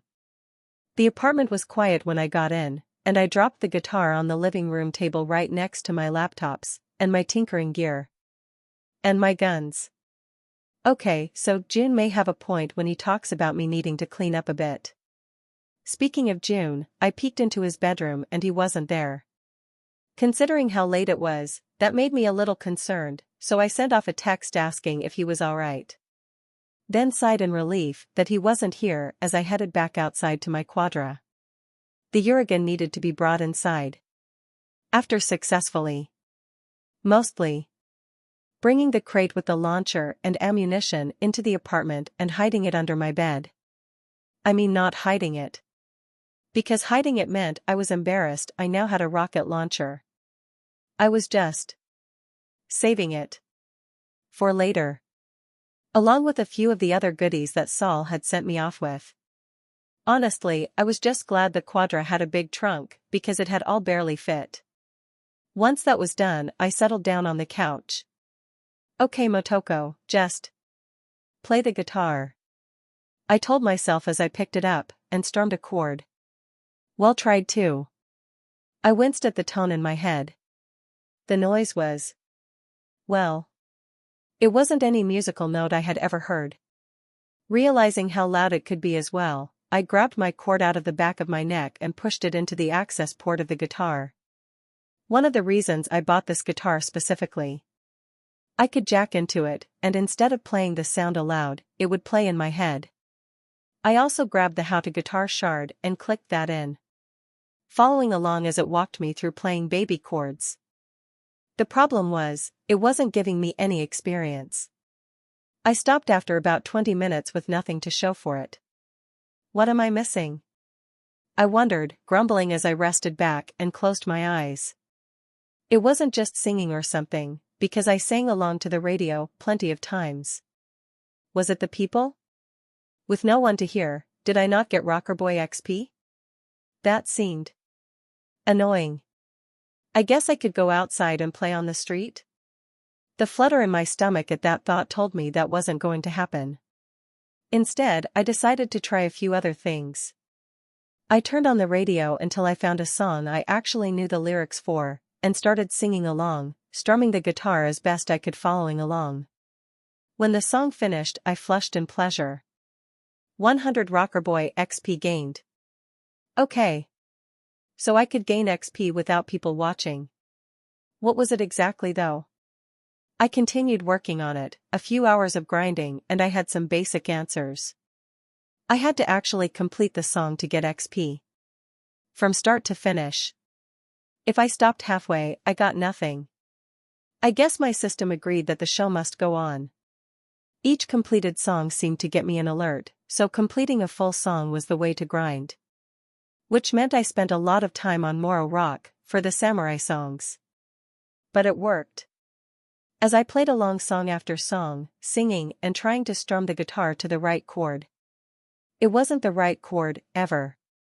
It was an attempt. Completing a song, right or wrong, was where the XP came from. But it didn't matter. Alerts came in, and eventually, I got it. Rocker Boy skill level up. And suddenly I knew the basic chords. I couldn't perfectly pick out the right chord to a song, but I now at least knew when I was on the right track. I adjusted my fingers, actually holding the damn thing correctly now, and with a movement played my first real chord. My playing along actually started to sound okay. Just okay. So I needed more levels. As I worked on it, I was trying to memorize more songs as well. I wasn't very good at it, never could remember lyrics to songs perfectly well. Thankfully, as long as I kept trying, the system didn't seem to care if I butchered some lyrics, which I did. A lot. Which is why I was forced to change radio stations at times. Some of the songs were things I had never heard before. Couldn't exactly sing along to a song you've never heard before. But it was taking a lot of concentration to get right. Which is why I didn't hear the door. I was halfway through Resist and Disorder by the Cartesian Duelists, one of my favorite songs in this world so far, when June suddenly walked in. I could feel my throat close as my soul died. I had been audibly singing. He looked at me. I looked at him. His lips twitched. Mine quivered. I could feel the heat shooting up my neck. My cheeks, my ears were all growing red. I just knew it. He turned and walked into his room without a word, and honestly, I wasn't sure if that was better or worse than if he had actually said something. I turned the radio off. I was done grinding. Instead, I pushed my face into a pillow and pretended nothing existed for a while. So I may be taking the whole concept of getting a non-combat hobby a little far. I had spent the entire night playing away. Although I had to practically whisper the words, it still counted as long as I kept playing the guitar until the song ended. So through the night I got little alerts, drip-fed in. I had even hacked into the radio to have it play through my agent so I wouldn't wake June. That had only taken a few minutes to set up, and I had even gotten an intelligence alert from it. Grinding Rocker Boy actually went pretty quickly. With Rocker Boy level 1, I was actually somewhat capable of keeping up with the music, and in fact had a pretty nice advantage. My arms were chrome. I didn't get tired, my fingers didn't get sore. I didn't have to worry about my fingers needing calluses. I could simply strum the strings, play the chords, and keep hammering away at it through the night. So I did. At first it wasn't fun. I didn't know enough modern music to play along with, as I wasn't exactly a musician in either life. So I had to keep trying, working through songs that I didn't know while doing my best to keep up. Thankfully I didn't need to know the lyrics if I was strumming along. Or the chords if I was singing. Until I finally leveled up. Level 2 Rocker Boy gave me a perk option, and as I had learned, perks were power. As always, there were a lot of interesting perks, including a perk that would improve my vocals. Siren Song went on the list, but I needed something else first, something to solve the biggest grinding issue that made the whole thing a chore rather than fun. And there was a perk that fit every criteria I needed. I had barely hesitated once I found it before choosing it as my level 2 perk.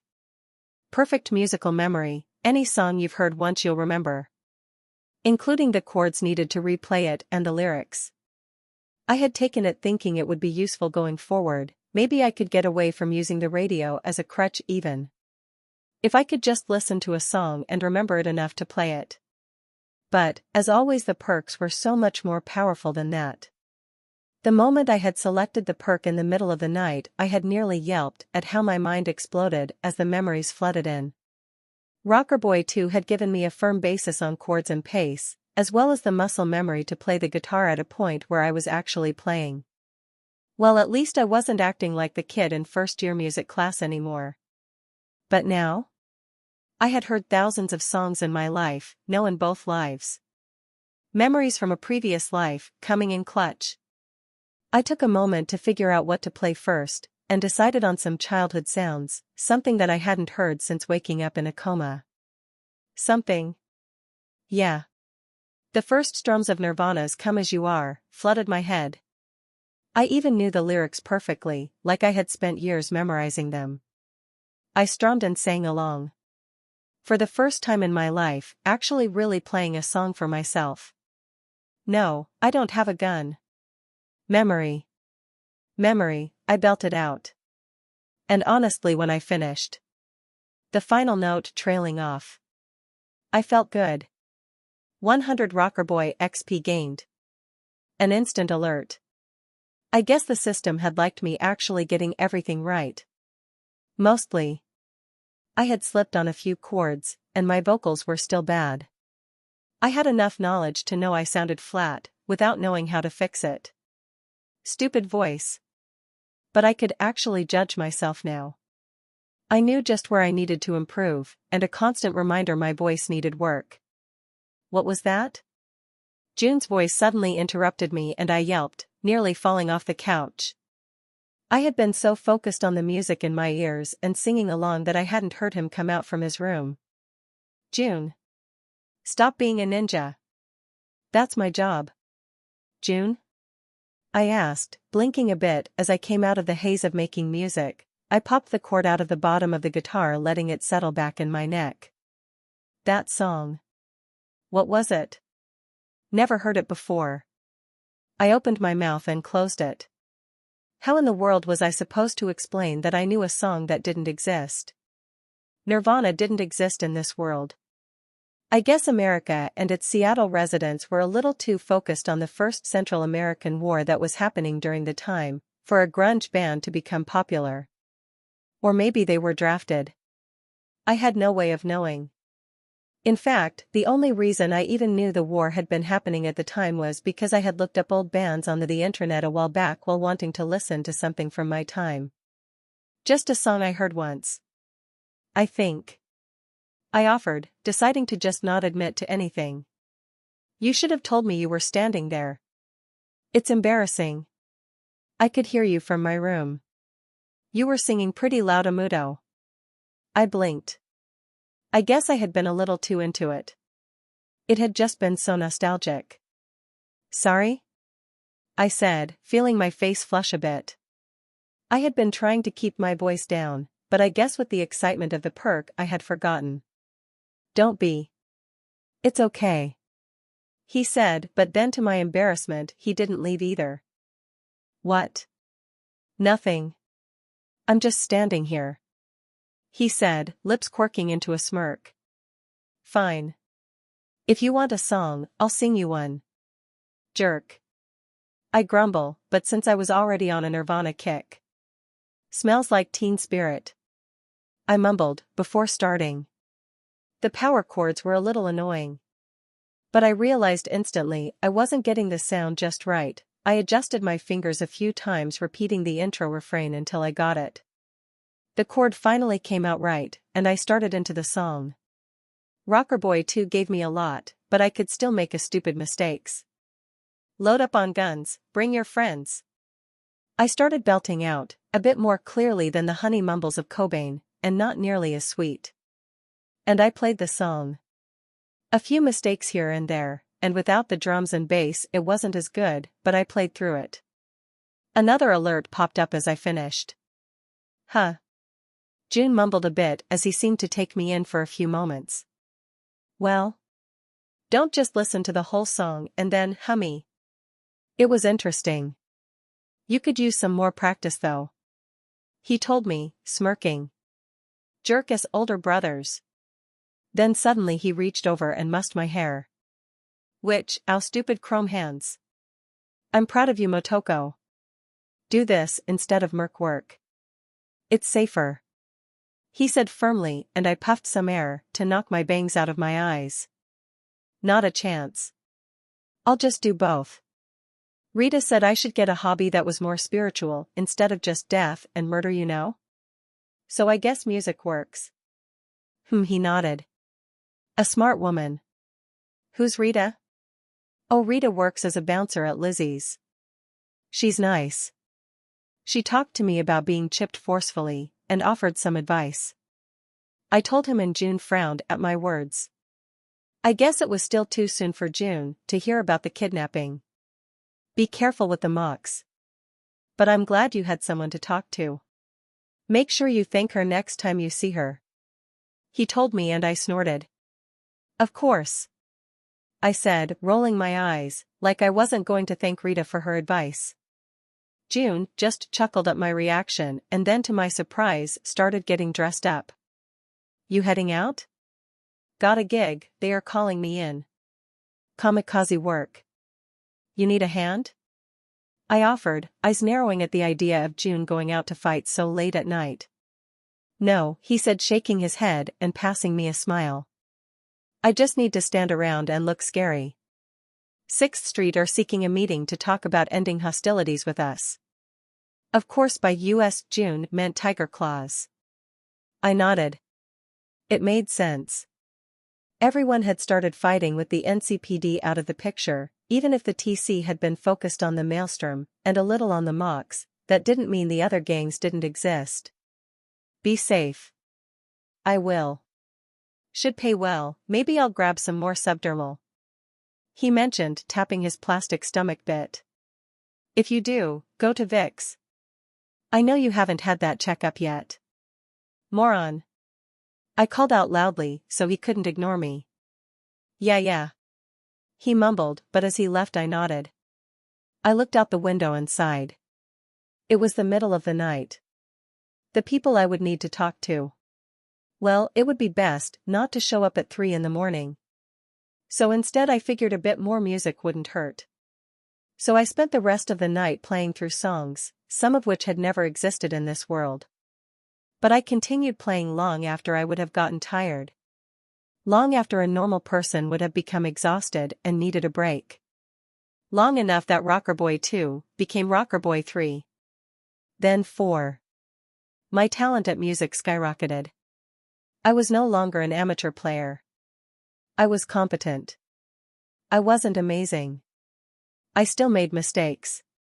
Flubs, missed chords, but I always knew when I made a mistake, it was no longer someone struggling just to try, it was a practiced hand. I liked it. Any song I wanted to hear, I could just start playing, or singing along. My voice sounded better too, like I had some training on how to professionally sing. I wasn't amazing, I wasn't sure if I would need a perk, or just increased skill overall before my voice sounded good, but I did sound better. I could at least hit the right notes with my voice now. I wasn't tone deaf. Humming to myself, I looked out the window seeing the sun was high in the sky. It was time to stop. As much as my fingers tingled to keep working on this new grind. This was supposed to be something other than a grind to weaponize it, but using it as an excuse to waste some time? That was fine. But now it was back to work. So I set my guitar down, and instead geared up. One of the things I had talked Saul into handing over to even the dead was information on Regina Jones. I still had a devil to kill after all. Regina Jones had an office in Watson. I just hadn't known where until now. Saul himself didn't have the information, but he did have a connection to the nomad fixer Dakota Smith, who did. Dakota had handed over the information, and Saul had handed it to me. Of course Saul owed Dakota something now, but that was just how business worked in the Badlands. So here I was. Yiba Tower. Which was annoying because it was literally down the street from Lizzie's bar. I sighed as I walked up to the tower, not through the main entrance, which had the bottom rooms all rented out and used by business or pleasure. No, there was a side elevator that went up directly to the top floors. The private floors. There at the very top, Regina Jones had her base. She owned the whole tower, apparently renting out floors to others. The elevator was actually in a small room that was pretty secure. A camera watched over the little room, and the elevator was secured, only someone with permission could use it. Which meant I needed to get it. I hit options on the little electronic pad next to the elevator until I found the call button for the top floor, and pushed it. Then I waited. A minute passed by before I got a response. Whatever it is, we aren't interested. The voice on the line was a man, so it wasn't Regina, which made this more difficult. I'm just here to speak to Ms. Jones about a gig. Listen, kid. I don't know you, so we aren't interested. The voice popped back on, and I was getting a little annoyed. At least hear me out first, you dickbag. I had already put off murdering that devil for long enough. I wasn't waiting any longer. No, you listen. I need to, you hung up. I noticed the talk notification was gone, fuckers. I considered what I should do here. One part of me said walk away, I could build up some reputation and then smash my skill over this jerkwad's head another time. But that was the reasonable part of me. The unreasonable part said I should infiltrate this building and find Regina Jones. I sighed, that would be extremely difficult if not impossible. I had no idea what her security was like, but I would put money she had a netrunner on retainer, so it wasn't like I could just hack in. Fine. Operation Be Fucking Annoying was a go. I went out to the alley, grabbed a piece of trash I could sit on and carried it inside. Then I started hitting the call button. A lot. Fuck off. The response came through again, but I was ready for it. The last few times he had cursed me out, he had instantly hung up on me again. So I just kept pushing the button. Listen, kid, if you don't fuck off, I'm gonna come down there and fucking end you. He was still talking this time. I need to speak to Regina. Regina doesn't chat with punk kids. You push that button again and I'm coming, dude dash. So I pushed the button. Fuck this. He yelled and the call ended, but this time the elevator was coming down. This could be dangerous. I considered just staying where I was, but people in Night City were kinda trigger happy. I looked around looking for a good advantage, but when I finally realized the best place wasn't on the floor, I looked up. Yeah. That would work. Ian McKellen. Ian was not having a good day. Sure, he could just turn off the elevator alert, but Regina would murder him if someone important came by, and they couldn't be reached. He wasn't supposed to go down like this. Regina had told him before not to do it. But it was just one kid. The outer doors were locked. He had locked them from above, and the camera in the room meant he knew there was only one person inside. He would beat the kid a little bit, maybe a bullet hole or two, and then head back up. Only as the elevator reached the bottom, the kid wasn't there. The fuck? He crept out, his Lexington at the ready as he looked around. This was wrong. Regina was right, coming down like this was a mistake. He had that thought a moment too late. A second later something dropped on him from above and in a flurry of motion which he tried to resist, but it was just too much force dropping down on him from above. He lost his Lexington. Ripped out of his hands and was thrown to the ground as the fucking ninja pinned him to the ground. Had she just spun around his neck to smash him into the ground? He was dazed trying to resist when he felt his own gun press against his temple. He finally managed to realize what position he was in. His arms were pinned by a chromed-out arm and a pair of legs while his own gun was about to take his life. Fuck. You say that a lot. She said completely calm. As if she hadn't just attacked and completely neutralized him. He wondered if he could get a quick hack out fast enough before she blew his brains over the entranceway. Listen, buddy. I'm just here to talk to Regina about a gig. Let's call this whole unfortunate experience just a mistake and move on. Okay? She asked, the last bit offered with a wide smile and slight nudge of the gun up against his head. Why, yeah. Just a mistake. Cool. Why don't you call your boss? Let her know she has a merc looking to meet up? Whenever it's convenient. I'm not looking to annoy her. She said, and Ian took that for the lie it was, considering she had just spent the last hour annoying the shit out of him. Fine. He pulled up his agent and found Regina's number. Regina was never going to let this go. Asterisk Ian. What is it? Where are you? Asterisk. Asterisk hey Regina, downstairs, mind checking the cam? But basically I got knocked down by a fucking ninja. She's looking to talk to you. Wouldn't mind a bit of hurry, the gun against my temple is a little uncomfortable asterisk. Asterisk Ian you dumbass, I told you not to go down if there was anyone out there. People are looking to kill us, asterisk. Maybe talk to her soon so she won't? Suddenly Regina's voice came over the comm unit.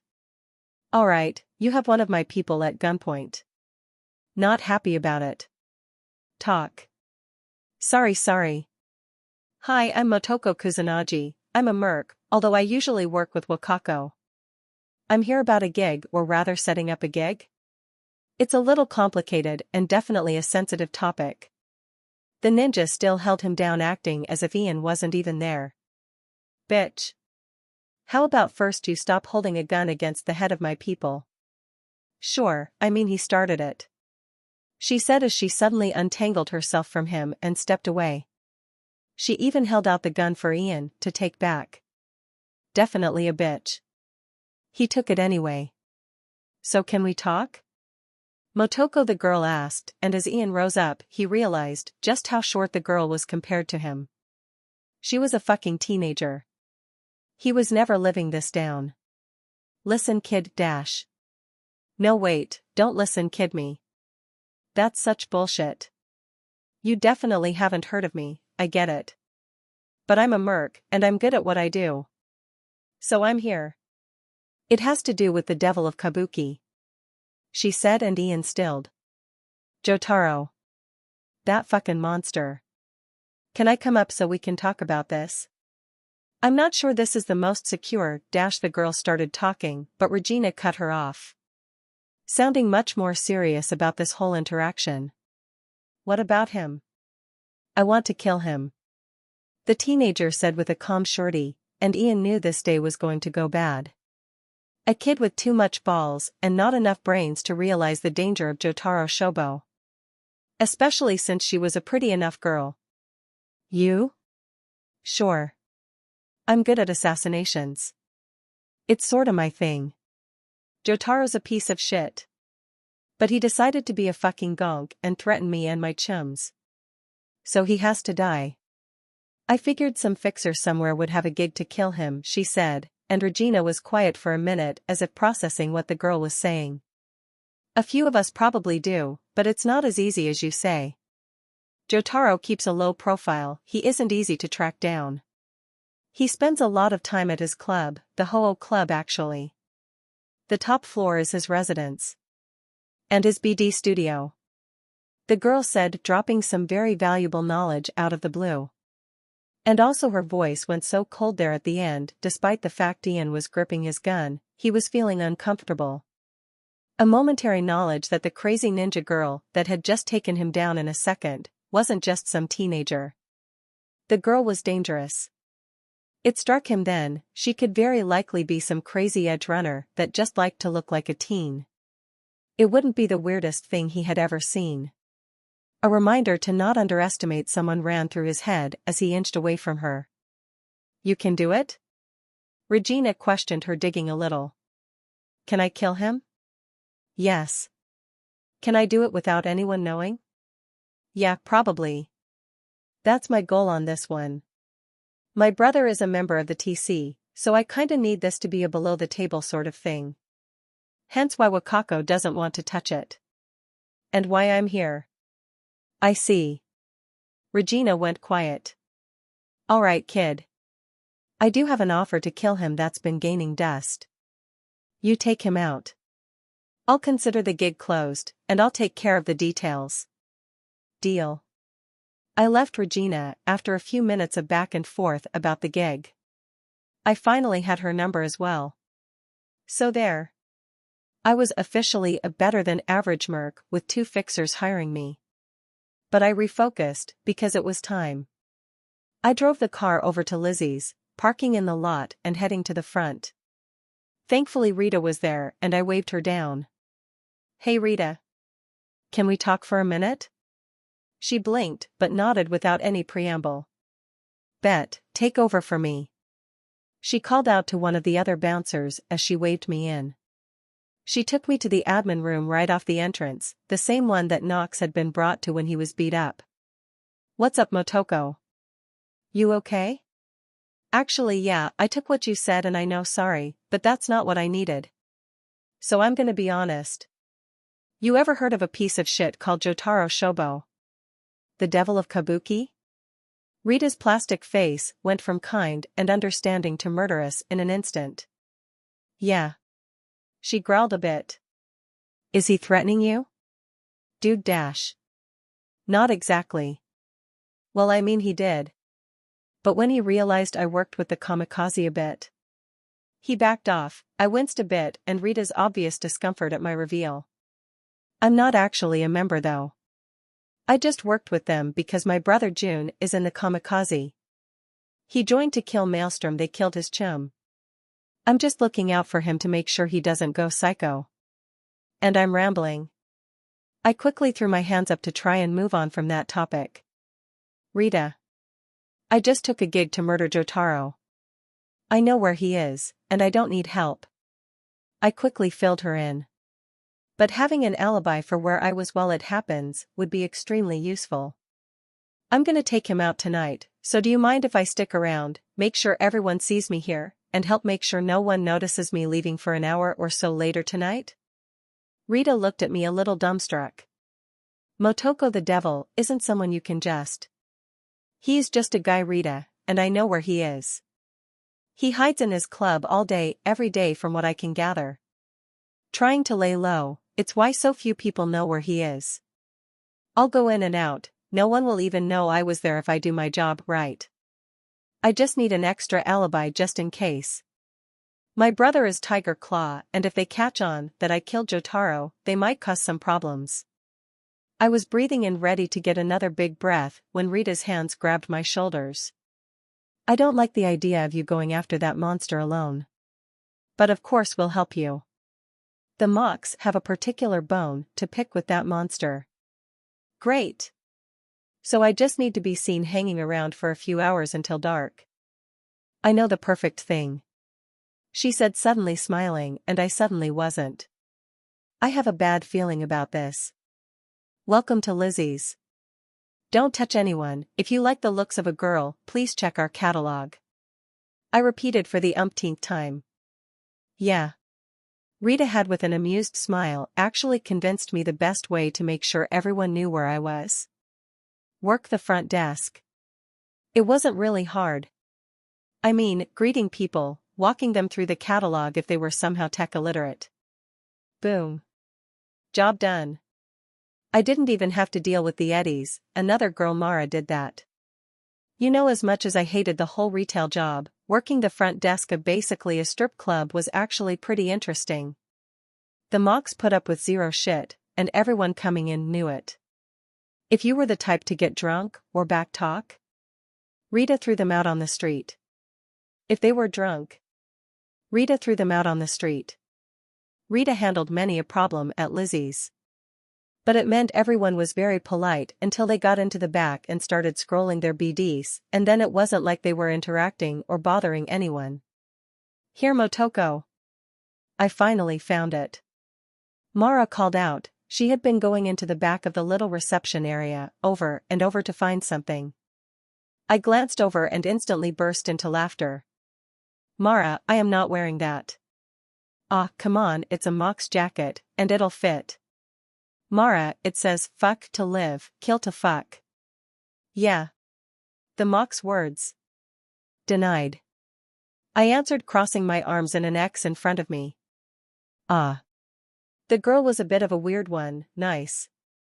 But weird. I almost wanted to ask if she had some mental issues. The way she talked had a really slow pace to it, and it seemed to take her a while to do some tasks. But she was a sweetheart, so I wasn't going to make a fuss. Are you sure? It would look good on you. I looked over at the blue jacket that had a fuzzy collar and the Mox words on the back.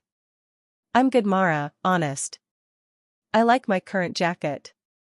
It makes me feel cool. I whisper the last bit to her, earning some giggles, before she stops and sort of blinks her big brown eyes. What's cool? My offensive course was swallowed down. It means it makes me feel preem. Ah, okay. You should just say that. She said, nodding a bit at her own words. Rita walked in, then caught my eye, nodding towards the back. Perfect, it was time. We walked into the back and then up the stairs to the roof. The roof that was currently cleared out. A favor from Rita. You sure about this, Motoko? I'm more than willing to come with, back you up. We can get others as well. Rita offered, looking serious. No. It'll be easier on my own. No one will even know I was there. I told her with a smile as I grabbed the backpack Rita had helped me prepare for this. I had told Regina and Rita that I wasn't planning on being spotted, but if I was, then I definitely couldn't go as Motoko. So Rita had helped out, along with some of the clothes I had picked up over my jobs. The raffin dust mask went over my face. Rita gave me a wig that was long and red. Along with a few spare clothes the Mox had left lying around from patrons for getting things in the back rooms. I had a full outfit that no one would ever attribute to me. Now I just had to hope that with that, and my karoshi, I would truly be a ghost on this gig. Good luck. See you soon, Rita. I said as I started climbing. Rita hadn't known exactly why I had asked to use the rooftop. But she was about to get a front row seat. Up I went, climbing old AC units and power boxes until I clambered up onto the edge of the fence around the roof. Then I grabbed onto the highway overpass that ran right over Lizzie's bar. Climbing up the concrete outer edge was child's play. It had plenty of power lines and pipes running along the outside. After all, it wasn't like anyone would normally get this high. But I did. Easily climbing up onto the pipes and started walking. I was 2 or 3 stories up at least, the wind was strong, and no one ever saw me, except for Rita, who I left far below. I quickly reached the place where I could drop down onto the Bellevue Overwalk. The pedestrian infrastructure looked like it had once been part of a park or something. Now it was just full of bums, and people hiding out. Dropping a dozen feet, I landed in a quiet crouch in a corner of the Overwalk out of sight. As always, falling like that was a rush. The sense of surety that I could do it, that I would be safe, that I would be quiet. I loved it. I crossed the Overwalk, no one saw me. The few bums that were hanging around, or couples enjoying some quiet moments, never even noticing my bright red hair. I landed first on some roofs, and then crossed to a massive pipe that crossed the whole area. The pipe would lead me directly where I needed to go. As much as the entire area of Kabuki was a maze, from the rooftops it was child's play to reach where I needed to go. A few tiger claws hanging out on the roofs halfway to my destination were bypassed without a sound. I could have killed them. If I had been on any other gig, I might have. But honestly, I felt kinda bad killing the tiger claws. I was one of them, in a way. As much as I denied affiliation, my family was one of them. If I had to turn to a gang for help, they would be the first I sought out. The fact was, in Night City, everyone had a gang affiliation of some sort. Even if it was just to be left alone. But it didn't matter. Because here I was. Standing on the roof of the Ho-Oh Club. No one the wiser, completely bypassing all the defenses and protections the hidden club would normally give. There was no one around. The rooftop was tucked away and quiet.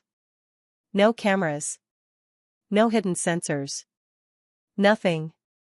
I walked around from the north, letting me see right into the room that I knew was Jotaro's bedroom.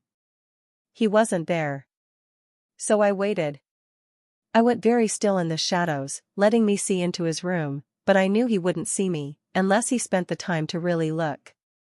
It was so easy to let cool take over. Slow my heart and breathing, until I was practically a statue. Until every minute passed in a flash, because I was simply waiting. Then he appeared, suddenly slamming open the door. He was pissed. Angry. Good. He snatched a pack of cigarettes out of his pocket as he grabbed one with his teeth and chucked the pack onto a side table near his bed. Then he was their head practically out the window as he smoked. Long trails of the gray smoke arching up, twirling before disappearing into nothing. I waited. He was angry. Not paying attention to anything outside the window. He was a man lost in his own thoughts. I shifted just a tiny amount as I moved out from the shadows, crossing the roof above him without a sound. He didn't see me.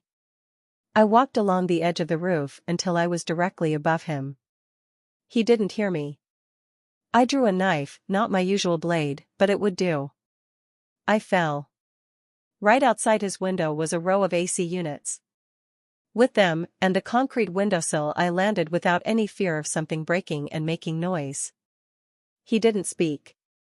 A knife stuck in your throat tended to silence the screams. I held him. One arm around the back of his head, holding his body towards me so he couldn't fall away from me. Our eyes met. Even if mine were hidden behind the dust mask. I wondered if he could see the crimson of my irises. I wondered if he would remember. The look in these same eyes, when he threatened me, made me realize what a monster he was. So I held him. As his body slowly crumpled. 750 XP gained. Ninjutsu skill level up. Huh. Hadn't seen an upgrade in that in a while. Level 8 Ninjutsu. I shook my head away from the dump of very detailed, almost situational pieces of the skill. I wasn't done. Regina didn't just want him gone. She wanted a message to be sent to the tiger claws. She had a few ideas of ways to make his death messy enough. I had vetoed most of them, but had agreed to do the job with a knife she had supplied. Apparently it would have meaning to the TC. The other was to make sure it couldn't be hidden away. It was unfortunate I wasn't about to record this as a BD. I would have loved to spread around the sight of his eyes going dim as he bled out to the families of the many people this man tortured to death. But this would have to do. I left the knife in his throat, and then grabbed him around the collar of his stupid white suit. It wasn't white anymore. Then I hip-checked the body over the edge of the window. Once that was done, the loud splat of a falling body echoing around, I was moving, climbing back up onto the roof, thanks to the many easy-to-find handholds, and I was gone. Back across the rooftops, no one saw me even if the commotion started growing louder behind me. Rita was waiting for me on the roof. From the way she was fidgeting and pacing, I would have expected to see her chain smoking through a pack. But she wasn't smoking. Just pacing like a caged lion. I landed onto the roof without more than a scuffed noise against the roof. "Hey Rita." I called out gently, making sure I was far enough away not to startle her. "Wha? Motoko. You're back." I nodded, glad for once I was able to approach someone without scaring the fuck out of them. I started peeling off the borrowed clothes, letting Rita take them and put them into a plastic bag that would be burned just to ensure there were no traces. With that I dressed back in my own clothes, and only when Rita checked me over for any blood stains did she give me the okay. We headed back down, the bag was given to another Mox to burn, and I was back out at the front desk for another few hours. Alibi complete. Gig done.